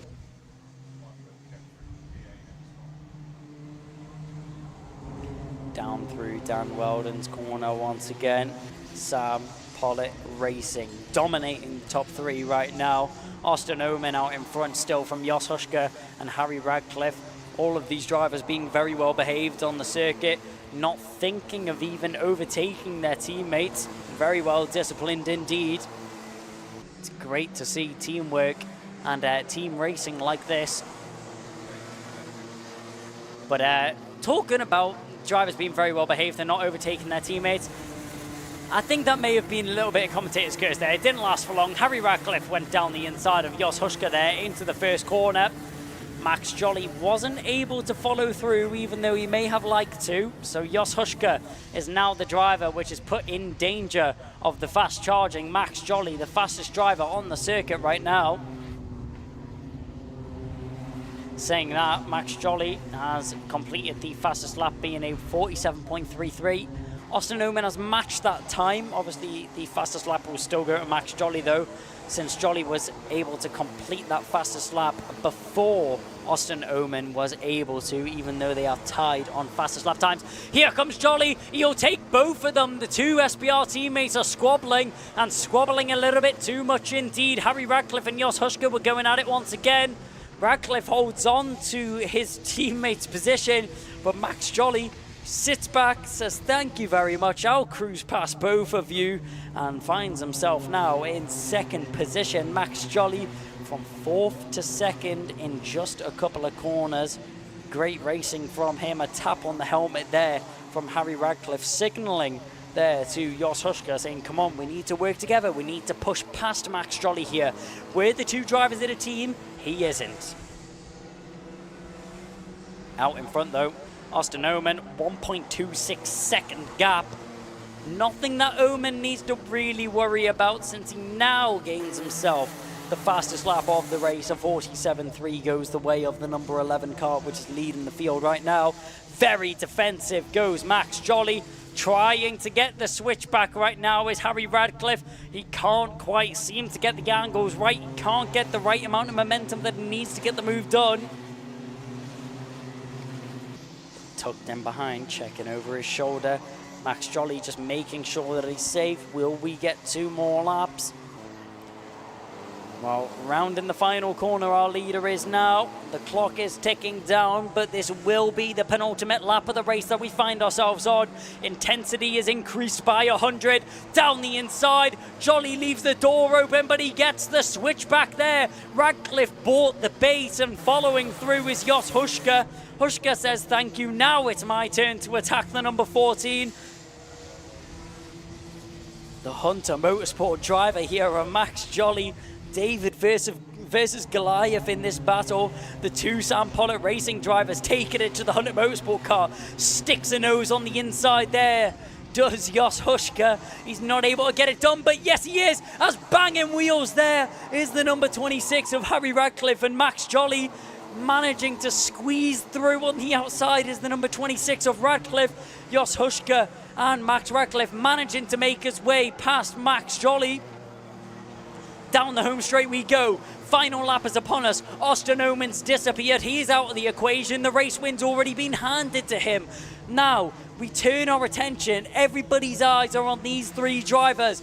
Do the SPR teammates work together, or do they squabble for position, opening the door for Max Jolly to even find himself on the podium if it's possible? The number 14's keeping his nose in there, keeping himself in contention. He doesn't want to give it up any earlier than he has to. It's going to be a race to the line. Pinned to the inside white line is Jos Huschke. This second position, he wants to secure it, and following him through, the number 26 moves to the inside of the track. Down around the final corner, it's one hand in the sky from Oman, but to the line. Is it an SPR 1, 2, 3? Yes, it is. Austin Oman crosses the line for a dominant victory, and his teammates of Jos Huschke and Harry Radcliffe come home P1, 2, and 3. Now that's something special there for the Sam Pollitt Racing order. The provisional top 3 being Austin Oman, Jos Huschke and Harry Radcliffe after an intense race. That's the order which it comes out on.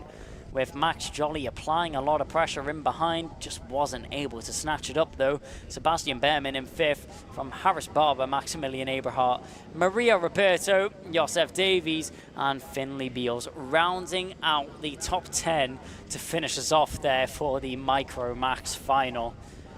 Wow, what a race that was. And what a race it was indeed. Kev's down there in the paddock to have a couple words with the drivers after some intense action. Wow.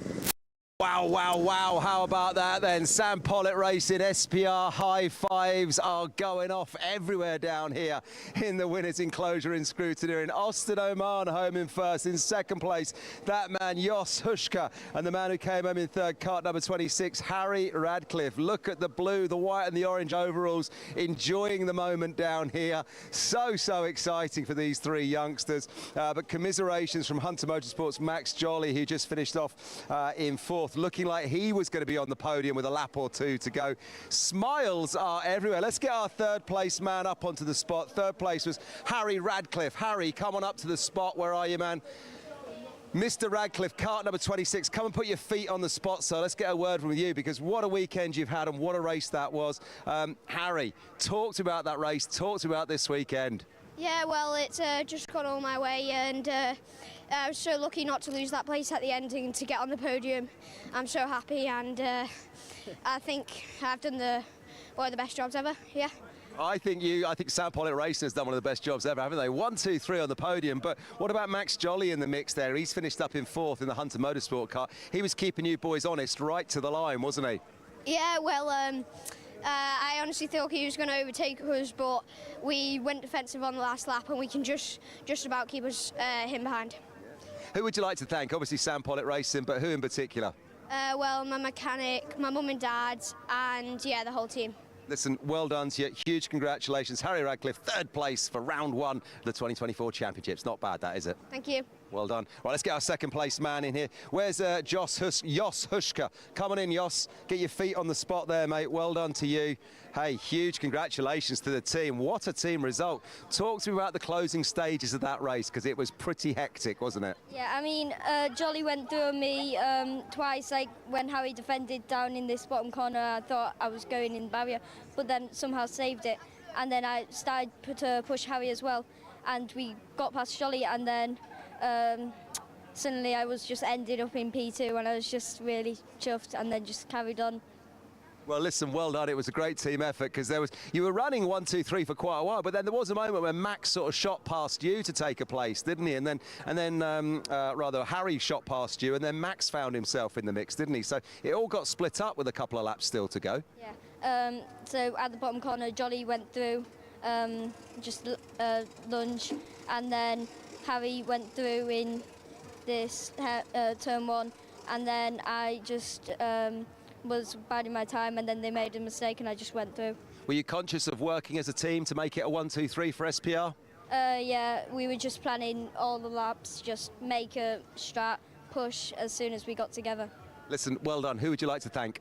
My sponsors, Ashkar, my granddad, grandma, mum, dad, my other sponsor, the Northern Trading, yeah, Row Motor Oil, they were helping me out. Yeah, mum, dad, my team, just everyone. And that man, Sam Pollitt. Yeah, just for supporting me and just being there for me. Well done. Huge congratulations. Second place in the opening round of the championship. That's not bad, is it? No, it's not bad. It's the first time doing the championship, new to it all, and it was a mega result to come back with. It really was. Well done, sir. Go and high-five your team. And let's welcome in Austin Oman. Austin, man, well done. The smile says it all. First place at the first round of the championship, and it's a 1, 2, 3 for Sam Pollitt Racing. Talk to me about that race, my friend. At the start, it was like you've got to just get to the front, go with whoever, and just got to get away.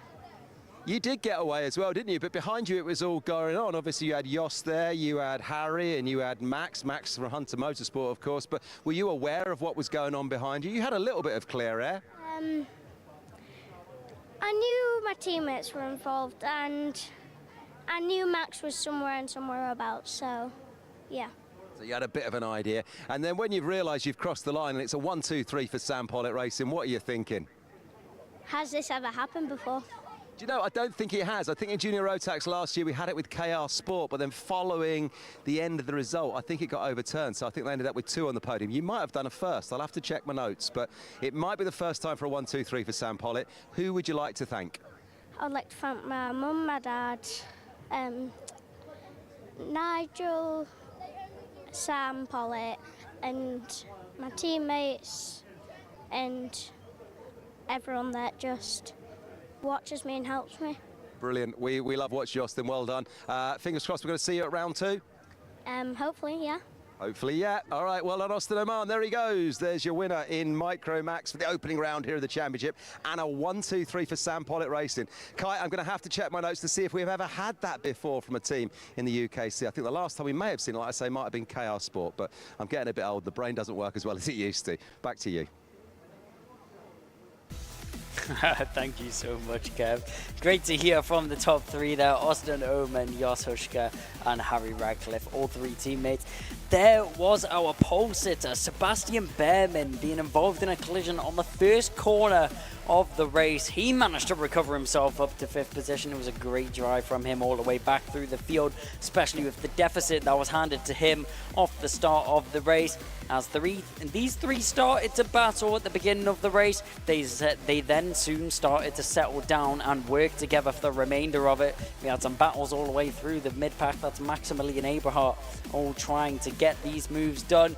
This was where it all started to kick off. Harry Radcliffe down the inside of Jos Huschka, and following in behind, you could see Max Scholly just eking closer and closer as this race got on, and that's where he managed to get in the middle of the SPR drivers. That's where issues started to arise, but straight back on the attack, trying to get through. Harry Radcliffe wasn't so fortunate that time, but he would manage to do so later on in the race. It was a race win for Austin Oman, but a 1, 2, 3 for SPR.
Well, Honda Cadets now line themselves up on the grid, ready for their final. Elliot Bork and Kevin Ivanov on the front row from Ralphie Branscombe and Majoris Kovacis. Then it's going to be Ryan White, Theo Hamilton, Ricky Jr. McIntosh and Ashton Horspool. From Jack Fulbrook-Harmer, from Harry Grant, George Johnston, Shea Hilton, Jackson Heath, Morgan Cooney with Harry Pennington and William Davison rounding out the 16-driver grid, which lines up here for the Honda Cadets. Obviously, Honda Cadets being the only class this weekend to have a standing start. Great camera angle here shows all of the drivers lined up on the grid, ready for the action to get underway, eagerly waiting to get the signal for those lights to start lighting up on the gantry. When those lights go out, that's when racing gets underway. The marshals just making sure that all of the drivers are in position and in their racing blocks. Eyes on the lights. Lights are out. That was a quick one, and we are racing. Ralphie Branscombe, which we seen earlier, not get a great start to the race, doesn't have that problem this time. It was a blistering start off the line there from Branscombe. He will try and make a move as they go down into the Willows for the first time this race. He'll get himself in a very, very respectable 5th position, diving down towards what is going to be Derek's corner as all of the drivers squabbling for positions, trying to find themselves into the racing order that they'd prefer. But out in front, it's the zip car that we're all used to. Elliot Bork has hit the front of the field for the first time in this race, and I'm sure it's not going to be the last time that we see him there as well. Kevin Ivanov, his Zipkart teammate, is following very closely in behind. These two drivers have outstanding pace, which was a great spectacle to see in the Superheat earlier on today. Let's see if it's going to be a repeat of that, or will we have more of a challenge from the likes of Ryan White. Contact warning there going out to the number 300. 300 being Theo Hamilton. He's currently in 7th position in the orders right now. Wonder what that contact was for. Didn't see any drivers going spurring off the track, so no major contact, maybe just a bump and go. But we can speculate all we like. Only the marshals and the stewards will know what the incident was there. Out in front, the two zip cars still looking to dominate the rest of the grid. Ryan White not letting them slip away this time, but he's letting himself slip away a little bit after a couple drivers have managed to get past him in the form of Majoris Kovacis and Ralphie Branscombe. The O-plate carving his way through the field after dropping down a couple places off the start line. Starts have really not been his forte this weekend, but he's definitely made up for it in terms of race pace, cutting his way through the field. As we go down through the infamous Dan Welding corner and onto the TKM straight, the Honda Cadets make their way into what is going to be the Kestrel corner, straight down into Kimbolton corner, and then onto the home straight once again to complete another lap here of the Kimbolton circuit. 989 meters of grueling circuit. It's all about carrying momentum. It's all about keeping up that minimum speed and carrying as much momentum as possible. These drivers have done a great job at tackling the conditions this weekend. It's not been the issue of wet weather, except for overly hot weather. These drivers will very much be overheating and facing exhaustion throughout this race, and to keep such high focus levels for long races as such as 12 minutes, it's great to see from drivers as young as 8 years old here in the Honda Cadet category. Down the home straight we go once again with our leading drivers. Elliot Bork still leading the way from Kevin Ivanov, but the zip carts aren't by themselves anymore. Ralphie Branscombe gets himself down the inside, gets himself the fastest lap as well in doing so. Into 3rd position, he makes his way past Majoris Kovacis. So Kovacis down into 4th position. Now Ralphie Branscombe up into 3rd. Kevin Ivanov is going to be the next target on Branscombe's list. Question is not if, it's more when and where, if Ralphie Branscombe is able to get this move done on Kevin Ivanov right in front of him. two Zipcarts have had a target on their back all weekend, providing blistering pace between the two of them. But Ralphie Branscombe is not here to play. He's here to gain positions, and he's already gained one. Elliot Bourke, who was in the lead that last time round, now finds himself in 4th. He's dropped down the order. Will Ivanov stay there for long? Not if Branscombe has much to say about it. Tries to make the move there going into the Derek's corner. Thinks better of it though, tucks right in behind Ivanov, uses the slipstream for the remainder of these corners down the TKM straight. I'm sure he will tuck in behind the number 50 here. A double check over the shoulder there. Ivanov really insecure about this position at this moment in time, because Ralphie Branscombe with a playful pink helmet but a menacing driver underneath it. Branscombe striking fear into the driver in the lead right now of Kevin Ivanov. Ivanov does not feel comfortable in this leading position at all, checking over his shoulder at every single instance that he is able to. Head down on the straight. Branscombe pushes him along, not thinking about making the overtake just yet. Maybe Branscombe has a plan in mind of working together with Ivanov to break away from Kovac's first before attempting to make an overtake. Down the TKM straight we go. All the drivers checking over their shoulders, making sure there is competition around. Going down into the Kimbolton corner and out of the final bend onto the home straight. We'll cross the line once again. Kevin Ivanov doing a great job to set the pace out in front and maintain this race lead. An attempt down the inside and over the rear bumper there from the number 14 of Elliot Burke. Hand in the air. He feels that he got turned in on, but the front bumper goes over the rear bumper, does Elliot Burke. He loses 2 positions to Teo Hamilton and Ryan White, and 1 driver losing a position is Kevin Ivanov. Down into 2nd position, and Ralphie Branscombe hits the front. It's been a long time coming today for Ralphie Branscombe.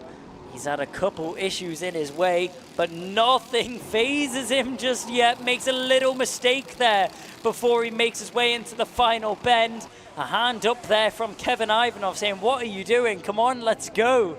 Ralphie Branscombe makes a mistake just after he gets himself into the lead of the race. Maybe Branscombe starting to feel the pressure that comes with being in the lead of such a race like this. The most important race of the weekend for these drivers. Branscombe checks over his shoulder once again, puts his head down on the straight. He knows he needs to push forwards.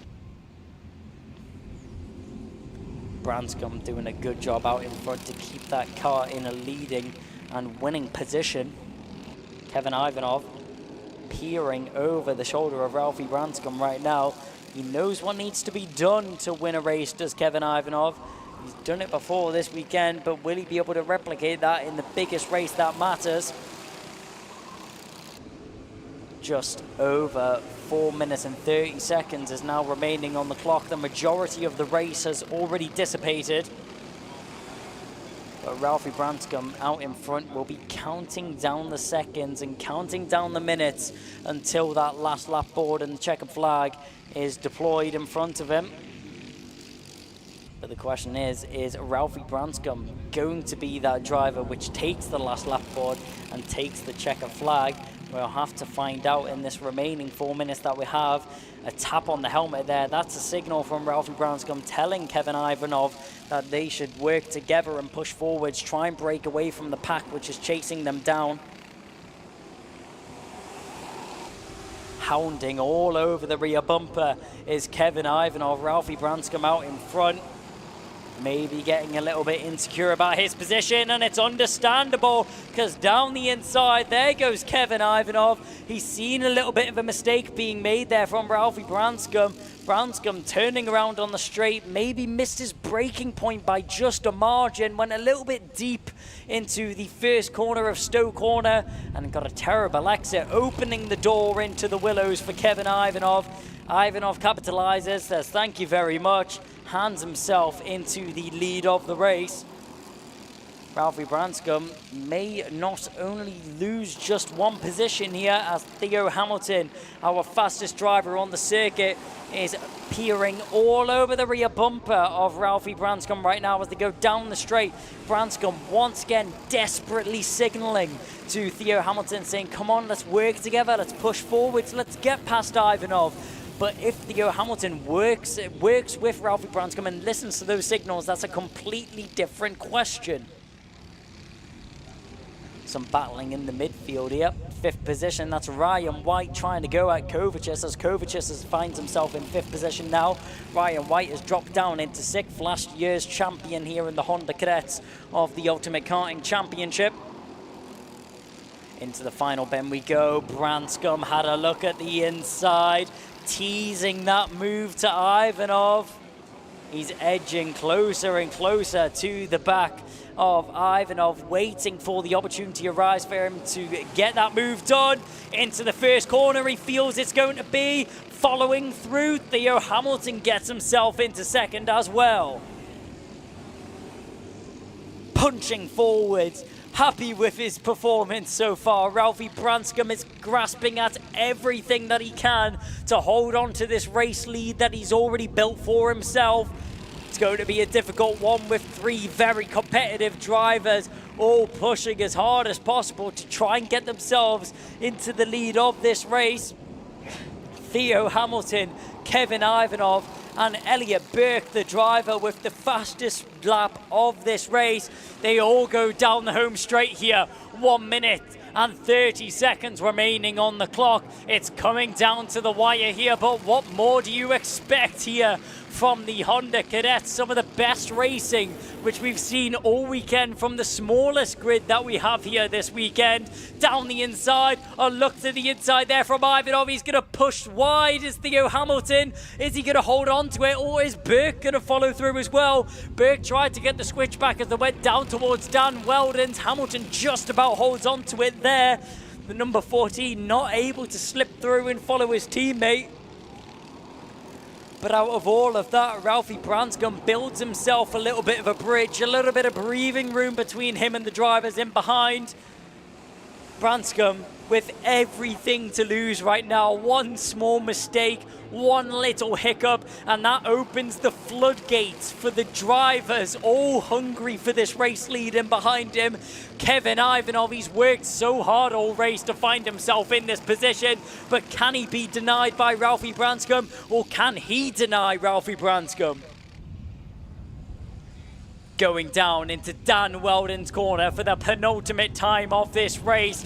Ralphie Branscombe, the wheel is in front of him and it's open road in front of him, but it definitely isn't behind. All over the rear bumper right now is Kevin Ivanov as he's waiting for an opportunity to dive down the inside, waiting to get that overtake done. He's got one more lap to do so. Last lap is now upon us. Ralphie Branscombe, he's all over the white line around the outside. He's gonna try it.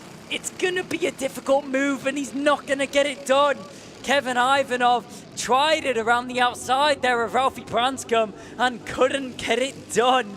But he's still got a few more opportunities as Ivanov. He's going to try and slip down the inside of Derek's corner. Not going to be able to do so. Opportunities is running out. It's all winding down in this final lap.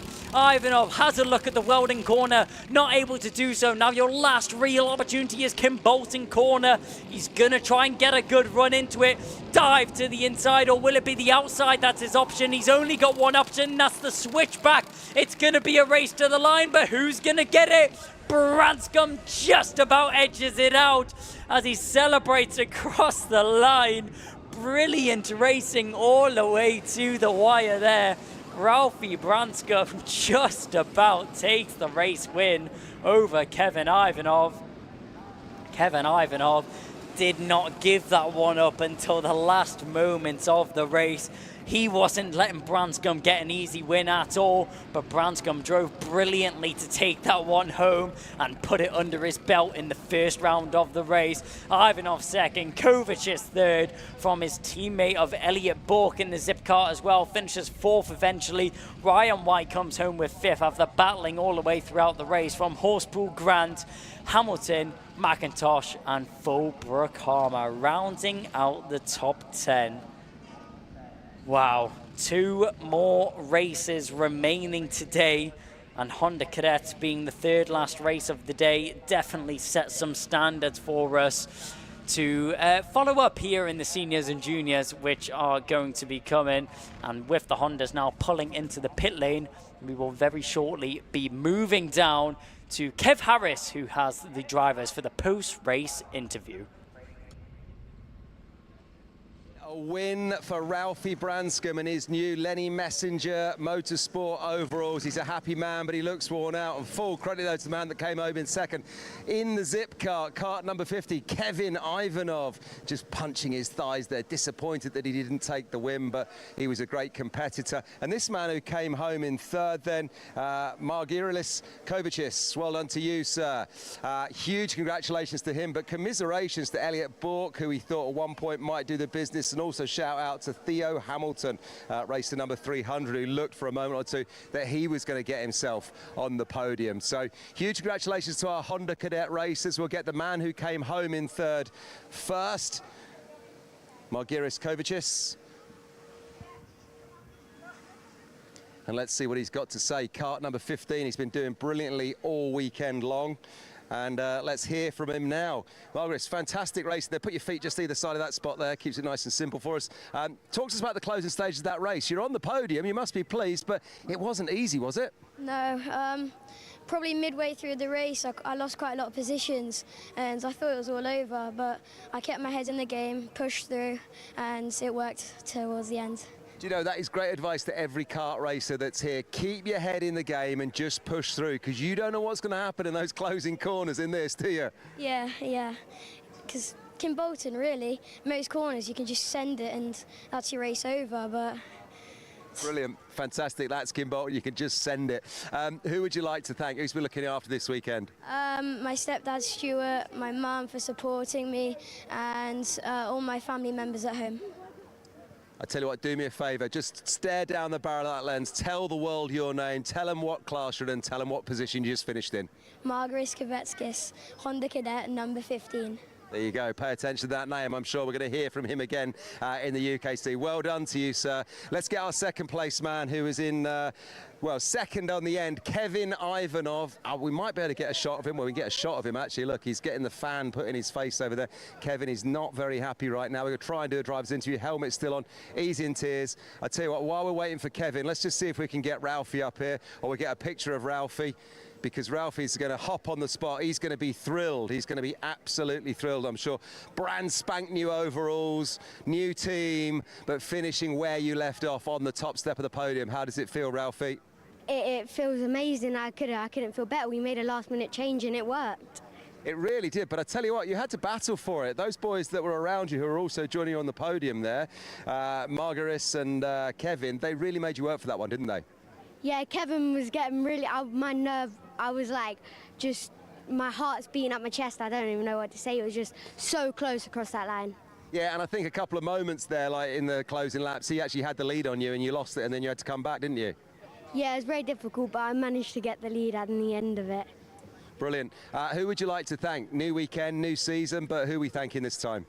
Well, Lenny, Dad, Mum, Granddad and Nan, my Uncle Paul and all my sponsors like Drenico, JCC Young Ones, and yeah, Shops. All right, well, listen, well done to you, Ralph. You probably want to go and give Kevin a bit of congratulations. He's over there, still got his helmet on. Go and pat him on the back, give him a high five. We might be able to get a word with Kevin Ivanov, the second place man. I'm not sure, but perhaps Ralphie, go and put an arm around him and see if you can just... We might be able to get him. I'm not... Yeah, I don't think we're going to get a word with Kevin Ivanov, sadly. He's a great racer, but he's despondent, distraught at that result. Dad looking after him at the moment. Kai, I think we'll come straight back up to you for the next one. But a great result there in Honda Cadets for Ralphie Branscombe, taking the top step of the podium once again. Well, the smallest grid, but some of the most action that we've had. It was an amazing race all the way through, and it was amazing to see the great battle which unfolded between Ralphie Branscombe and Kevin Ivanov.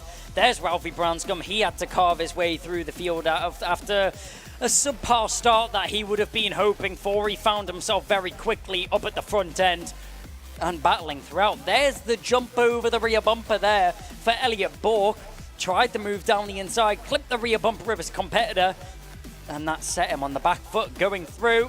There was the move which ignited it all, and the mistake there from Branscombe. A little bit of a nudge mid-corner there from Kevin Ivanov. Branscombe holding on to it though, but they kept switching back and forth. Ivanov got the switch back out of the final corner, but did it really matter at all? Because it wasn't long before we seen Branscombe take the race lead once again. Here was Ryan White. He had a lot of work cut out for him as he had to fend off multiple drivers in the midfield. And there was the move which pretty much secured Ralphie Branscombe the race lead.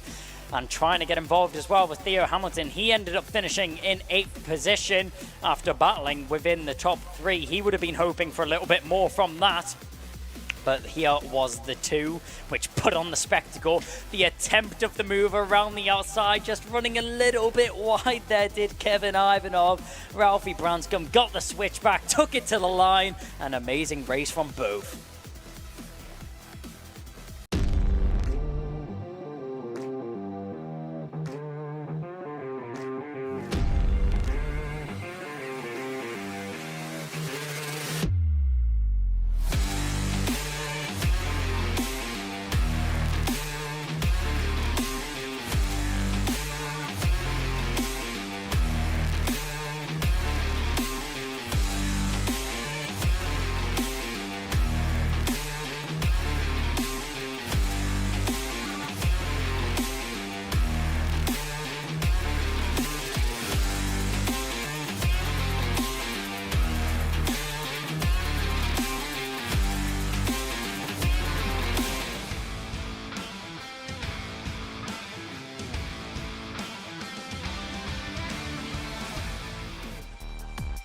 Only 2 more races left to take place here for round 1 of the Ultimate Karting Championship. And it's the 2 big ones, the 2 big grids coming into this one, both with way more than 30 drivers narrowed down for this super final. Macaulay Bishop starts on pole position here for Macaulay Bishop, but it's going to be the clash of the Titans out in front. Hunter is joining him alongside our reigning champion here in the Ultimate Karting Championship. Pearson Bullet Carter and Lewis Gilbert in behind from Jack Collins and Archie Buttle. Then Gabe Fairbrother and Jack Lilly from Alexander Cole and Ryan Ward rounding out the top 10. The 6th row is going to consist of Reg Hayward and Stephen Duncan. Then James Dunbar and Ethan Martin from Ewan Richards and Morgan Hudson Brown rounding out the 8th row. The 9th row is Tom Pryor from Brandon Klein Nagelvor and Aaron McKay with George Robinson starting 20th. 21st is Liam Hartley from 22nd of Rachel Robertson, Deacon Russell, James Tester, Paul Samard, Reese Bailey, Benjamin Southgate, John Brown, Harry Lammard, and the 30th and final driver on the grid is Caitlin Seabrook. Never mind, there is way more than 30 drivers. There is 34 drivers on the grid, that is my mistake. Stephanie Becker with Presley Walker, Jay Pearson and Gemma Hjorns will round out the 34 drivers with a 17-row grid. Wow, a big grid that we'll have ahead of us, which means that I'm sure we're going to have an action-packed and adrenaline-fueled race here. This front row, 2 names that very much excite me coming into this race. Macaulay Bishop and Kai Hunter, the 2 titans of the weekend. Macaulay Bishop being mechanicked by his brother Mason Bishop. It's great to see the family camaraderie and family chemistry between the 2 of them. Joined alongside is Kai Hunter in his family colours. Kai Hunter racing for Hunter Motorsport now, a switch up from DHR last season and a championship season last year. Wants to switch things up and see if he's able to do the back-to-back, which has never been done in the Ultimate Karting Championship. No driver has ever won 2 championships back-to-back. Will Kai Hunter be able to secure himself in history, or at least make a good bit of it off this first round? Or will Macaulay Bishop fly in from that pole position and take the race win? Only time will tell. and it's a short amount of time to tell that nonetheless.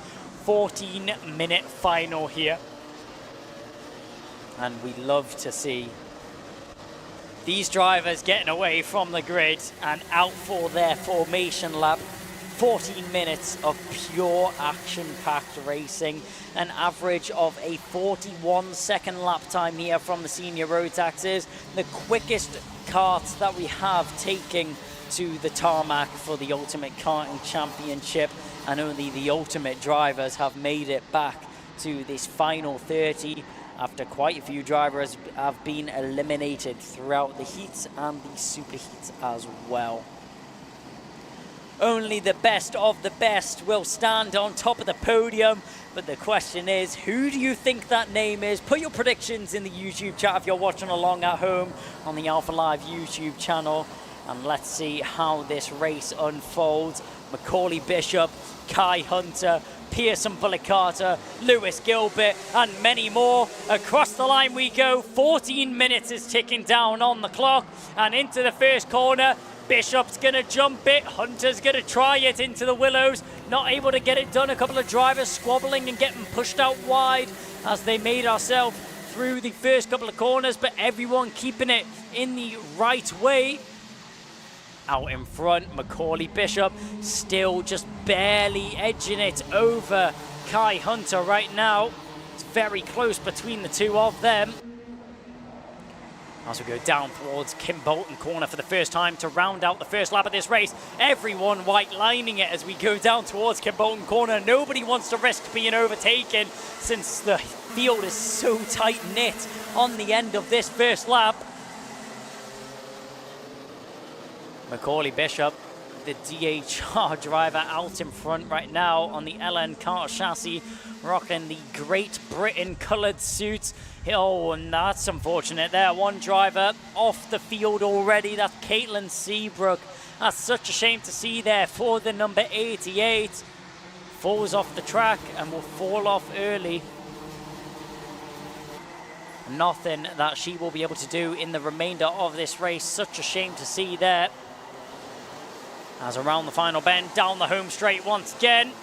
In the lead of the race may be Macaulay Bishop right now, but will it stay that way for long? Kai Hunter is looking fierce in that second position.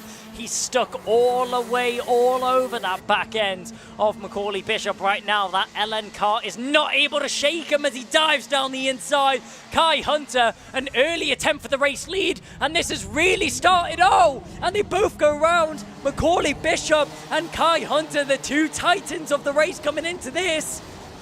Oh, they both go round and it's heartbreak, but both drivers, Kai Hunter and Macaulay Bishop, more drivers going off. It's all kicking off here in the Senior Rotax Final as drivers cutting corners, drivers colliding, and Macaulay Bishop and Kai Hunter, we knew it was going to be close between them, but maybe a little bit too close for comfort indeed. Hunter and Bishop both out of contention of the race lead for the time being. This opens the door for new drivers to be up at the front. We thought it was going to be one of the two big names starting on the front row, but no, both of them out in a heartbeat. Click your fingers and they're gone from the front of the grid out of no fault but anyone else. Another driver pulling off the circuit down there at the Dan Welding corner. Lewis Gilbert into the lead of the race though. Side by side down the straight, able to cut off the line. Here's Pearson Bullock Carter going defensive down into the bend. Jack Collins all over the rear bumper as they slide through Willows now. Alex Cull all over the back of this battle as having a couple of issues there is the 22 of Buttle. He's going to drop down a couple of positions. We go down into Derek's corner here. Alex Buttle, that's going to be Alex Cull all over the back, but no moves will be able to be made through what is going to be Dan Weldon's corner as yellow flags are being flown for one car retiring on the exit. Up at the front though, no, it's not Macaulay Bishop. No, it's not Kai Hunter. It's Lewis Gilbert and Pearson Bullock Carter.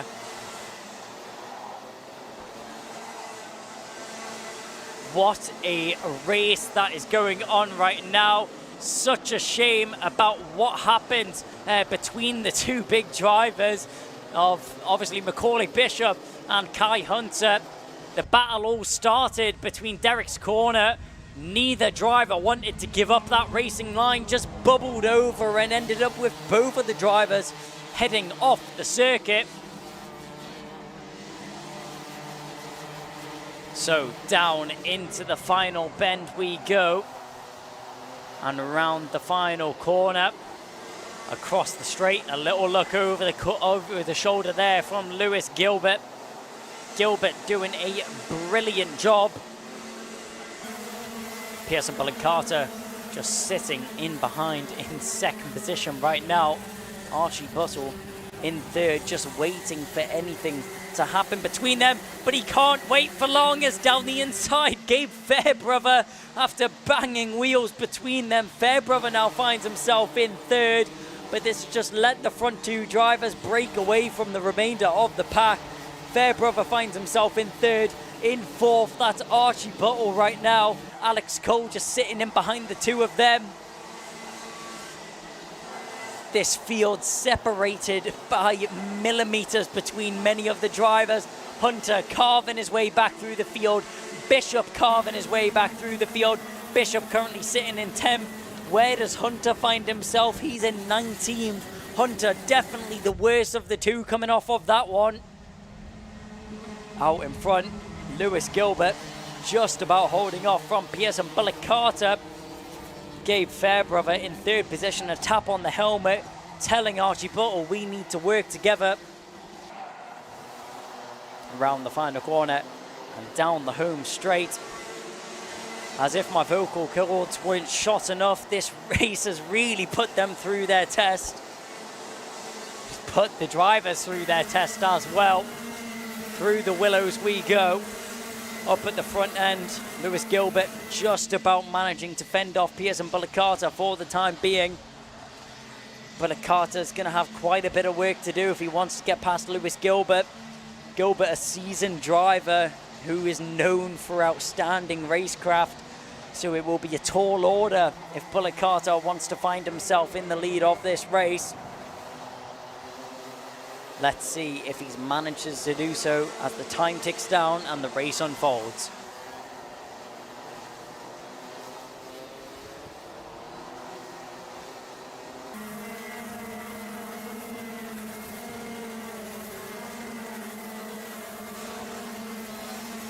Through the willows, our camera is showing as the drivers now found their way through. You will have just seen Kai Hunter go through your shot. Hunter now sitting quite nicely in 17th position. And I'll tell you what, it's been a great recovery drive from Macaulay Bishop so far. He now finds himself in 10th position. But looking up the order, Jack Lilly is the driver with the fastest lap of this race so far. He's in 7th. And down the home straight we go. Alex Cole, Jack Lilly, the A plate of Stephen Duncan, from Tom Pryor, Macaulay Bishop, and Morgan Hudson Brown. Oh, one driver having an issue out in the final corner there. Gets the kart stuck in the tyre wall, and that's a tricky position to lose the kart. That's really going to cause a hindrance for everyone out there on the circuit.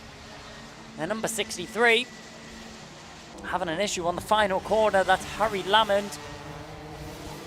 Harry Lamond spins on the final corner there. Yellow flags is out. Battenberg flags are out, and this is going to really spice up the order here with Battenberg's being out. If you don't understand what that means watching along at home, Battenberg flags means that it is a virtual safety car, and this is going to be great news for the likes of Macaulay Bishop and Kai Hunter, and this is going to be heartbreak for the likes of Bullock Carter and Gilbert, which had pulled away from the rest of the field. As if the finishing order wasn't already up in the air, it definitely is now. This is anyone's game for the remainder of this race. The clock is still ticking down. The marshal was doing a great job to get that car out of a dangerous position and get those barriers fixed as soon as possible. Pushes the car across to the marshal's post. It's great to see that the driver is helping out the marshals there. Hats off to Harry Lamond for helping out the marshals, moving the car across the circuit and into a safe position. There you see There's Harry Lamond pushing his car away, helping the marshal get that behind the marshal post. And the barriers will be fixed very shortly, hopefully. It looks like we may have one more lap under Battenberg flag conditions, as the marshal's still working on the barriers at this point in time. We look down to the home straight. Marshal post 1 is where we would see the green flag fly when it's about to happen. My predictions is that is either going to be next time rounds or the lap after. But with the marshals doing an outstanding job as usual, the tyre wall is pretty much already back in the shape of what it used to be. Marshals clearing the scene, and that's a good sign for us at home. We're about to resume racing once again, but oh my word, is this going to put on a great race for us. The complete order has been put together, and oh, that's really going to throw it up in the air. Macaulay Bishop, after recovery drive was on the cards, has been given a technical defect flag, which means that Bishop will have to pull into the pit lane and retire from the race. So Macaulay Bishop, his race goes from bad to worse. What would have been a dream situation for him to try and make his way back through the order, his dreams are cut short. And that tree is chopped down very fast with a technical flag going the way of Bishop. So Bishop will no longer take part in this race. And all of that work to get back into 10th is quickly undone. But we quickly get racing again. Lewis Gilbert, a great restart from him. Bullet Carter having a go defensive there from Fairbrother. Fairbrother thinking of the move, going down into turn 1, not able to do so. But as we get racing again, Macaulay Bishop will have 2 laps to pull into the pit lane before he is awarded a black flag. So around the circuit we now go. Gilbert still in the lead. We're having a look at the number 22 here. Getting in the middle of the battle is Archie Buttle. He's got some work to do. He managed to make his way past Fairbrother. And Macaulay Bishop is awarded a black flag. So Macaulay Bishop awarded a black flag, meaning he's been disqualified from this race. He puts his hand up in the air and pulls off into the pit lane. Bishop thankfully doing the right thing there, pulling off and making other drivers around him aware that he's pulling into the pit lane. Did that in the safest manner possible. So down the back end of the circuit, out in front, Lewis Gilbert with a restart of his dreams, pulls away from the rest of the circuit, and another driver being awarded a mechanical flag. What is happening in this race? Senior Rotax providing all the action. James Dunbar is the next to be called in by the stewards. He'll have to pull into the pit lane, or he will be awarded a black flag, the same as Macaulay Bishop. But through the order we look. Gabe Fairbrother trying to fight his way through, trying to find a way past Jack Collins. Is he able to do so? Yes, he is. A great move there, going down into Derek's corner. Fairbrother promotes himself up another position. The number 22 drops down one more.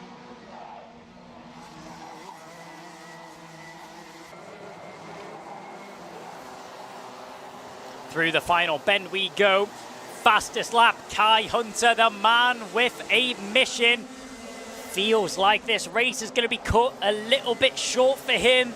He'll be hoping for a point scoring position though, if it is possible. Currently finds himself in 12th. He's got just over a minute to gain himself up a few more positions to find himself scoring points in this race. That would be a beautiful recovery drive from him if he was able to do so. And I'm sure that's exactly what Hunter is aiming to do.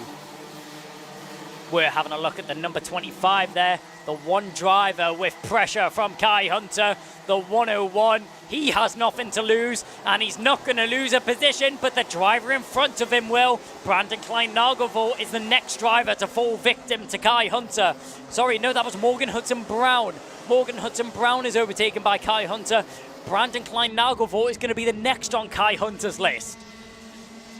Back up at the front end though. We're having a look at Gabe Fairbrother here as he has a lot of pressure on his shoulders from Jack Lilly.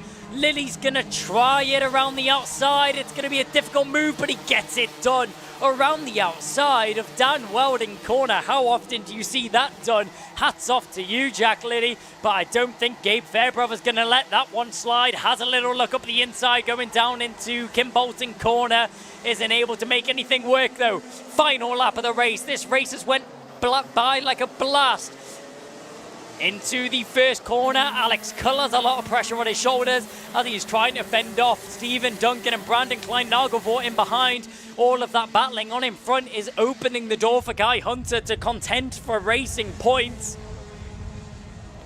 Up at the front end, let's have a look out in front. Lewis Gilbert, after executing that Battenberg restart perfectly, it was a landslide race for him of what looked like it was going to be a difficult one to win. It was beautifully done. The number 29, Lewis Gilbert, comes across the line and finishes in first position from Pearson Bullock Carter. Drivers squabbling all the way to the line. And Pearson Bullock Carter coming home in second position. Nothing he could have done to contend against Lewis Gilbert. Archie Buttle comes home in third, from Jack Lilly in fourth and Gabe Fairbrother in fifth. The triple one fighting all the way to the end of the race. It seems like he didn't have a dull moment at all in that race. Jack Collins finishes in sixth position, from Alexander Cole in seventh. Managed to fend off Stephen Duncan and Brandon Klein-Nagelvoort.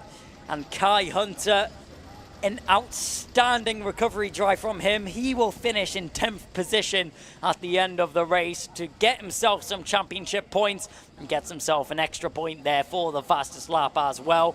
Tom Pryor comes home in 11th from Hartley, Hudson Brown, Robson and Ryan Ward rounding out the top 15. Wow.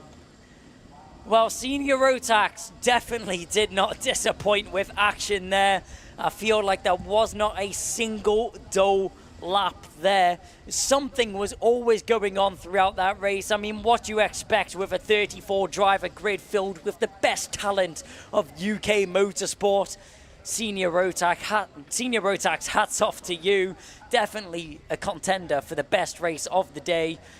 But best race of the day definitely for Lewis Gilbert.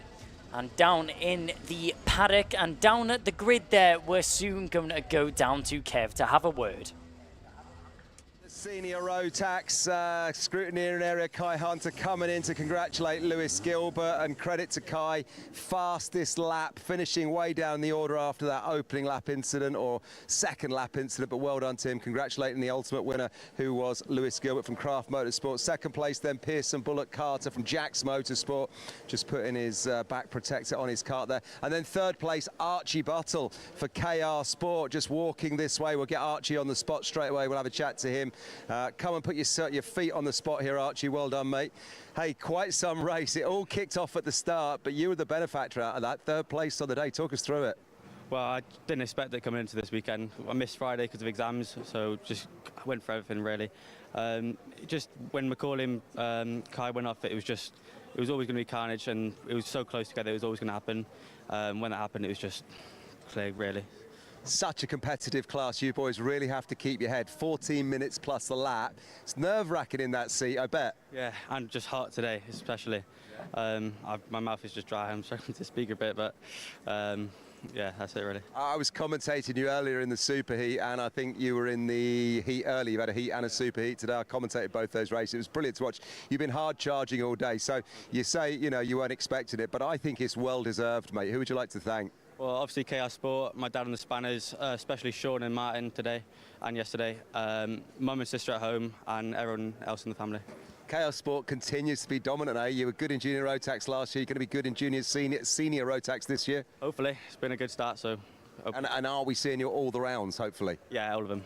Brilliant, great stuff. Well done to you, sir. Give that man a round of applause. Archie Bottle from KR Sport, high-fiving his mechanic. That's what it means. That's what it's all about. This is Senior Rotax Racing. Let's welcome up Pearson Bullock Carter of Jack's Motorsport, walking this way, getting himself on the spot. A really, really good weekend from you, Pearson, as well. Strong racing. You were charging hard with Macaulay earlier on in the heats, and you've put yourself on the podium in the final. You must be thrilled. Yeah, it's good to get a podium result at round one, but I did go for the lead, and then I messed it up a bit, so he's got away that little bit, and then off the restart, the bottom didn't go as well as his, so we had a bit of a gap, and that's how it stayed for the whole race, really. It was really good. I was watching you in the super heat earlier and the heat before that. You've been pushing hard all day. I knew you were going to be in the mix, having watched you, how you've got on today. Were you feeling confident coming into this weekend? Not really. I think we've had a couple of tough months, but I think we've definitely got back to where we wanted to be, and hopefully we can stay like this the whole season now. Yeah, good news for the rest of the season. Are you joining us for all the other rounds? Yeah, definitely doing the whole UKC, yeah. So this championship, this class for you guys, Senior Rotax, this is going to be hotly contested for every round, isn't it? This is a tough one to be in. Yeah, it's definitely a very competitive Senior Rotax, especially with all the new drivers, the European drivers coming over and everything like that for the rounds. And it's definitely going to go right down to the wire. Brilliant. Who would you like to thank, just lastly? I want to thank my dad for all the hard work he puts in, Jack's Motorsport, Dodge, Jack and Dean, and everyone who supports me. Well done, huge congratulations. There he goes, Pearson Bullock Carter of Jack's Motorsport, kart number 03 with that blue, green and white livery, just going into the scrutineer as they have to do. Obviously the top three get pulled into scrutineer, and everything has to be checked and double checked to make sure it's compliant, and then if it's all okay, then the result stands. Let's welcome up Lewis Gilbert though. Come and put your feet on the spot, sir, which is just here. Perfect, well done. Lewis, listen, what a great result for you in the final, but you've been strong all day. You were looking good in that super heat earlier as well. You must be thrilled though with how it's played out. Yeah, we've made a few changes for the final there, and I think it definitely, as you've seen, it definitely helped. Better pace, I think, overall, so much happier. Not quite perfect, but definitely better than what we've been, so I'm happy to win, definitely. Yeah, you should be really happy to win, because I think this class is going to be one of the closest we're going to see this year. There's not much to split you boys. You're all really experienced. You've got great mechanics, great machinery. You just got to keep your head, haven't you? It must be pretty nervy sitting in those seats. Yeah, it's not really who's the fastest or who can race the best. It's just whoever stays out of trouble will win this year, I think, because it's so close. I think with these new cylinders that Rotax have brought out, it's just tightened everything up. And we thought it was tight last year. It's definitely tighter now. So, yeah, it's going to be a tough one. And what about that incident at the start with Macaulay and Kai? Obviously, they went off and they were bumper to bumper, but then, I think it was on the second lap, was it? They went off. Could you believe what you're seeing in front of you? Well, I think I kind of knew what was going to happen before the race from previous races that we've done, so I pretty much knew where I had to be and what I had to do after time came, and luckily enough, lap 2, they came together, and then that was it, really. Let us get away in front.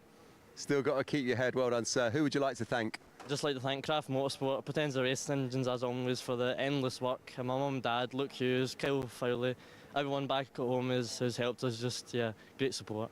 Brilliant, well done. Look forward to seeing you at round 2. Go and enjoy the moment. Yeah. There he goes, Lewis Gilbert, our winner there in Senior Rotax. How about that one, Kai? What a race. It's what we've come to expect from the experience that these guys bring to the table and the quality of the machinery they're racing in. Right, 1 to go then here at Kimbolton today. Coming up right after this, we're going to go and join the action with Junior Rotax. Yep, one more race to go, but let's have a quick look back over a chaotic and action-packed Senior Rotax final, to say the least here. From the go, it was action-packed and everything was kicking off from the start. Macaulay Bishop got a great start. Kai Hunter was on his case from the start of the race, though, and this is where it all kicked off. The switch back there from Bishop, they both bang wheels, both go for the same racing line, and it just doesn't work out for either of them at all. Bishop knocked all the way back. Hunter knocked back even further. They both had a lot of work to do if they want to make their way back through.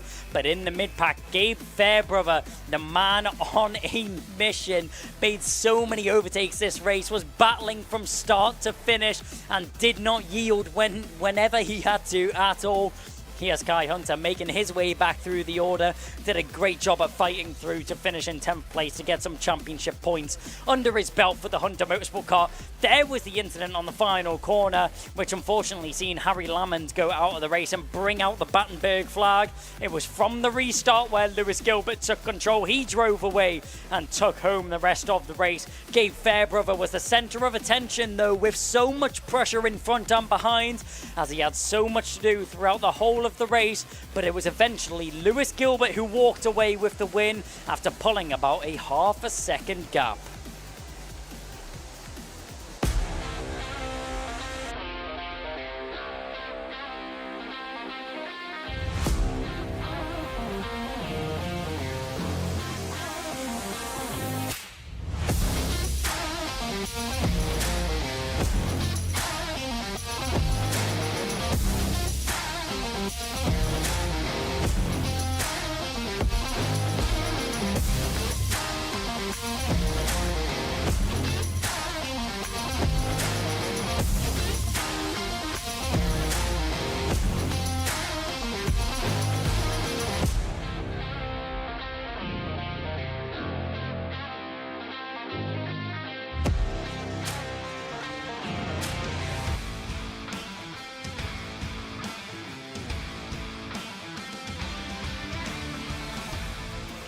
You rejoin us back in the heart of the action. The race is underway here for the final race of the day.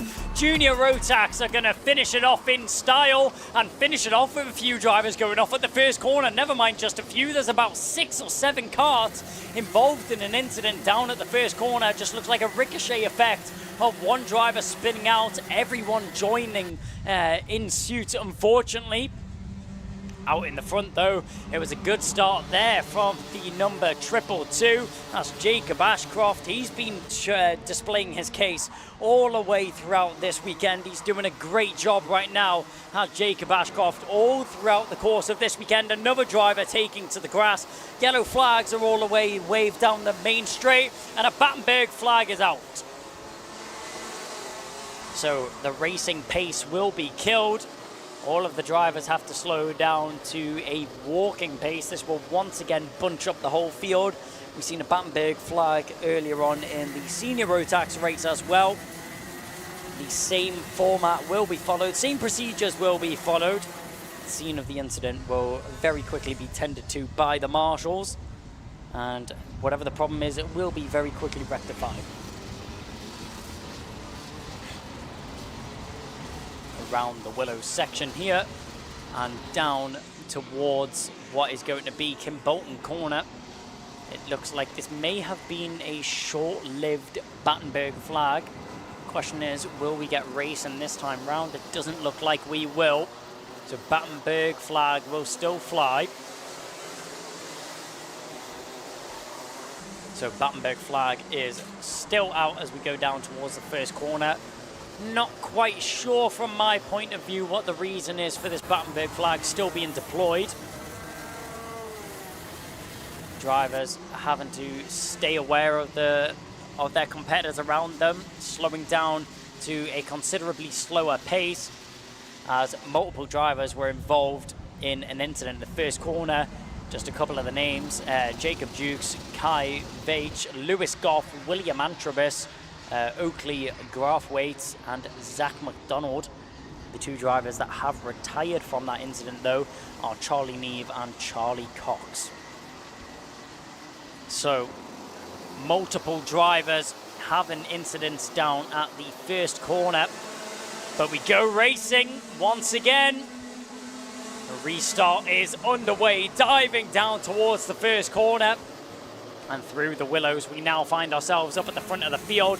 Jacob Ashcroft has the whole race cut out in front of him. He has 11 minutes to hold on to this race lead if he wants to keep it going his way.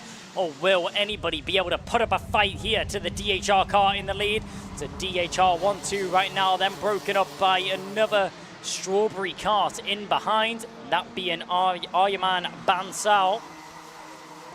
Aryaman Bansal been very fast so far this weekend. Been putting up a fight to some of the big dogs in the class. Down towards the first bend we go, through the first corner. Jacob Ashcroft looking calm and collected as he makes his way through. No signs of breaking form for Jacob Ashcroft just yet. And overtaking the midfield there, that looks like that was Charlie Wolfett trying to get a move done on Cameron Nelson.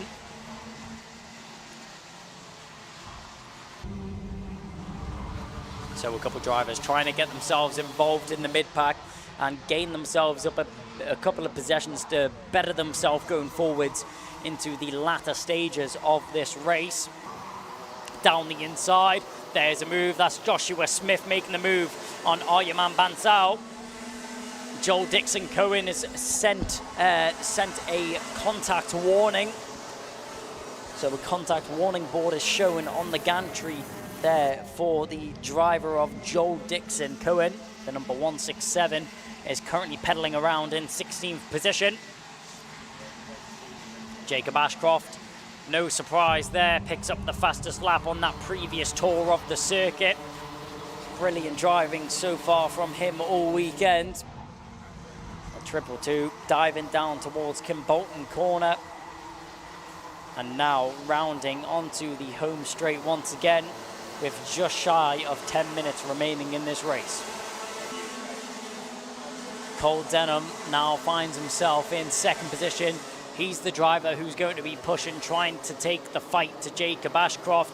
It's going to be a tall order, it's going to be a difficult one, but it's definitely one that Denham is going to take under his wing.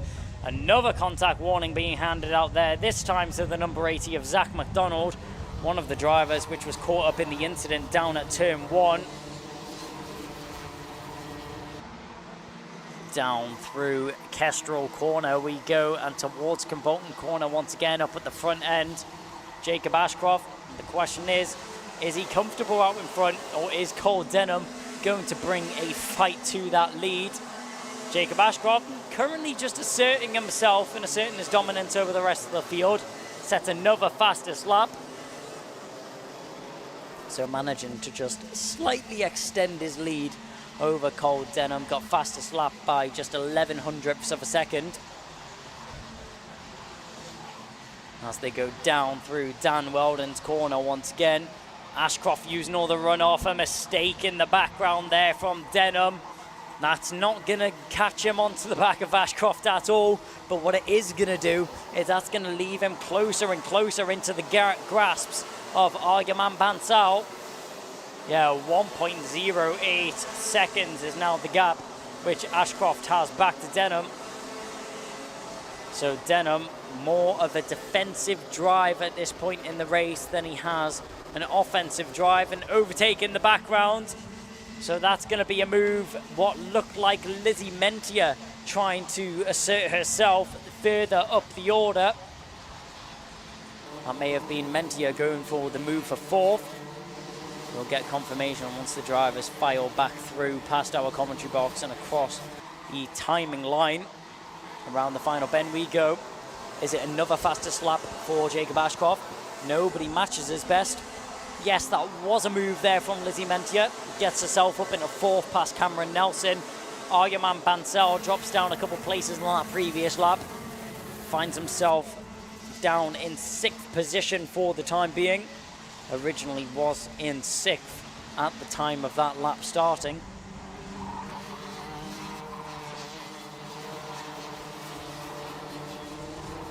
So down into the latter stages of the lap once again. Over half the race has already been completed.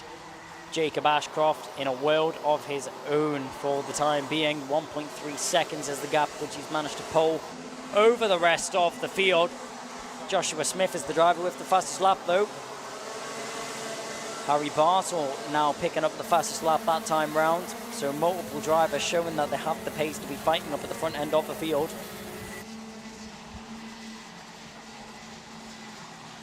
When it comes to the fastest lap, it doesn't always come down to your cart's position on the circuit.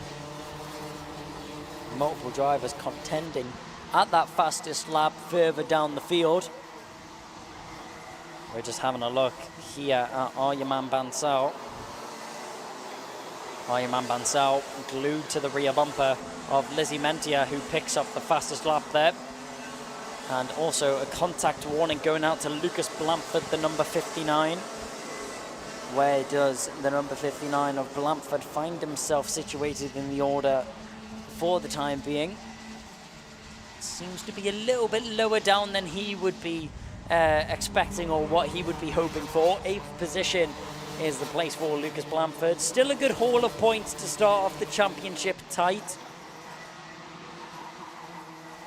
But down into Kimbolton bend once again and ready to go down the home straight.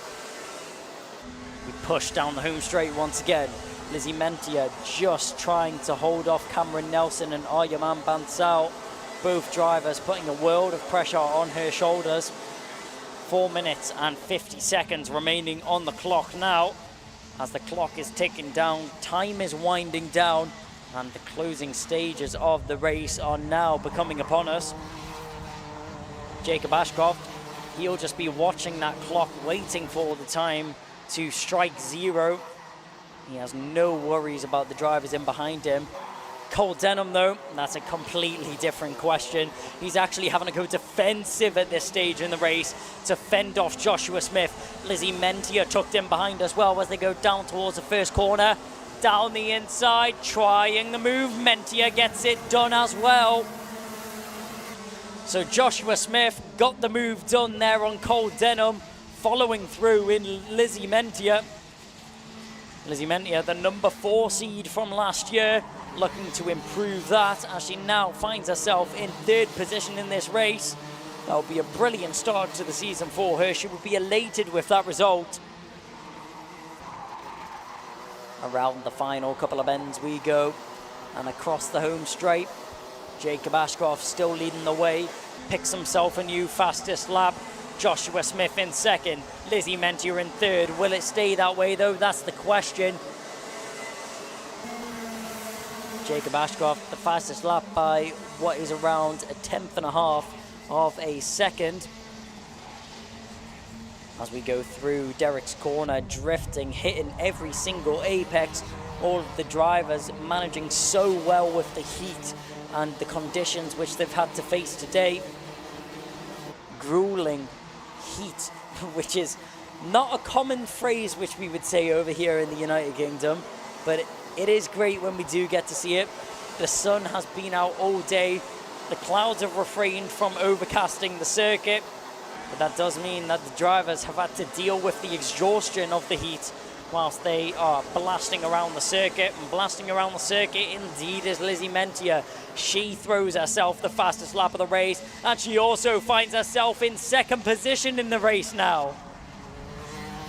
Lizzie Mentia, what a race this is that we're witnessing from the DHR driver.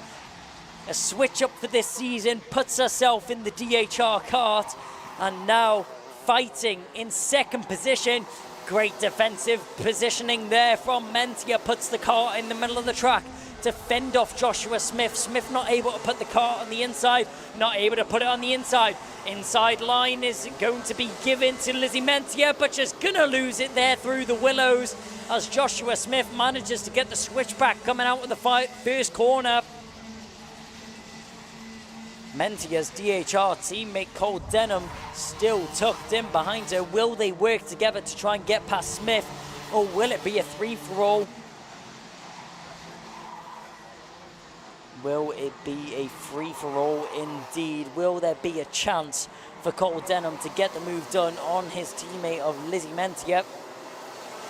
But Lizzie Mentia, I'm pretty sure, will want to get that 2nd position back as soon as possible.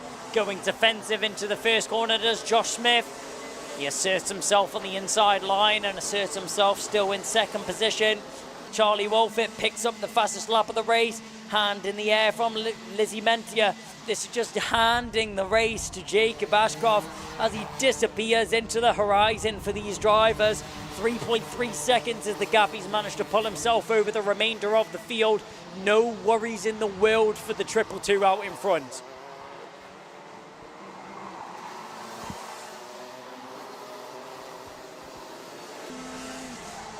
So, down towards the first corner. Smith going defensive once again. Mentia opting to follow the line of Smith as she has to hold off her teammate of Cole Denham in behind. As it gets down to these closing stages of the race, team orders completely fly out the window, and it's every driver for themselves. Through Dan Weldon corner we go on the battle that has captivated us this whole race.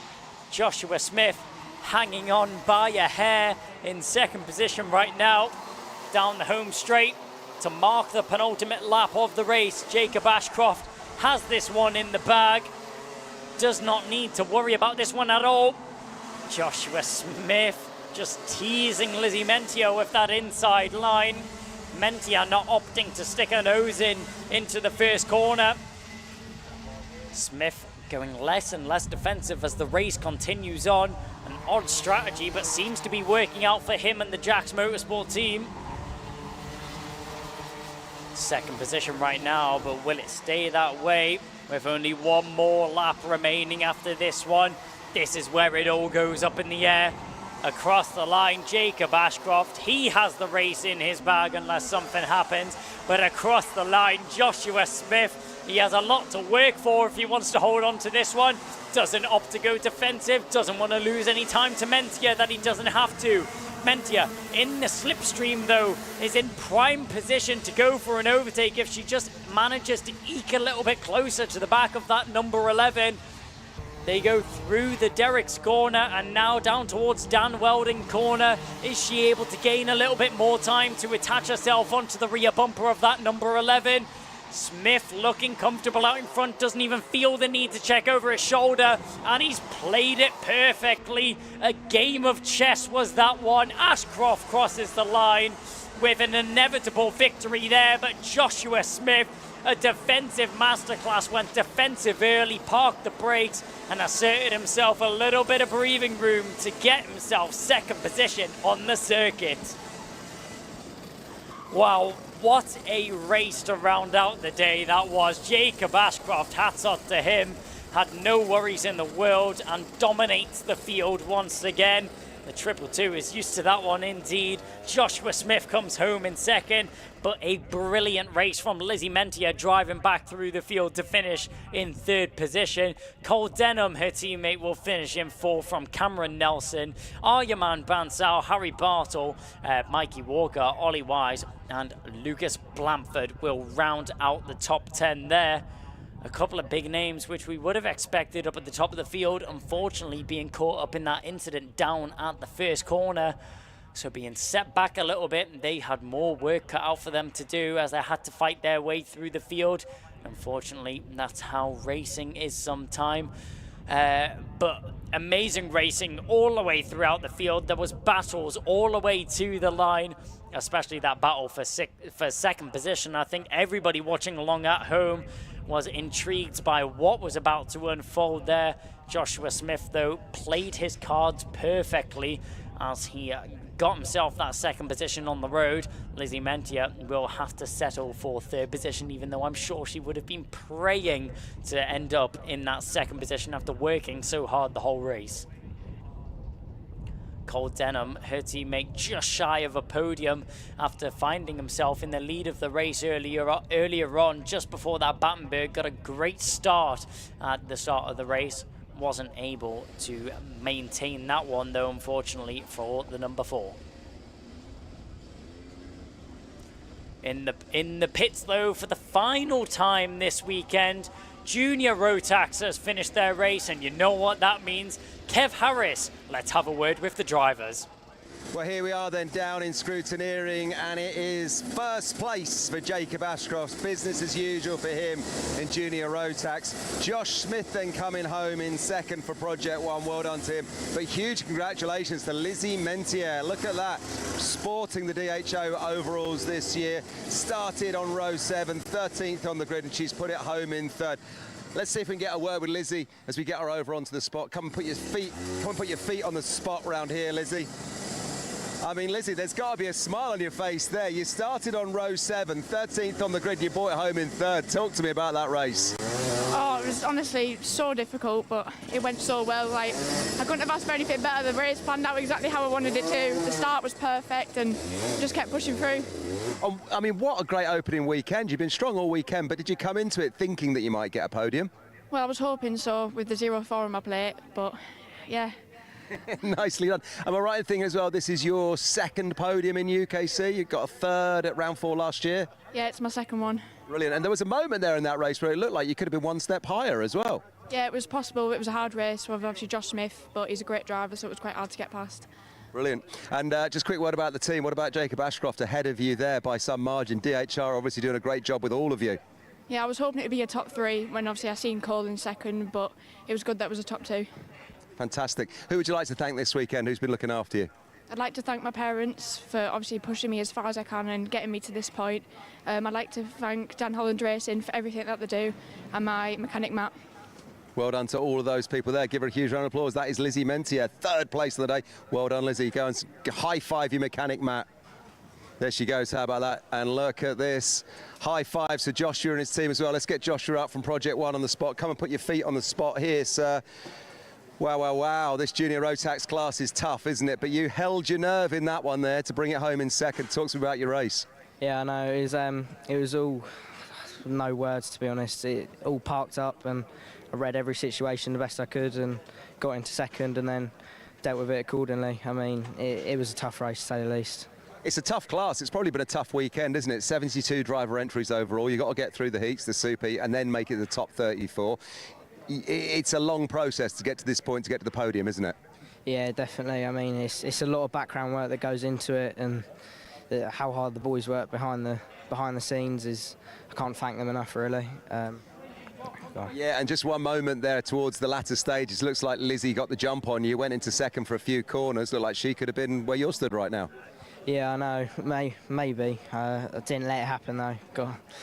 Just got back by. So, yeah, fortunately enough. Well done, sir. Who would you like to thank? All of Jack's Motorsport, Billy, my mechanic, and my dad mainly for making it all happen, really. Brilliant. Well done. Well deserved, sir. There we go. Joshua Smith from Project 1. 2nd place in this opening round in the UKC. But let's welcome up the man that came home in first, Jacob Ashcroft. Come and put yourself on the spot here. This is familiar territory for you, but previously in Mini Inter, and now you've turned up and you're doing it in Junior Rotax. Jacob, you must be thrilled. Yeah, I'm really proud of myself and had a really good race. Just talk to me about how well you've slotted into this Junior Rotax car, because I know this isn't your first outing in it. You're using it elsewhere in other championships, but it is your first year in the series. You're obviously feeling very at home straight away. Yeah, well, I went into a junior and I got used to it, and I've been fast, and now I've picked up a couple of wins. Yeah, you certainly have, and it's a big class as well. It started the weekend with 72 races, only 34 make it through the final. You've had to keep your head all weekend long. What do you think has been your key to your success this weekend? I mean, I've just been chilling out with the hot weather, not tiring myself out, and I've just been keeping progressing on the track and getting faster every single session. Yeah, you really have, and you won by some margin in the end there. Well done to you. As always, who's been looking after you? I know the main man who's been with you by your side all weekend, but who would you like to thank? Obviously my dad on the spanners, my mum, DHR, Time Racing Engines, and Russ for running me. Yeah, and a quick word about your team, DHR. Obviously great to have Lizzie on the podium with you as well. Yeah, it's really good to see another member of DHR on the podium, so yeah. Brilliant. Huge congratulations, Jacob. It's going to be a strong season for you. Go and high-five your dad and the rest of the team in scrutineering. There he goes, Jacob Ashcroft, the winner at the end of Junior Rotax. And that is the end of our Super Finals. What a one to finish on, and congratulations to the other two winners there, or the other two podium place finishers there, Lizzie Mentier and Josh Smith as well. Lizzie picking up her 2nd ever podium in the UKC. Well done to all at Team DHR for those 2 spots on that podium. Right, that's it from myself and Kai and all the team here at Kimbolton. Our next live stream will be on the 2nd of June, end of this month. The last weekend of the month is when we're racing at Wilton Mill, but the live stream will be with you on Sunday, the 2nd of June. So we would love it if you could join us then. And in the meantime, of course, follow us on all the social media. We are at UKC Global, something like that, I think. Look at us on the Instagram. You can catch up with everything and all the images that have been sent from this weekend. And give Stu Stratton a follow as well. He takes a lot of the photographs that end up on the social media. Right, thanks ever so much. I've been Kev Harris from myself and your race commentator Kai Bacini and all of the UKC team. Until next time, see ya.